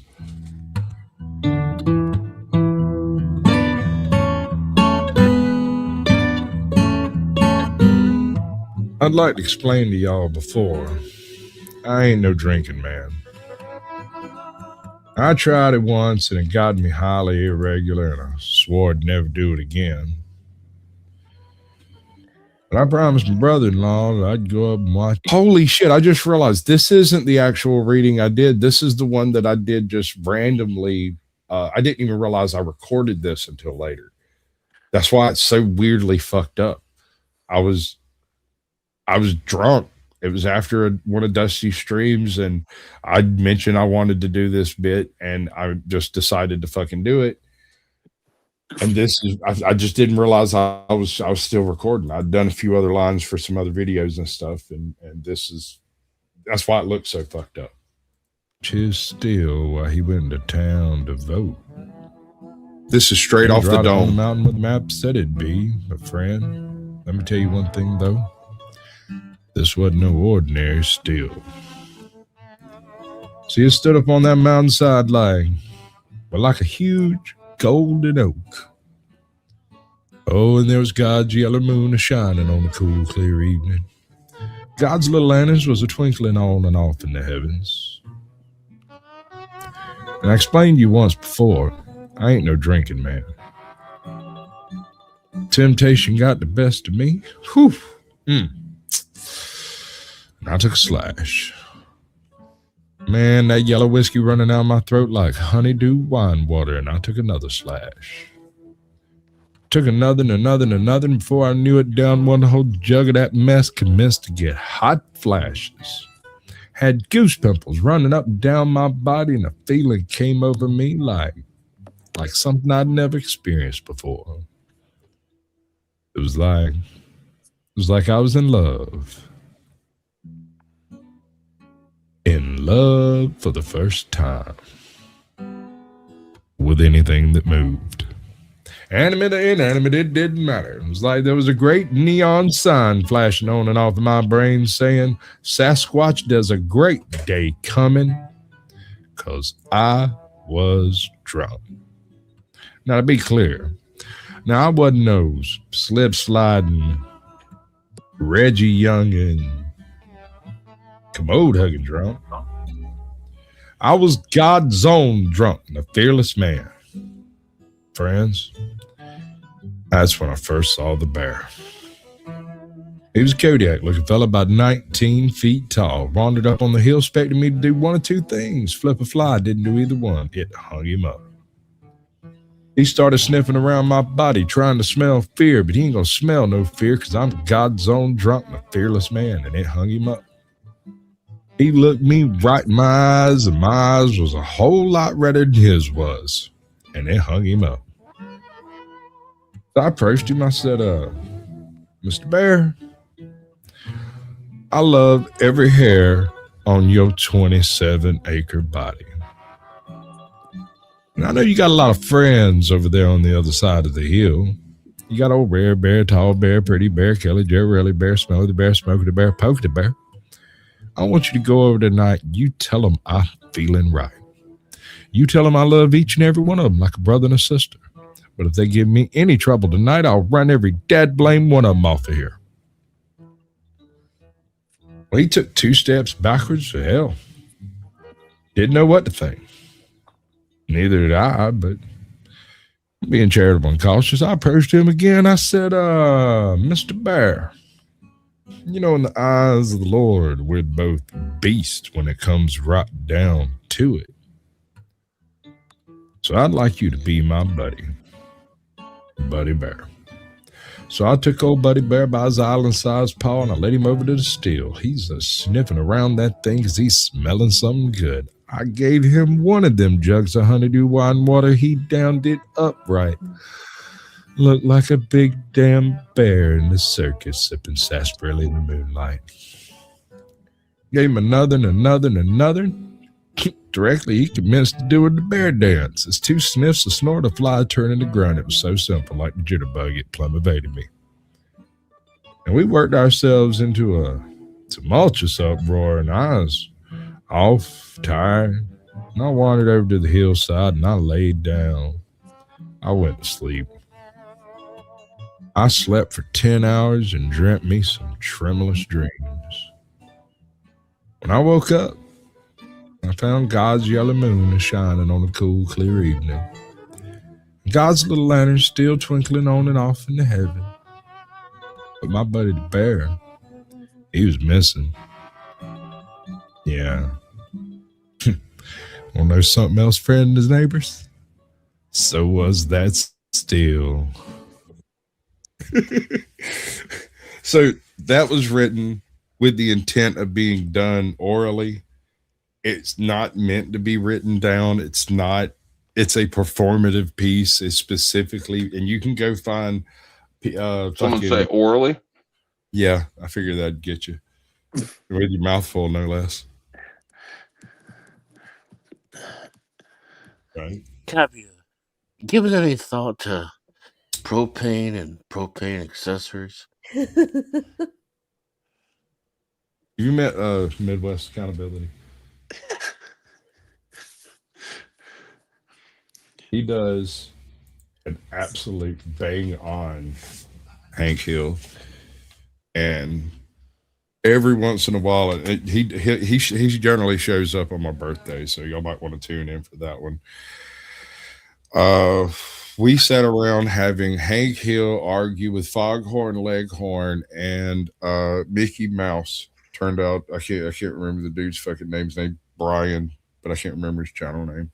But he does a spot on fucking Mickey Mouse, and we were arguing over propane and propane accessories. I'm Kenny the Restarted Tiger. You're invited. Yeah, you invited me since my birthday is the next day after yours. Yeah. I'm like, oh shit, this could either be really good or really bad, one of the two. It's supposed to be bad. It is intentionally meant to be bad. Have any of y'all ever read The Pirates of Ersatz? I don't think so. Dude, They said you weren't going to commit hate crimes. I'm not. Or at least not intentionally.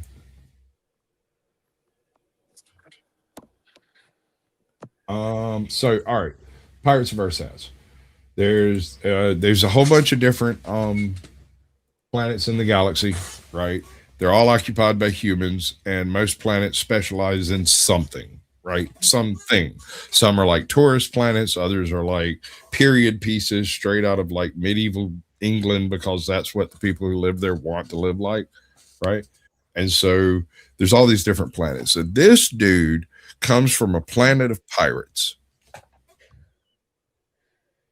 And he's 15, and he's a genius, and he doesn't want to be a pirate. He's willing to work his ass off to not be a pirate. So he runs away from his daddy, who happens to be the Pirate King. I know, it's all like this.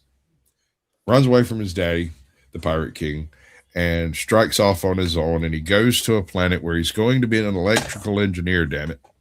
And he gets there, and he looks at their infrastructure and determines that their infrastructure is at least 200 years old. And he invents a doodad that creates free energy and operates much cooler than the method they're using currently, plugs it into place, and gets arrested and charged with capital crimes for collapsing the fucking economy. But he's a genius. Remember, I told you that part. And an electrical engineer. And he's got a slide rule. So he busts out of prison, steals his shit, and hauls ass to a planet where they specialize in Old West themed cattle production. It's basically an entire ecosystem and economic system built around the concept of beef, right? They sell their beef to the rich planets and they buy more beef. I don't know. Anyway, so he goes there and meets a chick. She falls in love with him. And of course, that chick happens to be one of the owners of the largest cattle herds on the freaking planet. And he invents a doodad that makes the transporting and processing of the beef 10 times more efficient to do on planet and then ship finished cuts. And immediately the local law dogs are all over his ass for collapsing the local transporting economy, because suddenly it's free. You can just throw it in this box and it pops up over there as a whole processed piece of cow. And now there's no need for all these people with all these skills. And they lock him up and charge him with high crimes and treason. They're going to hang him at dawn and shoot him because they don't like his face. And so his girl busts him out of prison and they run and they can't get to the ship that they came there in.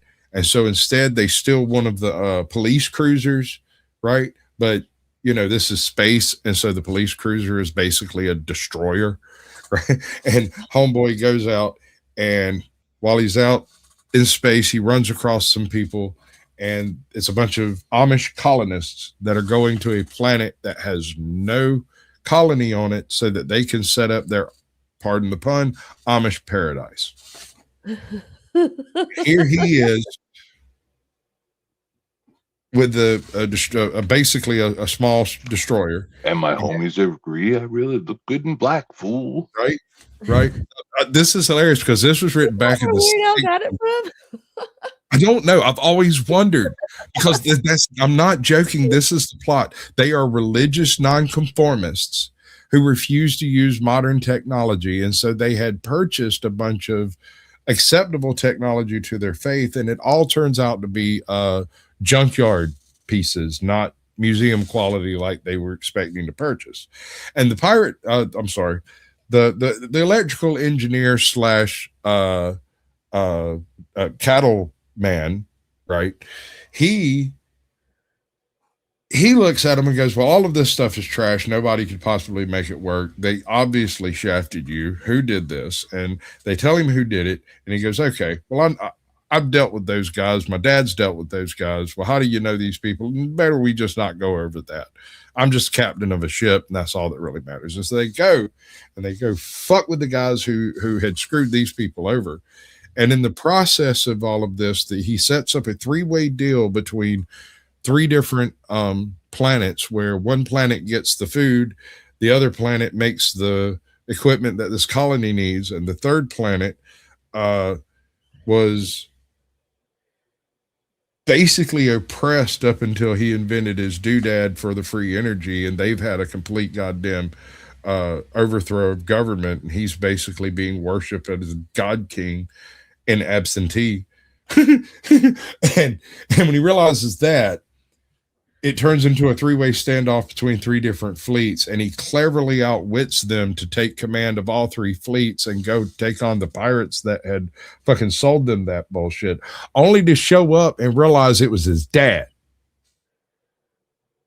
And so when they meet to have this big meeting, and his dad walks in, looks at him and goes, God damn, son, I'm so fucking proud of you. You're probably the best pirate the galaxy has seen in the past 10 generations. I'm going to name my grandchildren after you, son. You know, and suddenly he realizes, holy shit, you really can't change the cloth you're cut from, right? If you grow up in a shyster environment, you're going to be a shyster. You can't help it. If you grow up in a carny environment, you're going to run constant little short cons, not because you're evil and not because you like deceiving people, because it's part of the learning experience of not being a mark or a sucker. I call them barbets. How good looking is Mark? I hear he's a good sucker. What's that? Which Mark? Were you talking about a rube or a coin chuck? He's cute. I think we're having two separate conversations. Anyway, it's basically a young adult novel from the mid 60s. I think it was written by Murray Leinster. It's a really, really fun romp through the psychology of a old man thinking about a teenage boy trapped in space. And he writes it from a perspective of claustrophobia. Like, he always feels trapped by the limitations at his disposal and is always upgrading from that because he has to accomplish the things he wants to accomplish, which apparently results in him being the best pirate in the past 5 generations. Against his own will, which is... See, now you just said 10 generations a minute ago. Now you're saying 5, so you lied. You lied. Oh, yeah, you're probably right. I can't remember. It was... the thing is like... More than one. So now you admit that you're a liar. Right. Right. You're correct. I'm not sure where you're going to go with this, but I'm willing to chase this rabbit. I'm just repeating things I heard people say on the internet. I'm sorry. I'm not very good at this. I don't even know how to read. That's hilarious. This is why I learned. I don't like influencing people's shows unless I do it intentionally. Right. That's why I just sit and don't comment in chat, because it gets weird sometimes when like I show up in chat and people start talking about me and I'm just sitting there. I'm like, dude, I just kind of want to watch the show, you know? Is it impregnated? Sometimes if they're really nice and that's what I do quite often. The first 2 hours of Dusty last night, I was laying in bed.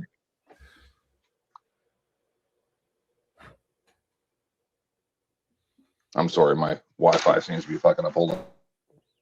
I think it was because we were both talking at the same time. This is my wife playing Ark, and it's the at the Earth's core.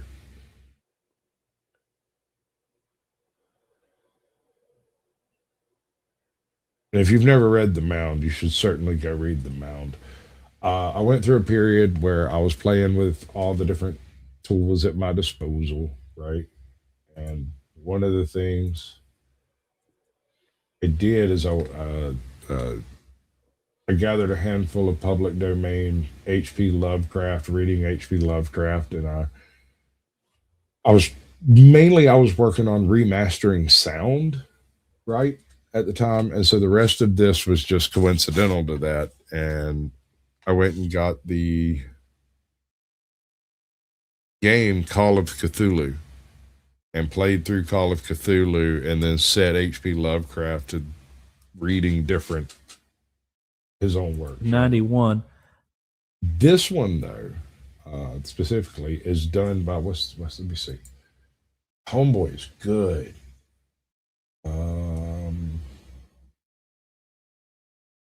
Nemesis the Warlock. Arkanoid 1212, right?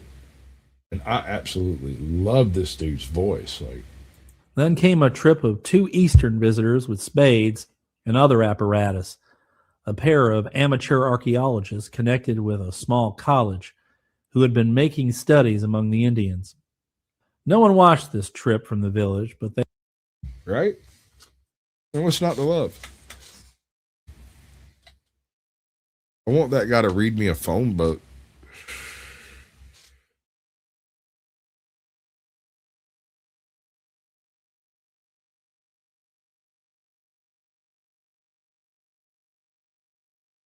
Might even be missing a letter. What'd you do? It's as simple as that. Last time we talked, You're clipping out there, D. It's like you're turned wide open and see. How wide? That's a little better. I'm fucking tired. Is that the problem? I thought it might be your mic settings. You know, it is what it is.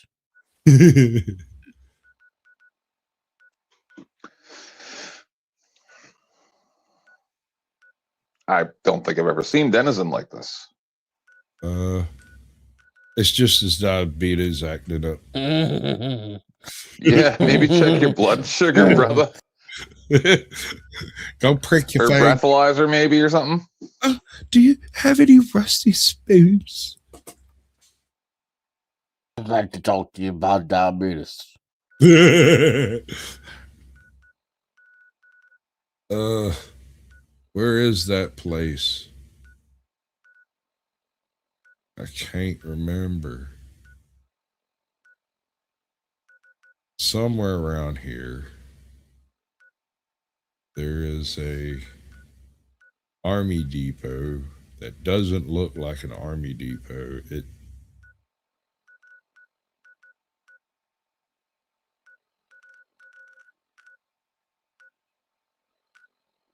like the southern, western, eastern. I think it's near Revere Station, the regional office.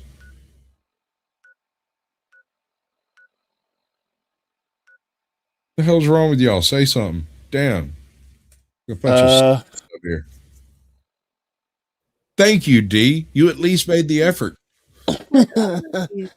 Earlier, I said something. You went on a 15-minute diatribe explaining that when people come to your show, they should shut up. I don't know what I don't know what you want from me.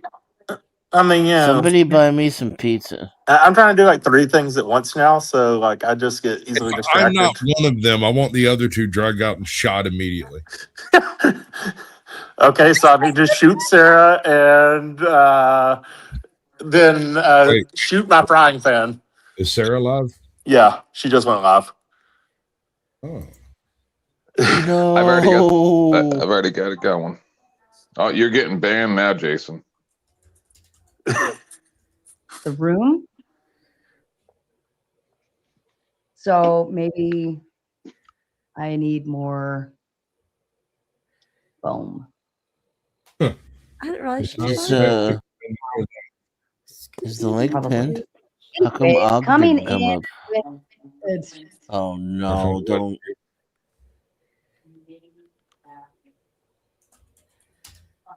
Anyway. That's happening over there. Whoa. Oh, I have a pet robot that I sent somewhere and I can't remember. I can't find the place I sent it. I think it was Stealth choppers are flying low out there tonight on the Gulf. Vibrating the whole house right now. Do I need my tinfoil hat there, Tootie?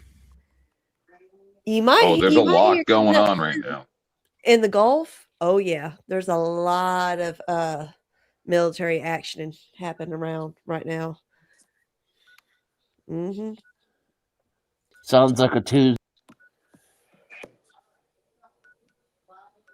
America. It's like a what? Yeah, he's just clipping out. We're not getting a whole lot of what you're saying, D. I said it sounds like a Tuesday to me.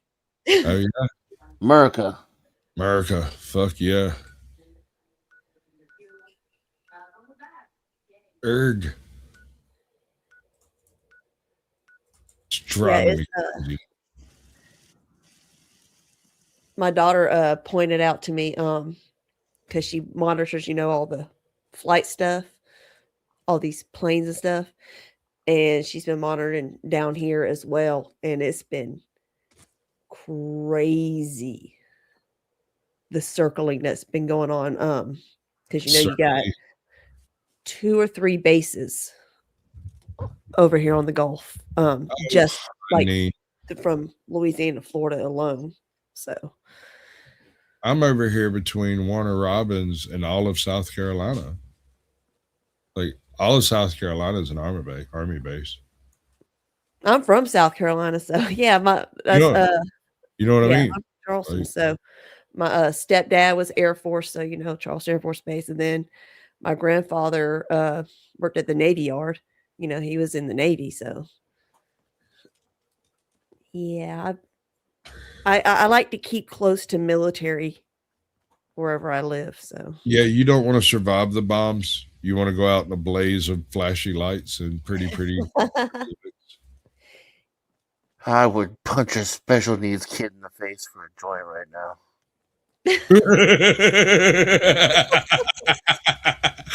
I would commit war crimes. Where's Og? Is Og here? OG? Og. Yeah, is the link pinned? Yeah, well, Why no, has he not clicketh it? he I don't know. Something about a cow, A19. I don't know. People do stuff. What do you want from me? And some farmers charged his batteries, apparently. I don't know. Oh, no, That's man. vaguely- I read it. I can't say as I understood it very clearly. It's code. Sure. All right. Sure, he's involved in the feds or something. Whatever. HTML? Or do you mean like? How'd y'all know I was a Visual fed? Basic? I don't care. To either of you.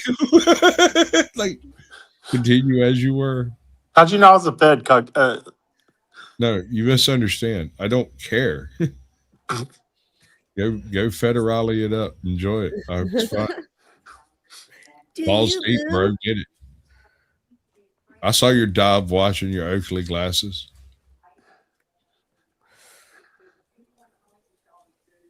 I mean, I find it funny. Most tardated people on earth are in charge. I'm not even offended. I'm more impressed than anything else. Should I go out to my car and try to find some weed?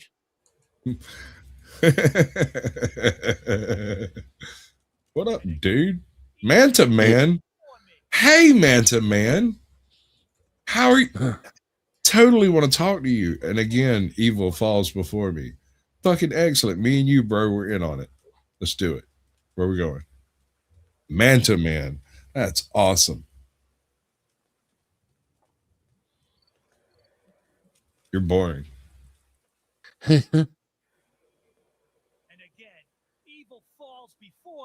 Okay. All right, buddy. I heard you the first time. Really? But he was my hero for a little while. But he's fallen from grace. Thought we were going to have adventures together. There, but for the grace of God go I. Right? I could be walking around talking about evil falling before me.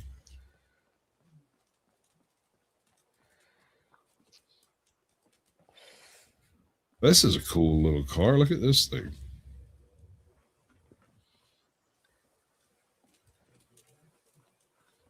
I'd drive that around.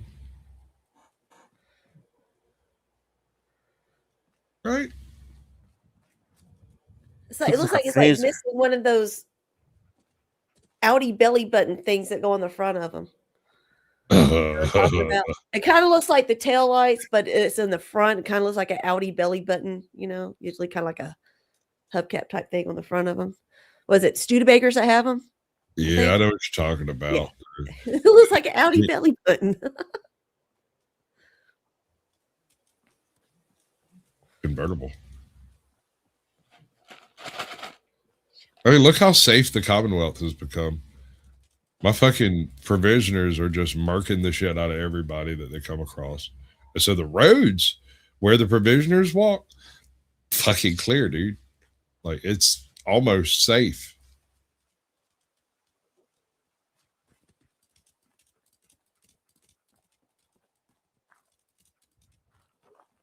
We're going to have to cross that.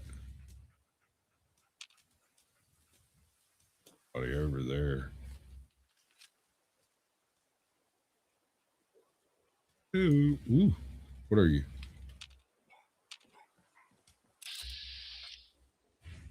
In power armor? Oh, that shit's mine. That shit's mine. Let me see. How do I get there from here? I gotta go over there. That's my power armor. I don't even know why you have it out here. Should have left that shit wherever you found it if you didn't want me to have it. I'm coming for it. Oh shit. Get some help. Woo! Watch that first step. It's a doozy.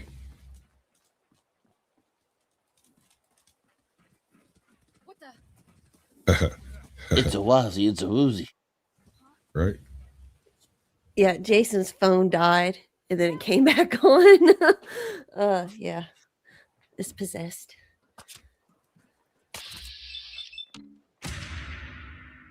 Oh shit. That's my shit. Give me my shit.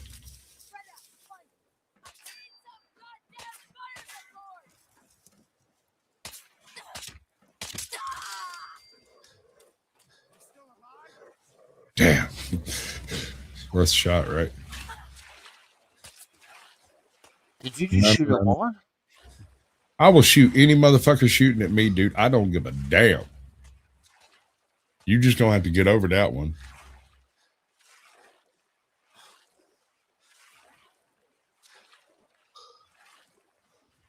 Oh, how progressive. Oh, dude. Oh, damn. I don't have it on this machine. I've got another one that I did when I first discovered the settlement system. I was playing a character called Mary Sue, and it was a strong, independent black woman what don't need no man. And I murdered all the white men that I encountered. Just no white men in Fallout whatsoever. Hey, Jason said that if you're still alive after he gets done cooking and eating, he'll come back up. Okay. Where'd that happen, Sasquatch, on Chaotic Truth? Which one? What do you mean? Never mind. Well, no, it was just I had an idea for a video series, and I was going to set it up as a social justice paradise, right? And I spent the better part of like 6 months putting it together. And then when I started trying to film it, that was kind of the process that convinced me that I really, really, really, really fucking hate doing shit alone on a camera.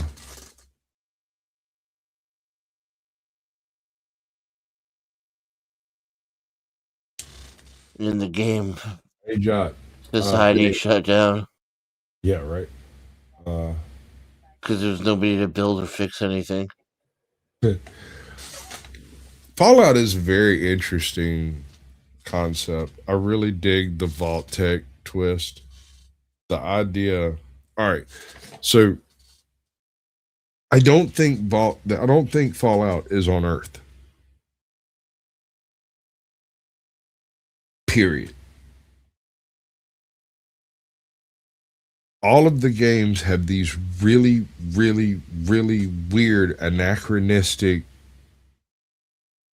problems where you have this weird futuristic technology juxtaposed with mid-50s technology, also juxtaposed with a bunch of motherfuckers running around in literal knight's armor.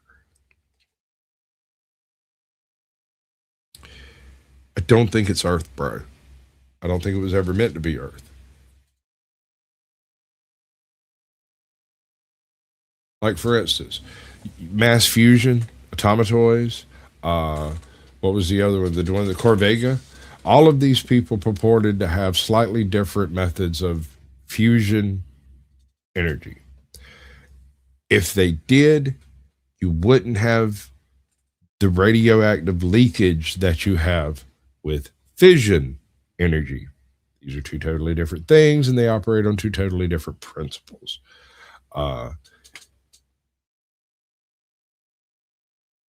They never perfected fusion technology because if they did, the energy wars would never have happened.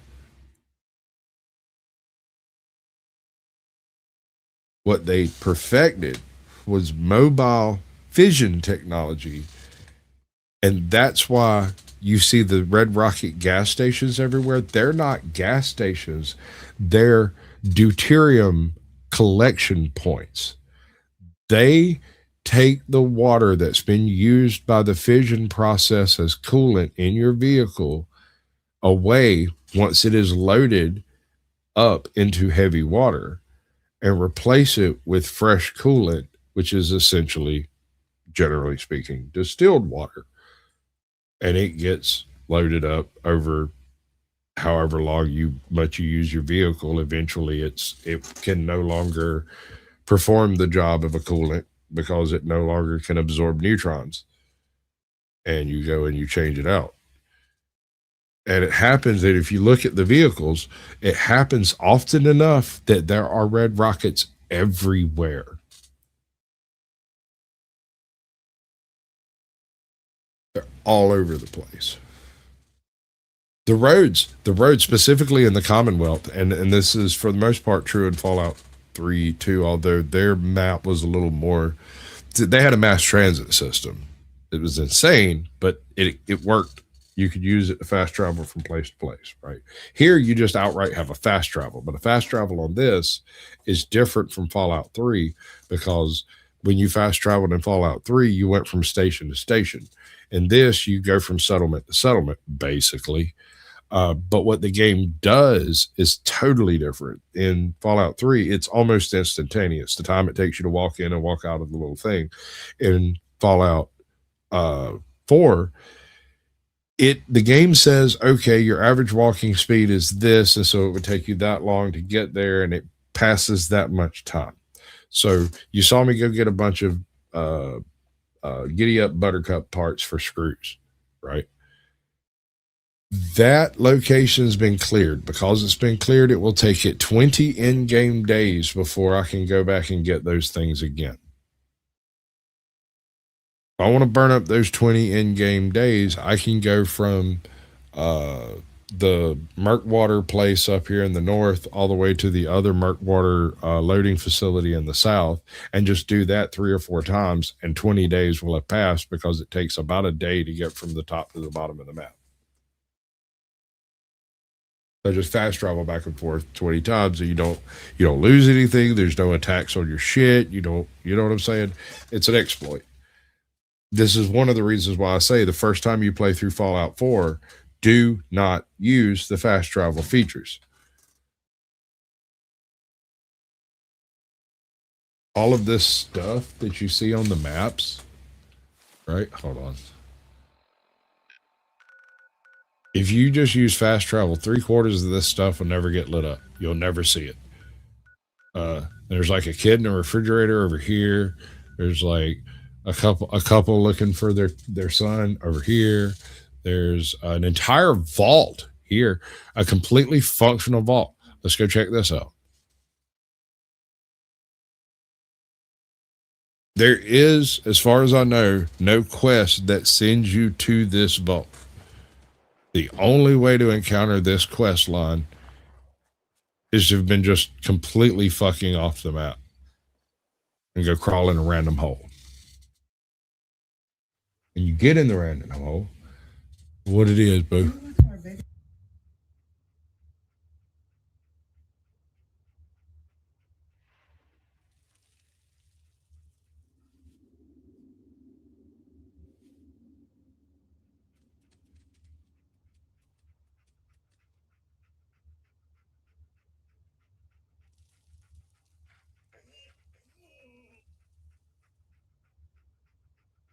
That was Wife Squatch. Get a round of applause for Wife Squatch. And so down here is this entire vault from Vault Tech, completely functioning, but not closed off, right? But Homeboy's not happy with me. Everybody in here is kind of an asshole. They don't really want anyone here, you know? So fuck them. I just let them be bored. Apparently, I was supposed to cook a couple hours ago, and instead, I've been sitting around bullshitting with y'all for a while.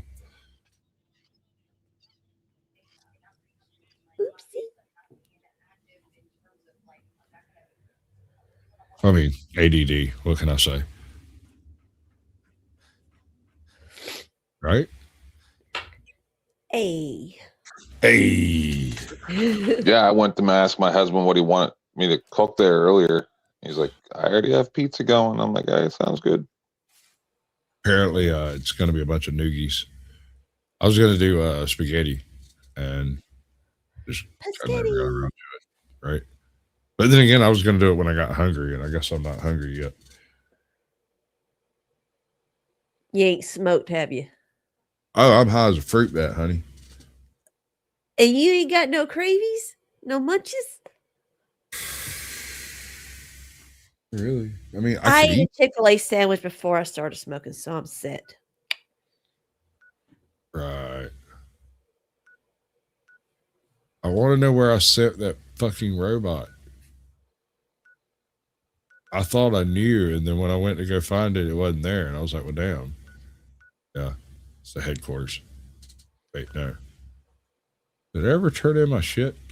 Bet I didn't.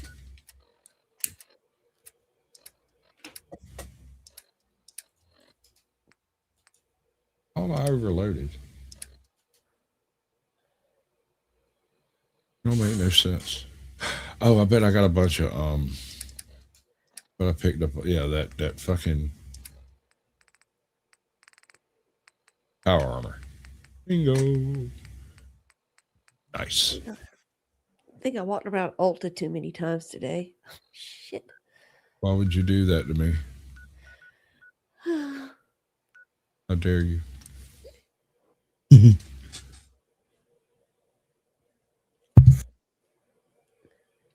Gotta, go look for that stuff, to help me keep looking fairer than the men, So, are you Keep trying my to be? woman card, right? Wait, I didn't know that was something you had to apply for. You gotta maintain it. Really? Huh. Like, what sort of shit can get your woman card took? Because I mean, I've had my white card threatened before. Your white card. Man card. What about your man card? Never. No, Because you don't run. I can't. I mean, Exactly. You a lot don't. of people don't For understand the whatever difference. reason, you don't. I can't run, and that's almost a threat. Yes, I can't either. I'll my body don't work that way no more. Hasn't since I was 16 years old. So nope. Well, I broke my pelvis and my back. I will riddle you with holes. Yep. Legally, allegedly. But I like fighting too. I've always been a I person. don't. I'm not a huge one on confrontation when it comes down to it. I like to watch other people bitch out. I don't really. No. Well, Not bitch and argue. I said fight. that's what I'm saying. It's like I don't want to fight. Oh, okay. I don't fight well. It's if violence is the purpose, sure, we can perpetrate violence. Usually violence is, how'd you get in there? Usually violence is not the purpose, right? Usually it's a means to an end. Right. It's just exactly. It's just a means to an end. It's just there. It's just a part of it. I think that they might need to do something like boxing in school for girls. Guys have wrestling, football, the real stuff to get your angst out with. Girls, we just have softball, volleyball. It's not really. I definitely think y'all need to punch each other in the face more often. God damn it. I was fixing to say, I don't think young ladies should be punching each other in the face. Shit. I They disagree, would have had sir. boxing when I was in high Perhaps, school. no, hear me out. Perhaps masked shoot fighting instead. Honestly, I think that like they should be allowed to box men. You know, and just one good shot to the face every once in a while would help develop the female character.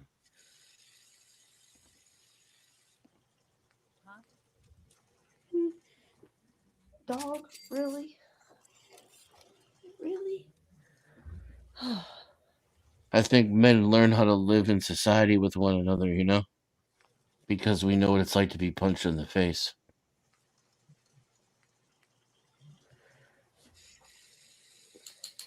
I probably would have gotten a lot less trouble if I was able to do that for a school activity. I think a lot of girls, it would probably do a lot of good for a lot of girls. And also it would be a good way of girls, you know, to learn self-defense too. You know? So you're not wrong. I went over attempted kidnapping yesterday with AJOT. I think Dave joined us for part of that.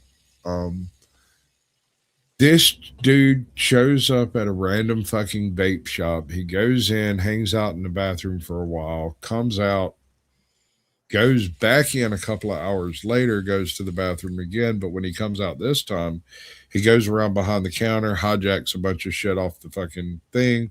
The chick that works there gets between him and the door, and he decided to steal a white chick while he was at it. Went and tried to stuff her in his car, and the whole time she is pitching an absolute fucking fit. And it was beautiful. She fought. Good girl. She fought every inch of the way. She fought her way right out of the smock or whatever the hell it was he had a hold to. Oh, good job. Weasel out of it. Yeah. Mm-hmm. And homeboy was wearing like, I'm going to kidnap someone uniform. It was weird.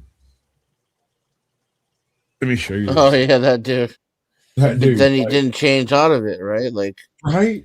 He had a jumpsuit on, a baseball cap, and sunglasses, but he left them on. I almost question if it's a real video, right? Because Yeah, like AI wouldn't know that he's supposed to take off his costume. I don't find this dude right quick. He's seriously wearing the I'm doing some sketchy shit from I'm doing sketchy shit RS uniform. Really proud. Ah, damn, I got so much bullshit over here. And almost all of it's far too intellectual for YouTube. And kidnapped this chick. That's pretty good. It starts off right there, so that'll work. Function. Ba-dum-bum.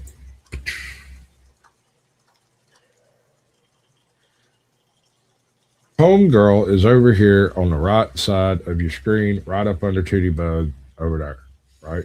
They're going to come on frame, and you're going to be right in the feckin' way.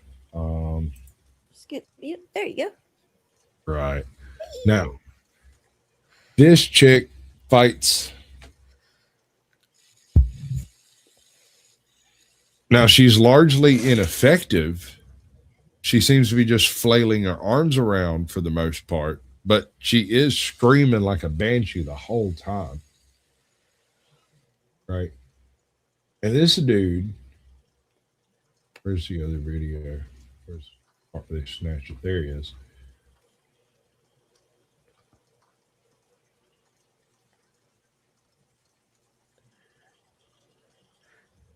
Gotta be Florida.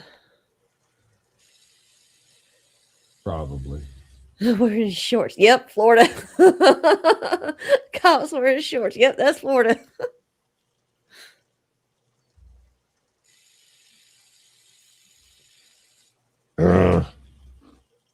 There's not a really good angle of him because it's crappy body cam. But look at this. He's wearing the blue overcoat, blue overshirt thing, blue jeans, some like sketchy ass fucking shoes, and he's got the "Hey, I'm gonna take your kid" beard. It's wild.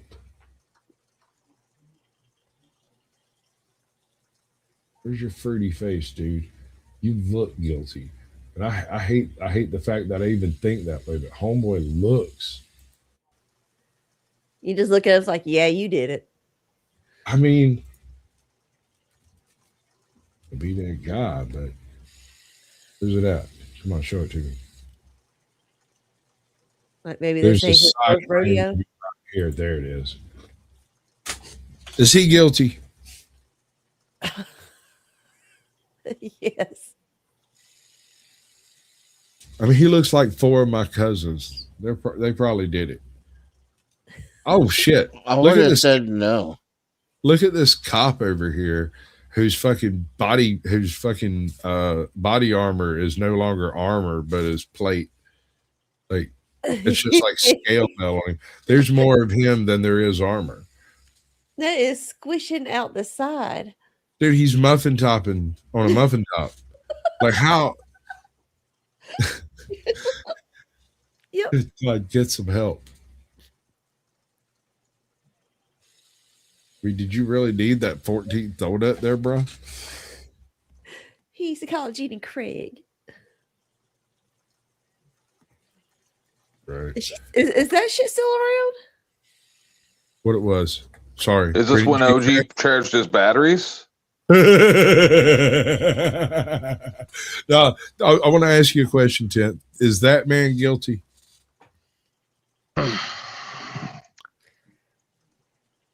When you play the video, is he protesting a lot, like really angrily?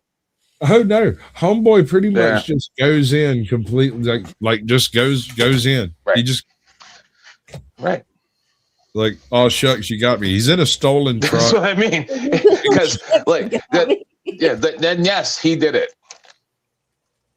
Apparently, allegedly, he was shoplifting in a Walmart, stole a truck from the Walmart parking lot, drove to a vape shop not far away, robbed the vape shop and tried to kidnap the attendant, and then drove here where they pulled him over and was like, "Hey, did you try to kidnap a bitch?" And he was kind of like, sort of, kind of. If Just I trying to charge hadn't his seen the batteries. video, I would have said no. Right? But still. Yeah, he just went Yeah. him a little spree over there.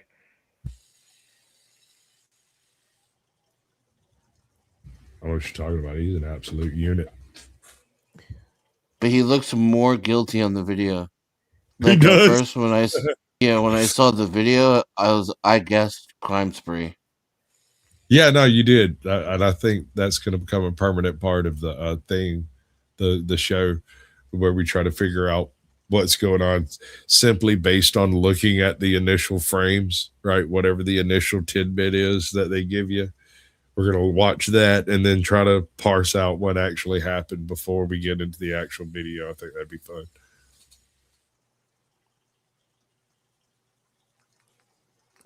What you reckon? Oh yeah, I mean, it's that'd going to be be fun. This is Max. Say hello, Max. Hello, man. This is Dog Meat, Oh, who always wanted to name Bullet Magnet.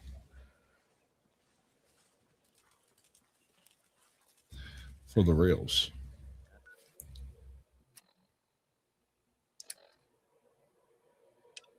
All right.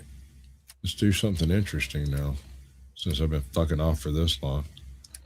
I got all my junk cleared out. A little bit of junk. At 349. What am I carrying so much of? Gotta be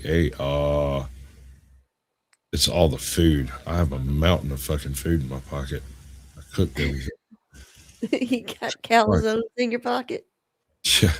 Got so much got so much cheese in my pocket. They thought I was a fucking calzone. Right? It's like it sounds gross and rich at the same time. Blood bug steak, soft shell steak, crispy squirrel bits. As an observation, I'm going to be perfectly clear. I have yet to see a squirrel anywhere in any Fallout game. What are they like? Ever. Freeze-dried bits or something? No, they're not squirrel, honey. They're Oh. probably ghoul meat if I had to guess. Ew. I mean, what else would they be?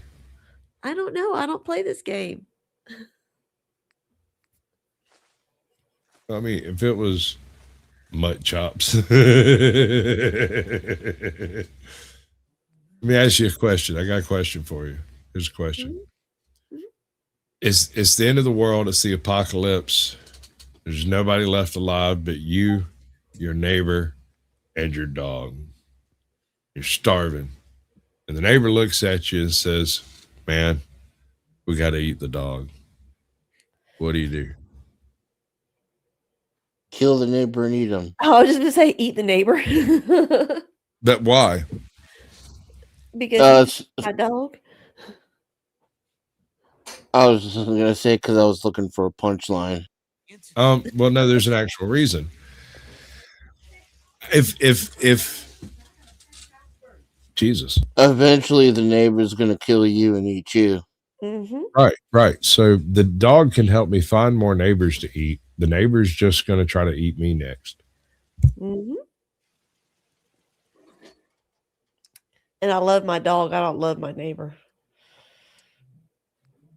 So that. I think there might be a commandment about that. That's I don't even know how to start on that one. 334 to 410. That's way better. Should be able to get it around. What, thou shalt not eat thy neighbor? Well, I mean, what is it? No, thou shalt love thy neighbor. The body of Christ, though. Like, what are we talking about?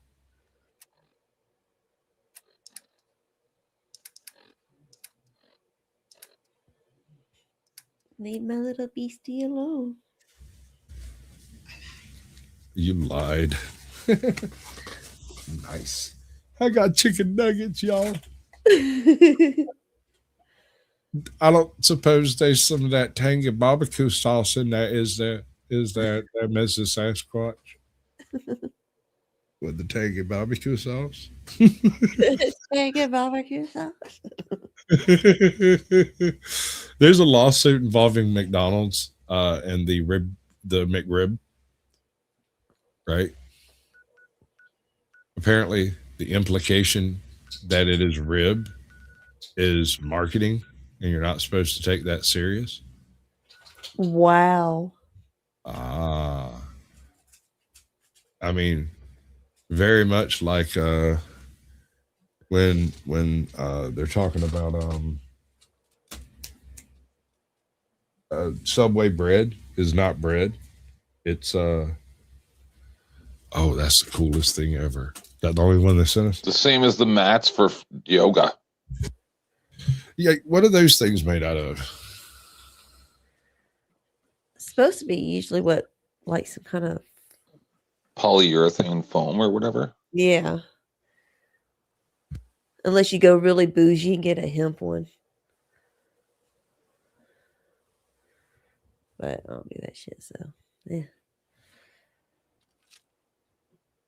I did it all wrong. What was the thing? I'll get into a yoga pose and never be able to get the fuck back out. No, no thanks. My ass gets stuck over there. Yeah, exactly. You'll come home 4 hours later, my ass still be sitting there. Call my husband, Bunny, I'm stuck. You ever truly got stuck anywhere? Yes, I get stuck all the time. But All the fucking time. Yes. I don't mean for the video.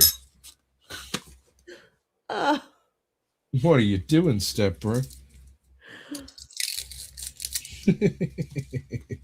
All right, check this out. Number 6. No benefit clause. Picture this. Someone presses a big red button labeled "Do not press." There's no prize, no money, no applause. The room doesn't even light up.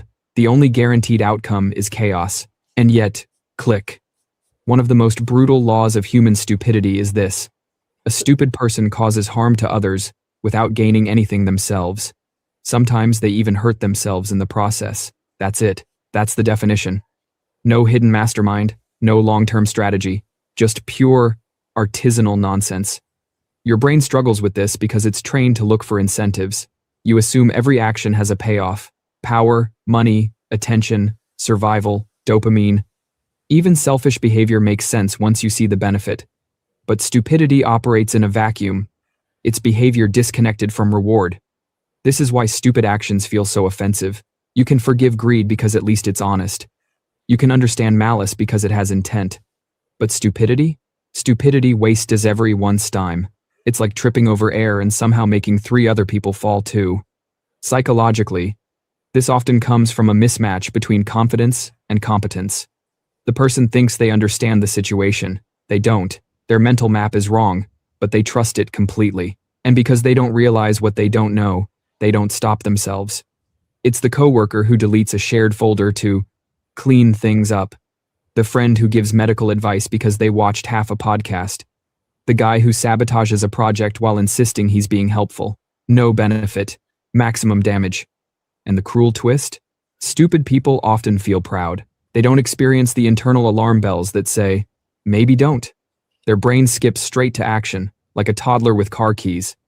Basically, stupidity isn't just about being wrong. It's about being wrong confidently, inefficiently, and with collateral damage. Number 5. Discuss. that first part, I'm sure you know immediately who my brain darted to, right? Creating the chaos. First of all, I like chaos. Me? Well, it was actually a 3-way tie, but there is a leader. That would be Is it your mama? In my family, yes. But amongst all of us, this Panelverse thing is going to be Dusty. Yeah. I don't know. He doesn't really foment chaos. He just harbors it. Yeah, I call him the subcontractor of chaos. It fits. I don't know, man. He allows chaos, sure. He doesn't He's really got a foment nose for it, man. it. Yeah, oh, I'll give you that. He's got he's like a bloodhound on that shit. He will find it and he will Pour serve it up gasoline a on platter, it. man.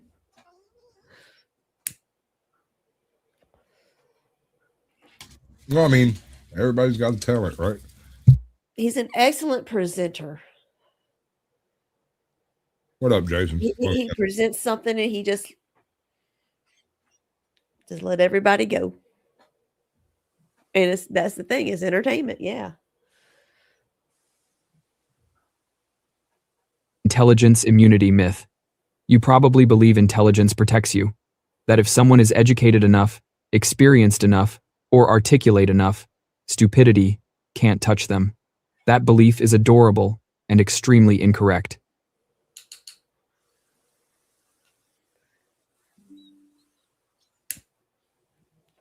What do you think?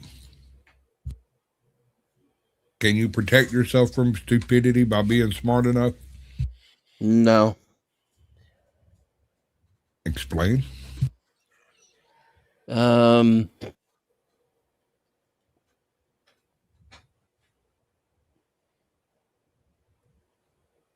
But generally, being smart detaches you from the ability to compensate for the actions of the average person. Because intelligence doesn't give you insight into mediocrity. Also, we're very social creatures, and smart people are extremely outnumbered.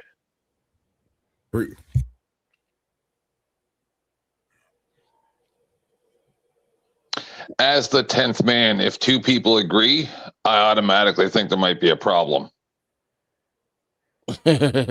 Yeah, if you agree with the majority. No, I'm saying if I see two people and they're like, yeah, this thing is definitely that way, I go, yeah, it's probably not that way. Because two people very rarely agree on anything. So if I see two people agreeing, I go, something might be wrong here. Okay. Well, I don't agree with you on that. So there's a start with that one right there. Isn't that interesting?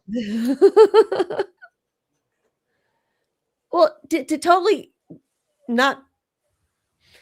steer clear of stupidity, you would have to totally isolate yourself, because no matter where you go, it's going to be there. So you would have to totally isolate yourself, and therefore that is in a way. Is that what Rocky, and then that is stupid in itself. So therefore you become what you seek to avoid. That made sense. Is that what Rocky Shepherd's doing? Probably. That's what he was doing on Christmas. Another law states that stupidity is completely independent of intelligence. Smart people can be stupid. Brilliant people can be stupid. In fact, some of the most destructive, stupid decisions in history were made by people with impressive resumes and very serious faces. This happens because intelligence is not a single stat. It's a collection of skills: analytical reasoning, emotional regulation, social awareness, long-term planning. You can max out one and leave the others untouched.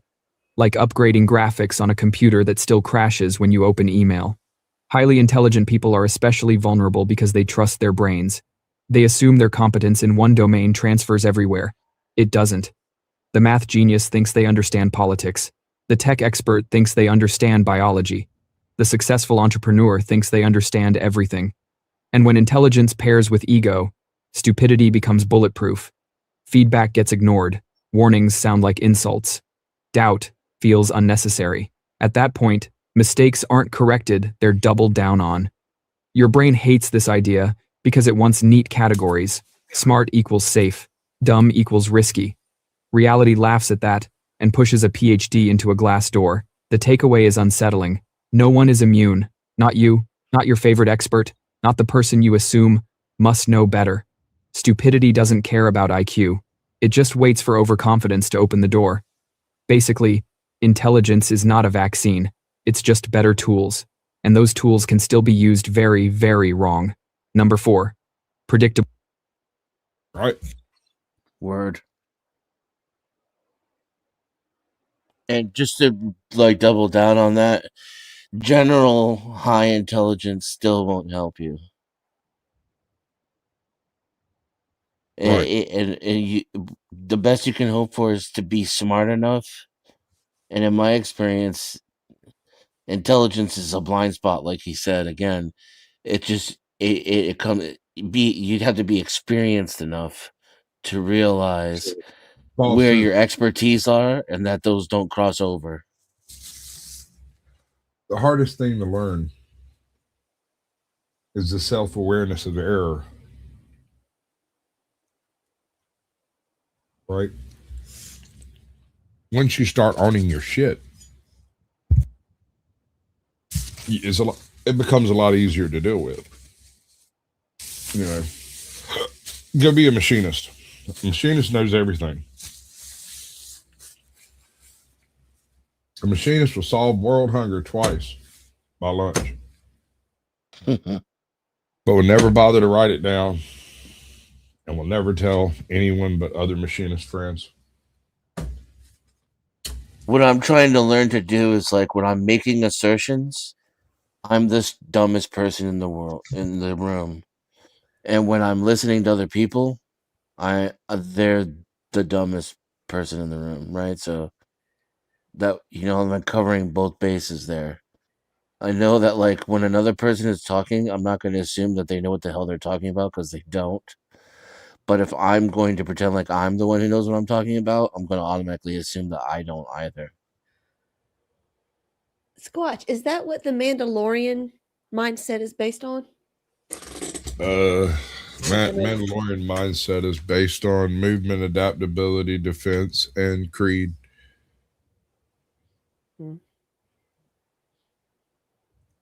I mean, there's like 5 Mandalorian cultures. I'm gonna need you to be more specific, because there's the creed. I don't know. I didn't watch past them firing Gina Carano, so. Okay. Well, that's creed. That's creed culture. Okay. And they're basically living. This is the way. Yeah, they're living in the image of a Mandalorian from long ago, who's basically a big badass and unified all the tribes across all of Mandalore. And he wore the classic Beskar Gam. He's kind of the progenitor of that image of Mandalorian.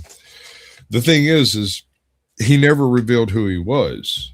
So when he vanished, the only thing that was left behind after the explosion was his mask. And so they fought over the mask, and eventually someone took the mask of the Mandalore, and they operated as the Mandalore after that. And a bunch of culture flies from that. But the creed is actually a religious sect that separated from the rest of the Mandalorian empire back during the hyperspace wars, when there was no Mandalore and the mask was missing. And they decided they would go on a holy crusade to go find the mask, and they've been doing it ever since. Is So no? Holy Grail, so to speak? Well, the thing is at least in Legends, the mask was cast out by, what's his freaking name? Darth Revan. He took on the mantle of Mandalore for a little while, just for the fucking power that you get from the Commando 100. And he's the one that lost it. And there's 2 versions of what happened to it. One, it was placed back in the crypt of the original Mandalore, and in another one, he tossed it into a fucking star. That's what he told someone. Now, is this all like canon pre-Disney? All right. Lore? Pre-Disney canon was a little bit fuzzy. You had comic canon, you had greater canon, you had there were several different canons operating codependently, right? So the books from the perspective of say James Luciano would be quite different from the books by Timothy Zahn. Both of them equally fun, equally Star Wars, and have that flavor and smack. But Timothy Zahn runs a much darker, hardcore, more savage sort of integral, internal, complex issues, Whereas James Luciano, he's more of the fast-paced action, slapstick comedy, and falling directly into the plot armor. Now, how does one get legitimized, I guess, to become a canon author? You can't anymore. You go through Disney now. But back then, so there were basically there's a handful of things that are supposedly in the NDA for becoming a Star Wars author. And this is pre-Disney. This is also post Splinter of the Mind's Eye, which is a totally different sort of thing. Splinter of the Mind's Eye was the first novel not written by Lucas, right? Or Ghost written or anything. This was the first attempt to make a sequel beyond the original Star Wars.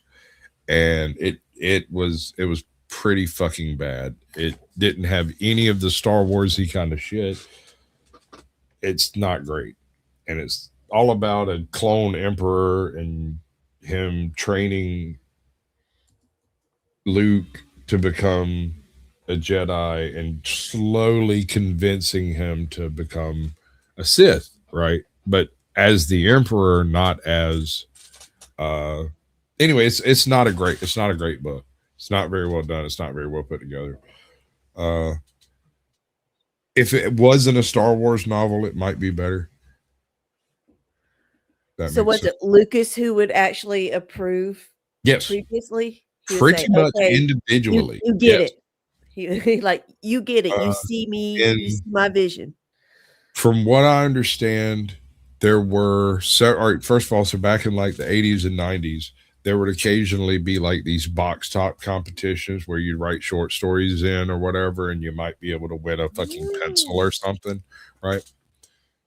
There's no age limit to those. And so as a byproduct of that, there's a whole bunch of like really rich, fertile ground of ideas that came from the general public 20 years ago that exists, that has never been published and doesn't exist. So God knows where the ideas come from at this point. You know? But back then, they would basically, Lucas would call you up and be like, hey, I really like the work. Like Karen Travis.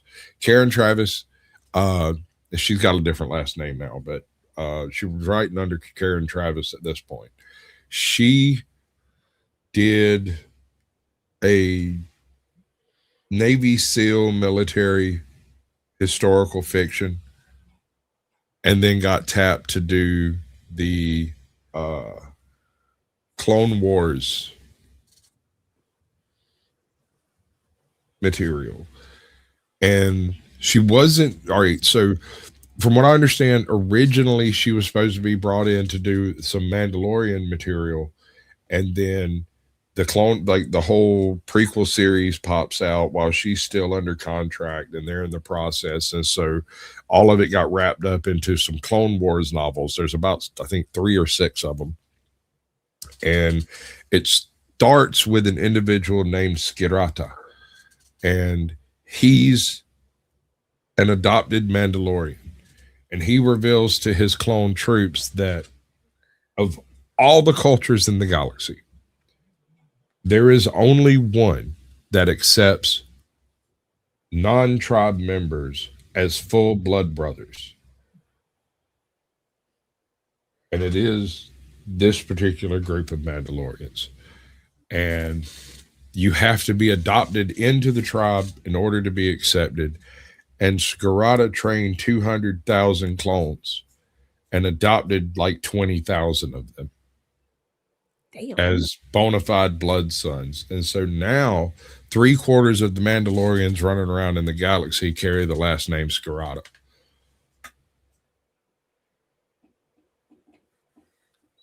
So when you roll around to like the Mandalorian, say season 2, there are probably 300,000 guys running around looking vaguely like Mandalorians because the clone trooper armor was vaguely Mandalorian. Almost nobody uses stormtrooper armor because that's a real quick way to get shot right in the fucking face by like a little old lady in the street. Like anybody will pop a cap at your ass. You come walking out wearing stormtrooper gear. Don't be But plastic. it's Duraplast. I'll put it this way. According to the lore, it's designed as crowd control armor. It's supposed to stop lead slugs and shotguns and gas attacks and tear gas and stuff like that, right? But not blasters. It's not really designed for blasters, which is why it doesn't really seem to work well, which is exactly why the rebels use blasters and why they don't use armor. Because if you think about it, a handful of Marines with some M16s would roll right over most of those rebel resistances. They're not wearing armor. Yeah. Whereas if you come rolling up with that same group of Marines on some stormtroopers, and the armor works against physical contact, then it's a little different. You ever heard much about Boba Fett's armor? Uh-uh. Of all of Mandalorian armor, Boba Fett's armor is somewhat unique.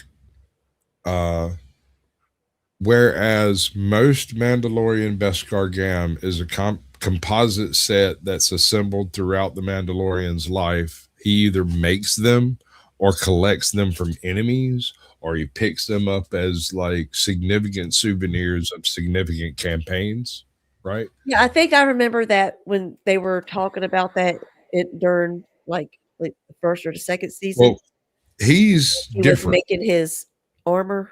Right, that's different. That's a Creed thing. Okay. In his case, Beskar is like Mithril. Oh. And Gam is Mandalorian for armor, for skin. Gam is your skin. And it also means armor. And Beskar Gam is basically a lightsaber proof shell between you and the outside world. There's in that era of Star Wars, there was another material referred to as cordosis. And this stuff was basically a synthetic weave that could resist lightsabers and blasters with equal aplomb. And often the armor would comprise of pieces of Beskar attached to pieces of cordosis. So as to like what was the texture like? What was it? Rough, Like extremely like chainmail. Think chainmail. Okay.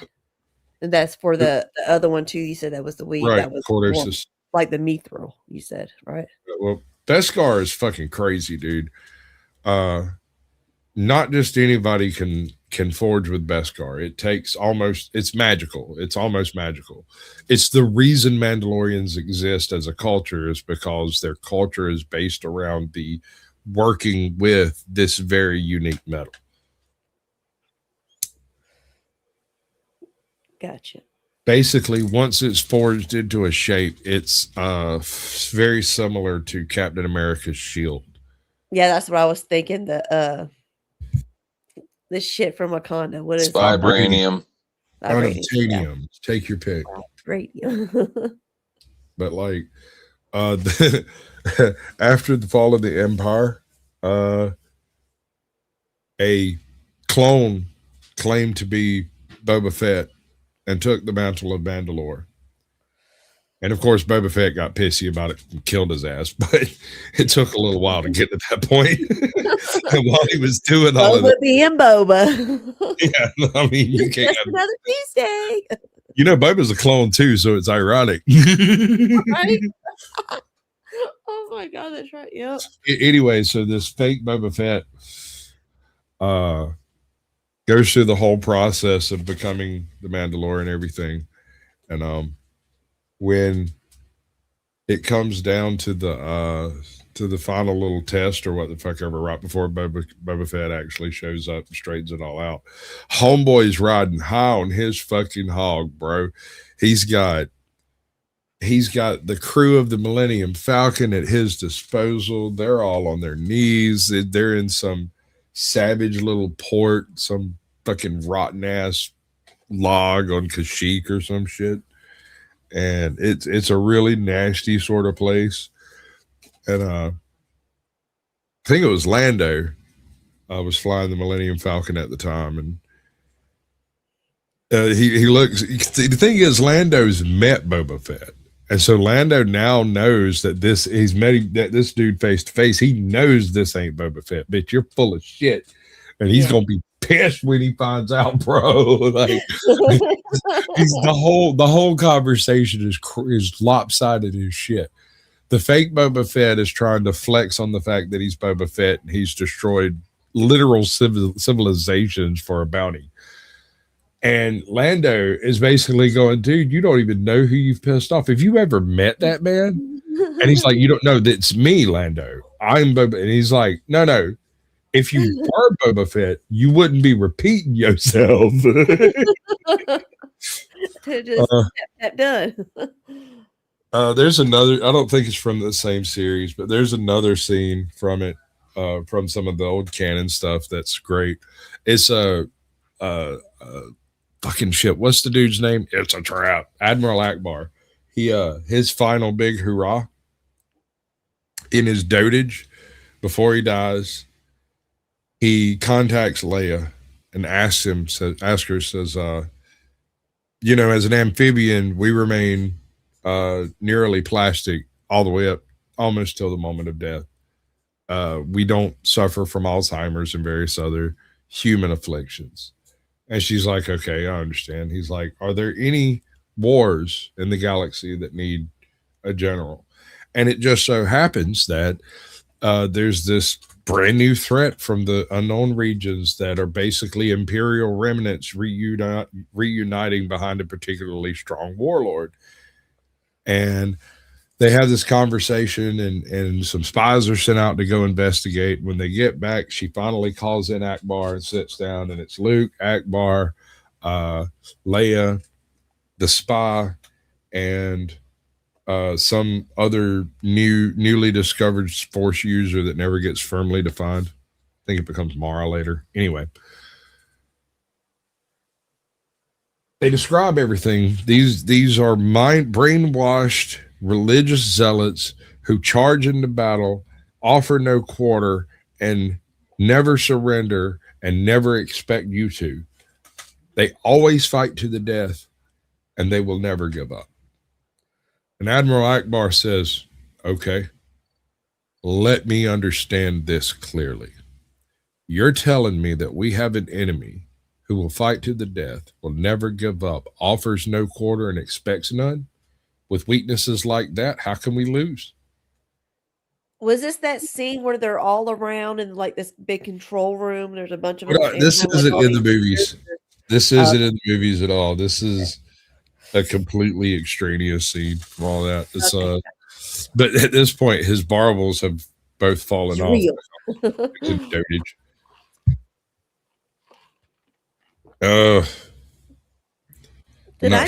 Did you want a whole Star Wars tangent? Oh, dude, I've read everything Star Wars. That's why I'm so pissed with Disney. I've read everything Star Wars, and here's the thing: I have what most people would call a magnificent Star Wars collection, but it's not because I like Star Wars. It's because I liked Boba Fett, and people misunderstood that for me to be a Star Wars fan. My son still has his original Star Wars. It's got the R2D2 Xbox, right? With the gold C3PO controller. He still has that. Still uses it. Still his favorite game box, whatever. That thing would probably be worth bank right now. Probably. But that's his baby. He won't let that thing go. that was his first Xbox when he was, we were living in Locust Grove. You know what I'm talking about. So yeah, that was back in 2013. I think we got it. Damn. Next. Hey, Greg. None of this is working. Chaos. You'd think stupidity would be random, sporadic, a surprise attack from nowhere. But one of the strangest laws says the opposite. Stupid behavior is shockingly predictable. Not in what happens, but in that something disastrous will happen. Whenever stupid people are involved in a system, the outcome trends downward. Projects slow, arguments multiply, energy drains. It's like adding sand to an engine. No explosion, just grinding incompetence until everything smells like regret. Y'all know this guy, right? All of you know this person? Person? I mean, people. This is, like, it's 8 out of every 10 people I have to deal with, and I have to garner as much support and cooperation from the other 2 as I possibly can to overcome. Did you put all my panels into AI like OTW did that time? It's terrifying. I was just about to ask you why you're talking about my life like that. Yeah, and I did literal project management, so like this is my day-to-day life. I'm not as smart as you, Dennis, and I'm slightly retarded. Oh, I'm more than slightly retired. You kidding me? I'm remedial. See, I don't even know what that means. I'm Kenny, the retarded tiger. Pretty Greg, good. That was a yeah, good. for the That was a win. good one. I Mrs. still don't know what Fields the told fuck it my means, parents. though. He out-targeted. Right. Mrs. Fields told my parents in the second grade I was retarded. See, Well, in the second and third,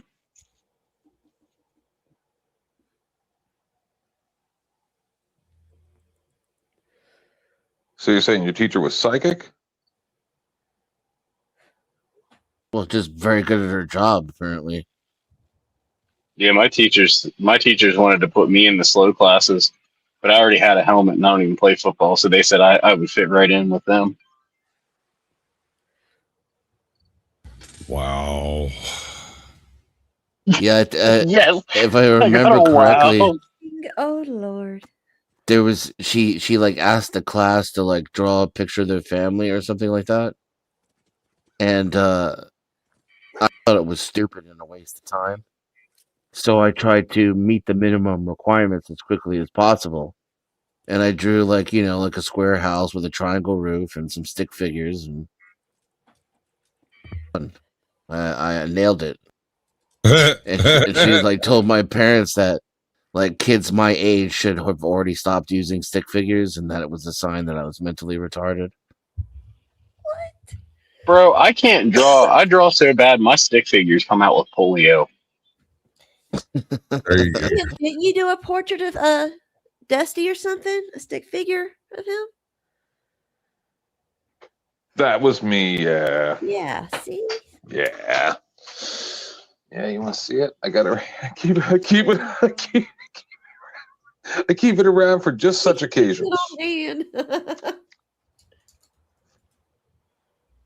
Oh my god, What that he is saying? fucking I love awesome. money. Or I love 10th man, money me. It's like it's wearing like Money a Freddy He's got a hat on backwards, cigarette. He's got an earring and Alpha Beta Kappa on his shirt because he's a college He's one of douche those college douches that you Yeah. like to hang out with at the bar and at the sports bar. Yeah, the sports bar. yeah, the ones with the hat backwards and the one earring in. I feel like I've heard this before. It's gonna be worth money someday. I have a drawing in my in like a keepsake box of my one buddy made when we were in high school, and we worked at a pizza joint, and I was dating this kind of heavier set chick back then, and we broke up. He drew a picture of her and he called her the goat ogre. Oh no. I still have that fucking picture. I'll have to find it one of these days and like show it to y'all. The guy that drew it has passed away, but I look at it every time that I see it and I smile and I laugh. And my wife saw me laughing the one day at it, and I'm like, "Look, it's a goat ogre on a boat." And she started looking at me like I had 5 heads. And she goes, "What is that?" I'm like, "That's a drawing that my buddy Nate drew before we were adults, and now he's gone. So this is the only thing I have left of him." Well, he's just humorous. Well, this place I mean, considering how he passed, yeah, it's good to laugh at that one. y'all ever watch Fallen Skies? Sounds familiar. No, but I've heard it's a really good show, and I need to watch it from a lot of people at work. All right. Is that about aliens and then the dad Like had the to make same movie his that way. came out in what It the was 80s? like Walking Dead. Like he just had to keep moving until he found the main camp where the people were. There's a little more to it than that. But yeah, it's aliens, and there is a lot of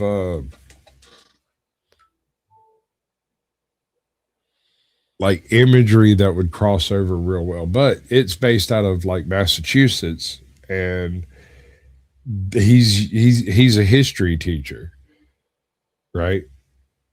And he teaches American history, Colonial 101, right? So every time the fucking aliens show up and put equipment on the ground, he outflanks them.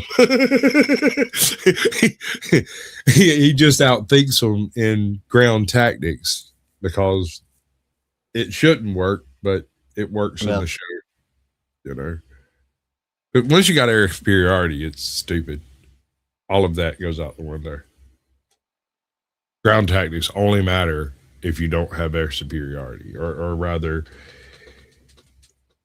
if there is no one with air superiority specifically.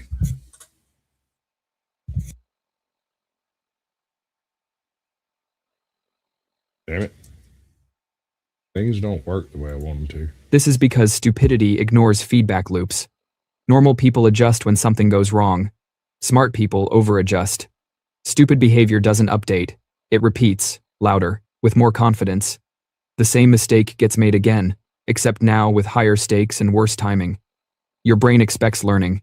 You assume experience equals improvement, but stupidity breaks that assumption. Past failure doesn't become data, it becomes someone else's fault, or proof the world is unfair, or evidence that they were right all along. This predictability is why stupid systems collapse in familiar ways. The same warning signs appear. The same phrases get repeated. It'll be fine. People are overreacting. We've always done it this way. These are not comforting statements. They are the sound of the floorboards creaking. And the cruel part? You can often see it coming and still be powerless to stop it. Because stupidity doesn't require permission. It just needs access.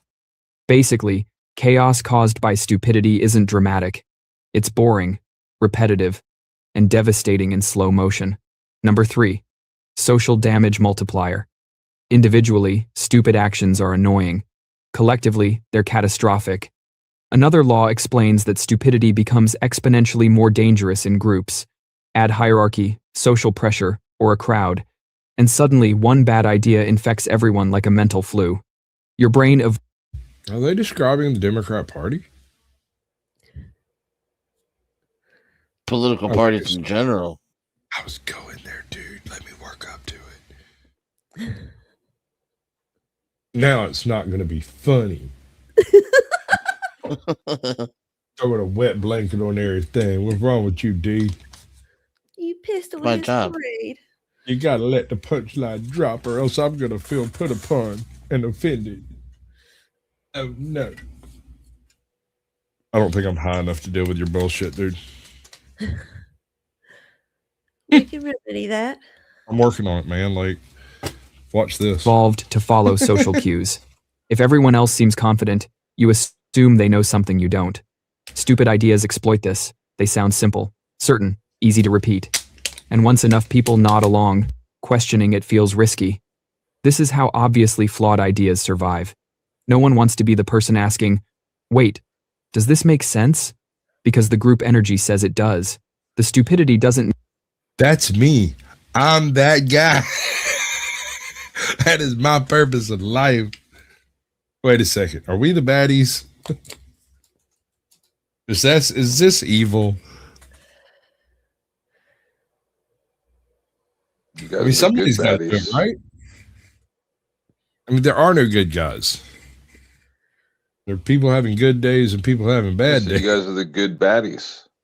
We're the good. I don't know what to make of that, bro.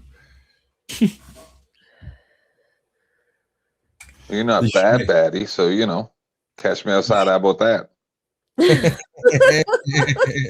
you should make a comic book called The Good Baddies, where it's a group of asshole thugs running around saving rich white women from other asshole thugs.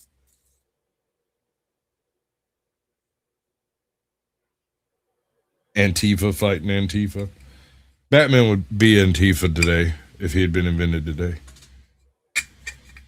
You know that, right? No, he would be that guy who had the American flag that I watched in the video earlier today. And then a whole bunch of protesters started trying to fight him, and he knocked 4 of them out. That was Batman. Yeah. So, have you ever seen Batman give a shit about the First, Fourth, or Fifth Amendment? He just liked this flag. and the people didn't like his American flag, and he was in a park in America, and then they tried to like fight him, and he knocked 4 dudes out. Fuck around and Actually, find out. I think I know. like the reboot. I think the reboot is very Batman-y. I liked it as a Batman fan.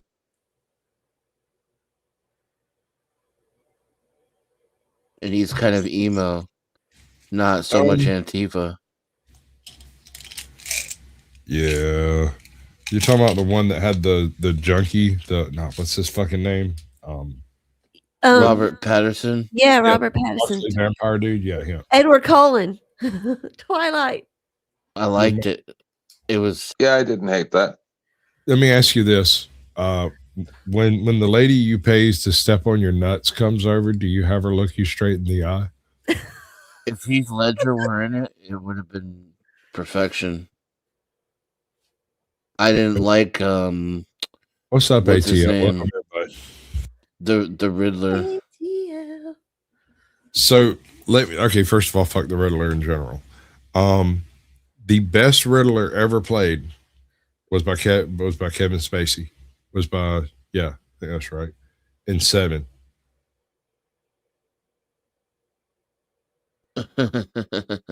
I'm dead serious. Go look at 7 through the lens of being a Batman movie. You never see Batman. You never hear of him. But it's filmed in Gotham. Every time you go outside, it's fucking raining. The place is goddamn nasty. It's grungy and filthy everywhere.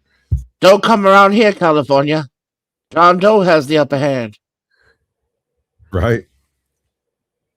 It Right. actually reminds me of South London.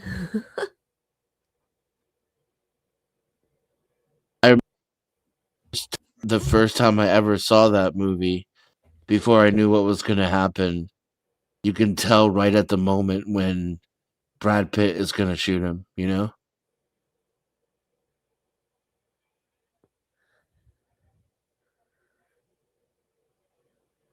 I have And, a hard time watching any Kevin Spacey movie. Morgan Freeman's like powerless to stop him. He just like, he's so, what's the word? Resigned? Yeah, I think that's the word. He just like, his posture changes, his shoulders shrug, and he looks at the ground and he just like, if you shoot him, he will win. And what's his name? Briggs, is that his name? No, that's Lethal Weapon. Anyways, Brad Pitt, he gets it.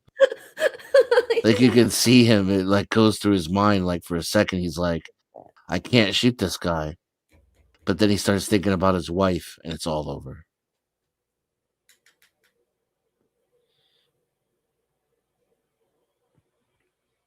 Was that based on something real? Tell me what's in the box. No, what's in the box? I wasn't going to. So, tell me he's not the best Riddler you've ever seen. But he wasn't the Riddler. What? I'm sorry, dude. He's the better. Riddler was bombastic and comical. Like he had a sense of humor. Sure. I wonder why they never tapped him for the Riddler. Well, like he said, the Riddler is like an inverted Joker. Yes. The Joker is insane in a very sane fashion, or he might be sane in an insane world. The Riddler is just fucking diabolical. I mean, I don't like Kevin Spacey, but he would have done way better than Tommy Lee Jones. Tommy Lee Jones was not the Riddler. That was Two-Face. Jim Carrey, right? I don't know about that. That might have been the only saving grace of that entire film. Might have been that casting choice. Jim That Carrey. whole film was just, All right. So, but the thing is Jim Carrey's not a great casting choice for the Riddler, right? He looks like him, acts like him.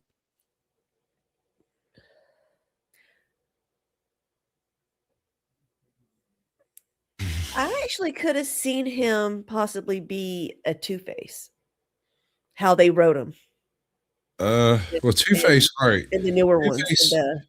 Two-Face is insane, but he's been driven mad by the lack of control in the universe, right? The simple fact that justice no longer exists, that it never did, and he based his entire reality on an idea that was false, undid him. I mean, That's a okay, look at flaming how face. Jim Carrey did in Liar Liar, right? He had the seriousness and whatnot to begin with, you know, the lawyer and all that stuff, right? But then he couldn't lie, so therefore it made him act crazy. Just do that just in a dark, twisted way instead of a comical way. Well, that was Yeah, I think he would have. That It's makes almost what he did in that movie, but it was directed by an idiot. It was directed by an idiot. No arguments there. Fat nipples. I don't think I watched that all the way through a single time. I mean, it's just dreadful. It's god awful. I don't know if he was like trying to be like bring the camp back, you know, deliberately, but like, bro, where do you live? It's not 1960 anymore. It's never gonna be. JFK is dead. Have you seen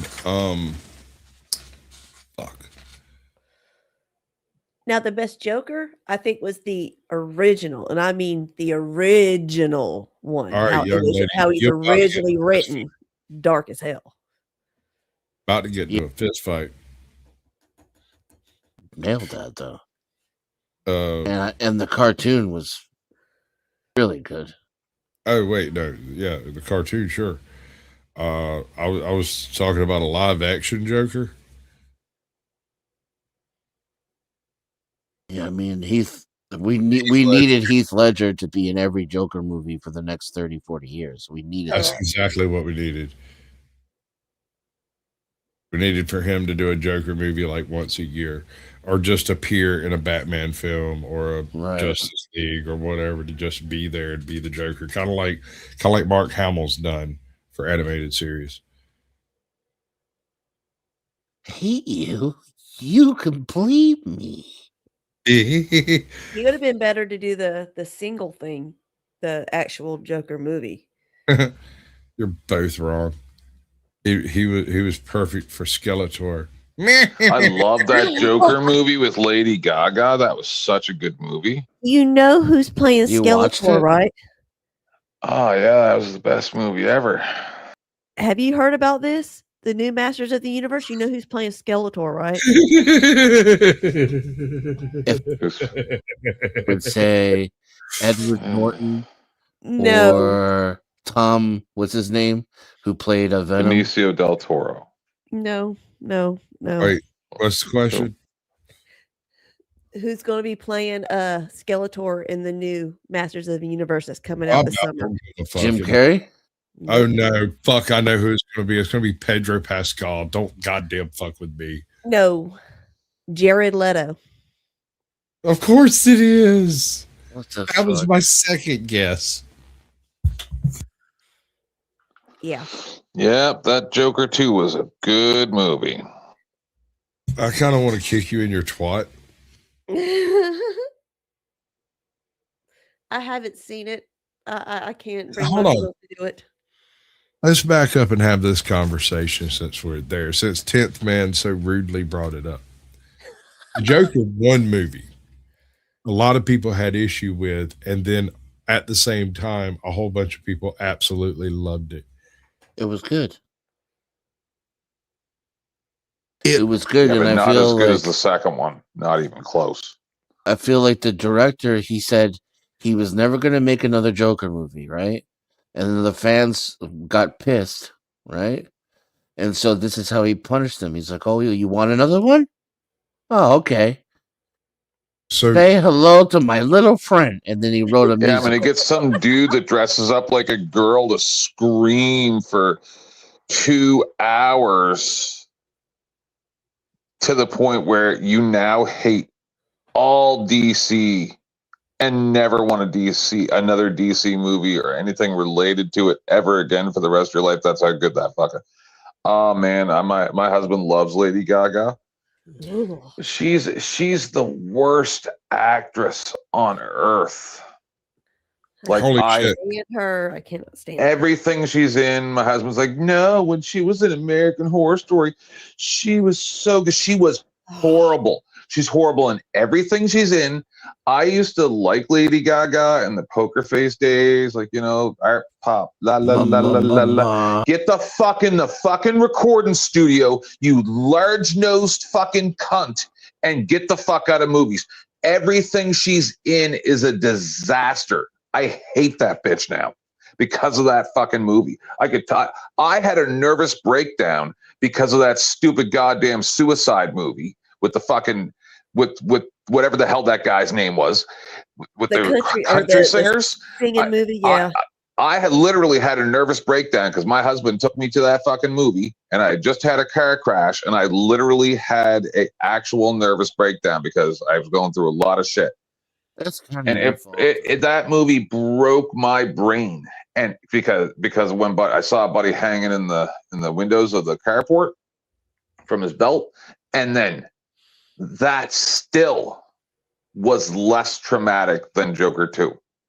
That movie made, like, I wasn't mad at Lady Gaga. Why would you go A see Star it, Is though? Born. I didn't know. My husband was just You like, went- "Let's you go went see into the that Lady Gaga uninformed? movie." What? Oh, Yes. Oh, you think I research every movie? You thought they would have, and on a lot. I'm sorry for saying that word on here. But do you think they would have usually movies and television shows have like a warning, like this may be. No, that movie came with a huge warning label. Not in Like- the theater, it didn't. Because every fan lost their shit when they found out it was going to be a musical. I knew to No, stay not that. 10 you miles mean, away from it. You mean, I thought you were talking about Star Is Born. No. Joker 2. That freaking Joker 2 was so bad. Nobody ever wanted to see Buddy sing. What the hell is that dummy's name? Joaquin Phoenix, yeah. Oh God! That's why I haven't even man. seen a fucking trailer for it, bro. You haven't seen it? Of course not. I knew to stay away from it's that so fucking thing. bad. It's like Chernobyl. The first movie. Spoiler alert, Joker dies at the fucking end. I'm like, fuck you, Lady Gaga, you trash whore. I don't believe they intended for the people who like the Joker to like the Joker. That's what I'm saying. Yeah, no, it was very ironic. It's like the Barbie movie. And then they wanted to punish the people who liked it. Yes, because the only reason that movie made money is because a bunch of right-wing bigots came out of the woodwork and went, fuck yeah, that's exactly how it is. and they were all so aghast at the fact that they had made a good movie while trying to make fun of the very people who just paid them millions. They were like, well, I'm not going to make any more movies. So they're like, come on, dude, we got more money for you. It's finally like, fine, I'll make you a movie. Makes the most god-awful piece of dog trash this side of fucking, I don't know, holes. Oh, God. I hated that movie. My brain. So as you can tell, I really loved Joker 2. It was good. It's a nice movie. Oh my God, I'm going to kick you right in your vagina. Why is your standard operating procedure to gaslight first and then read the room? I liked what's her name too in the new Batman. She's fine as hell. Lenny Kravitz's daughter. Zoe. Yeah. Meow. I would drink her bathwater and get herpes. Herpetogonocephalides.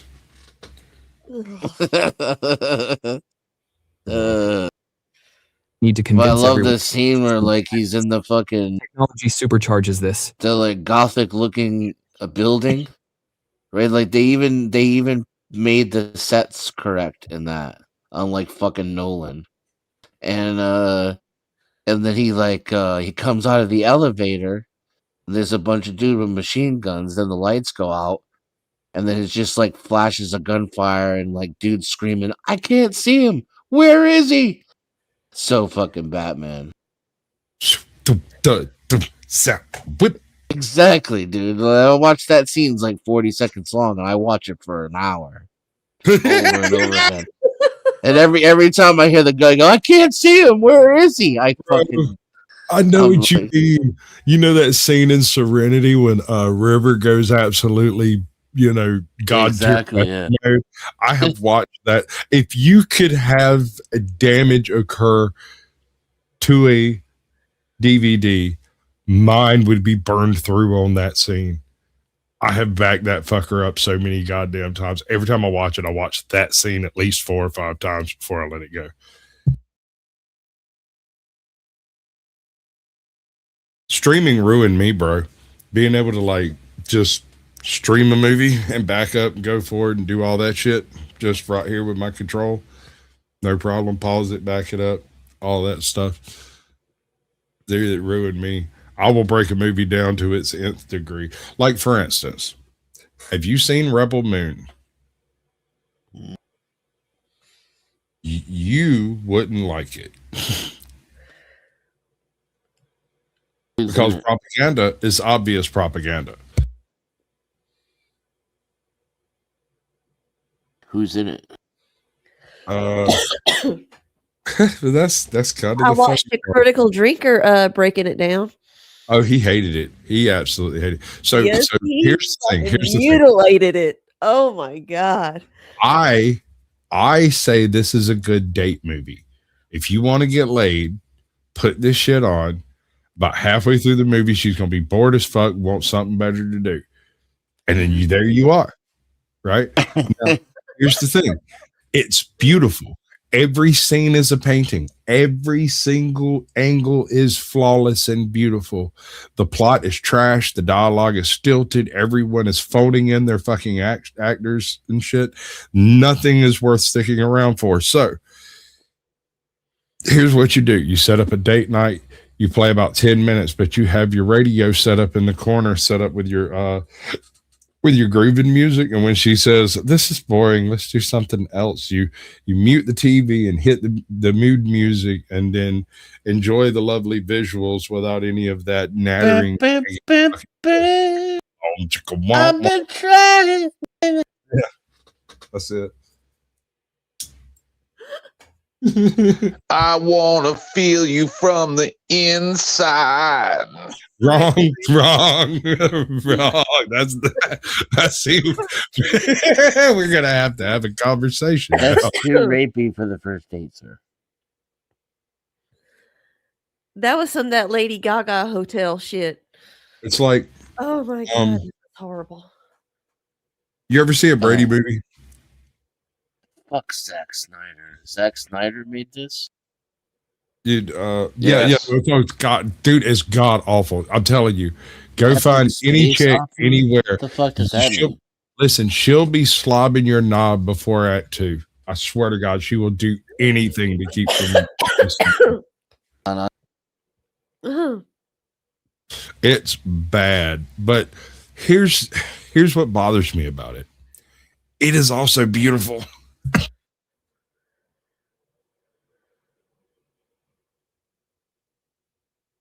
As in aesthetically, like Sasquatch just died. done well, graphics and all that type of shit.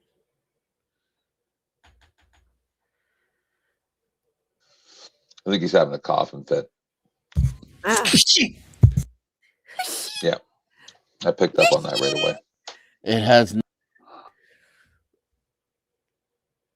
lot of years sitting beside Joe Cool on these panels. I know a coughing fit when I hear one.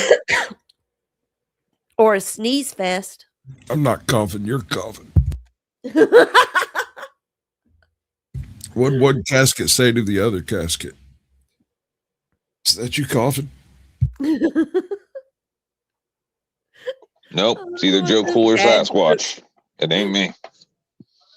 This time. Oh, that's all me, baby. I am the one.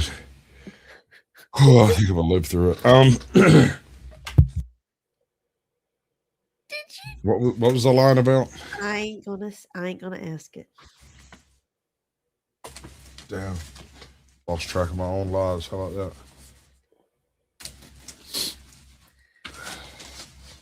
that? Wednesday? It's Wednesday, right? Yeah. Okay. Uh-huh. Okay. Nice. Yeah, yes, it was. Oh, you mean right? Yes, it is the middle. Camels and all their toes, right? Yes, ma'am. I like her toes. Camel or otherwise. Jiggle physics. I think I am gonna fuck off. How about them apples? Shutting down? Yeah. Peace. Deuces. Don't let the man get you down. I'm gonna Peace in the southeast, y'all. Which one should I do? This one. 3, 2, 1. And here we go. On my own, here we go. If you're looking for the guilty, you need only look into a mirror. The communists declared that the real differences among our people constituted the weakest and most vulnerable point in our social fabric. It's MAGA country. This is no hoax, ladies and gentlemen. I urge you to run for your lives while you can. We're not making this up just so we can take over the world. The old dinosaur media isn't dying, it's dead. We are the new media. This is our world now. Lay down and die. Peace was never an option. So if we don't step up and win this culture war, then who the fuck will? Let's wake the fuck up! We're gonna get naked. No. I'm locked in here with you. You're locked in here with me. That's what you've been waiting for. Be the one we need. Do not come. I'm gonna come. Global industrial complex. Yep. Uniparty. Do I really look like a guy with a plan? The point is to destroy Western civilization from within using Maoist technique. So therefore you have to vote for me. I don't know. This is probably the dumbest thing I've ever heard. Woke is Marxism, evolved to attack the West.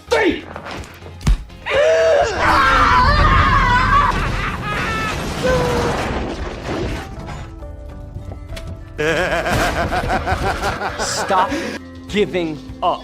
It's only just begun! Now! Do it! Yes, you can! I'm gonna do what's called a pro gamer move. Just do it! Are people bitching about that? Some people. Of course they are. Oh, fucking A. All right, got it. Yeah, too fucking bad. All right. Yeah.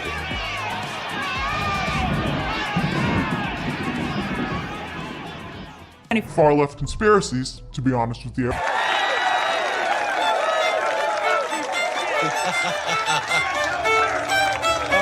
Ain't no single entity going to swoop in and save the day. You are going to be continuously let down if you place all of your hope into one individual. Instead, look inside and look around. We're doing this together. We all are fighting for the same thing, and we all see the same problem. It's time to stop being an NPC, get off your ass, and join the meme war. Shame! Shame! No, I don't like you. Shame! If we were in the wild, I would attack you. I'm sick of it, man. I'm fucking sick of it. I will not do it again. Thank you. I wonder how many people feel exactly the same way. Be the beating drum at the head of the growing creative cavalry charge. Be vocal and profound in your passion for projects you enjoy. No more excuses. I've seen it. I can't even compute all of it. It's so fantastical. You've not seen nothing. You ain't heard nothing. You ain't smelled nothing like this. I don't have words to tell you. A new world order. We are in the beginning of a mass extinction. Some of you may die.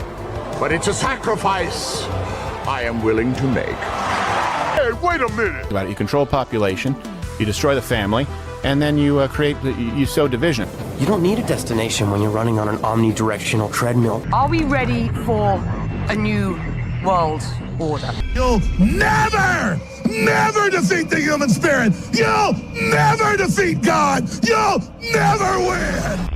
Pray that he is watching. Against all the evil that hell can conjure, all the wickedness that mankind can produce, we will send unto them only you. On my own, here we go. Fuck this shit, I'm out. Alright then.